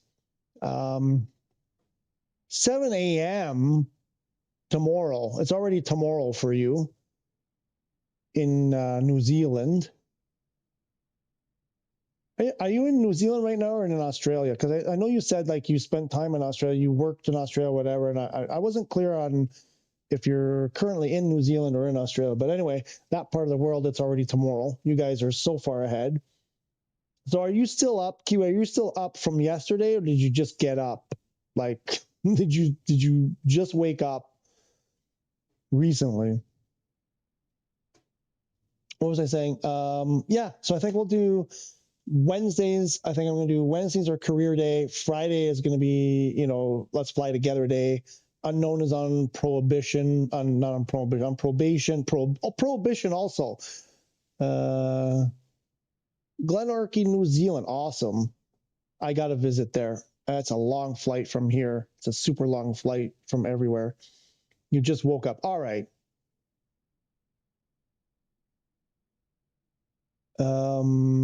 So yeah, Friday we're going to do the group fly. Unknown is on probation. I think it's going to be better. We are flying. Where was it? Asia or South America? I can't remember. We were talking about South America the other day, but I think you said something about Asia. I'm not sure where it's going to be, but I'll put something out there ahead of time, hopefully. You've worked around Australia. Yeah, you certainly have from the conversations and stuff. Yeah, I sent you already. Verify, which should be good. I did see it, but I didn't have time to look at it. I did see that you sent it, so I appreciate that. And Jim Lee, hey man, thanks for hosting this live event. Dizzy Juggler, I am located in South Korea, so we're almost 4 a.m. Thursday. Wow. So did you wake up or you got to go to bed now? It's going to be in Indonesia. Okay, so our Friday flight's going to be Indonesia. Nice. Looking forward to that. So Jim Lee, are you just waking up or you're still up from yesterday? I get a feeling you're still up from yesterday. Because 4 a.m. now, you've been on the stream for a while. The thing is, unfortunately, I'm in Europe and it's hard for me here at the time. I would like to do it later, but then it gets too late. Oh, you're working the night shift. Oh, okay. That's perfect. Awesome. I would like to do them later, but then it just gets too late. Actually, I would do it. It's not me. It's just then, the house is quiet and I'm loud. And that doesn't, those two things don't go together very well. So I'm thinking about sometimes I have the house to myself. I get like bachelor nights when, my wife goes off and does things, has a late night out with friends or whatever. And, or she goes to see a friend and stays the night. So I'm thinking about doing like an overnighter one of these times. But summer's coming, so I'm going to do something. Again, the 2-year anniversary of the stream is coming in July. I think the official date of my first video post is July 31st, I think it is. So around that day, I want to do something. I'm thinking about doing the world, like the longest commercial flight currently going, which I think is like 13 hours or something like that. Just I did a quick search and I think what did we say it was Changi to JFK, I think was the one that's currently Singapore Airlines, I think has the longest current direct flight. I think it's like 13 hours on something. Maybe I'll do that and do a super long stream. We fly West Europe, if that's okay for you. We'll do West Europe because that's where I am. So the 2-year anniversary, I'm still thinking about ideas. I'm open to input. I want to do something big. And if I can time it with when the house is empty, one day I want to do a 24-hour stream. I want to stream for 24 hours. I'll probably sleep a little bit in there, but I want to try doing something for 24 hours. I have done a 12-hour one with no sleep, like just talked, for 12 hours straight. A couple of little breaks here to feed the cats and grab a bite to eat, but I really like those ones. So I want to do something. I'm probably not going to do any super long ones, maybe 8-9 hours. I'll limit to 8 or 9 hours between now and the end of July till I do the figure out what I want to do. I want to save myself a little bit, but this was fun. Jim, loved the back and forth there. Aaron, if you're in earshot, thanks so much for the feedback and the tips and all that stuff. I'll change mine over if I can get on when you guys are flying. I'll send you that invite on PSN later. Yeah, no problem. Appreciate that. It's super easy. The server thing is super easy. You can do your thing, and then for the flight, you can change it just to meet up with us, and then you can change it back. It's actually super. It's one of the things that I found, really easy going. Changing servers, I think, is fantastic. The way that they do it works really well. It's super easy. And so other than that, I had fun. I hope I helped someone with some of this stuff. I'm working on putting a video together, hopefully trying to keep it short to kind of go over these, 25 points, because I feel there's some stuff in there that people might not know about, and they're running into a lot of problems. So I kind of went over them, sort of here and there, but I'm just from what I'm reading, the people are the problems they're running into. I'm like, I used to have that problem, and then I changed this, and now I don't have that problem anymore. So I'm just trying to, see if maybe there's something that people aren't doing right that they don't know about, and it's not their fault. And if we can help a few people, I'm super happy about that. Got to go. You guys have been great. We'll see you next time. Bye.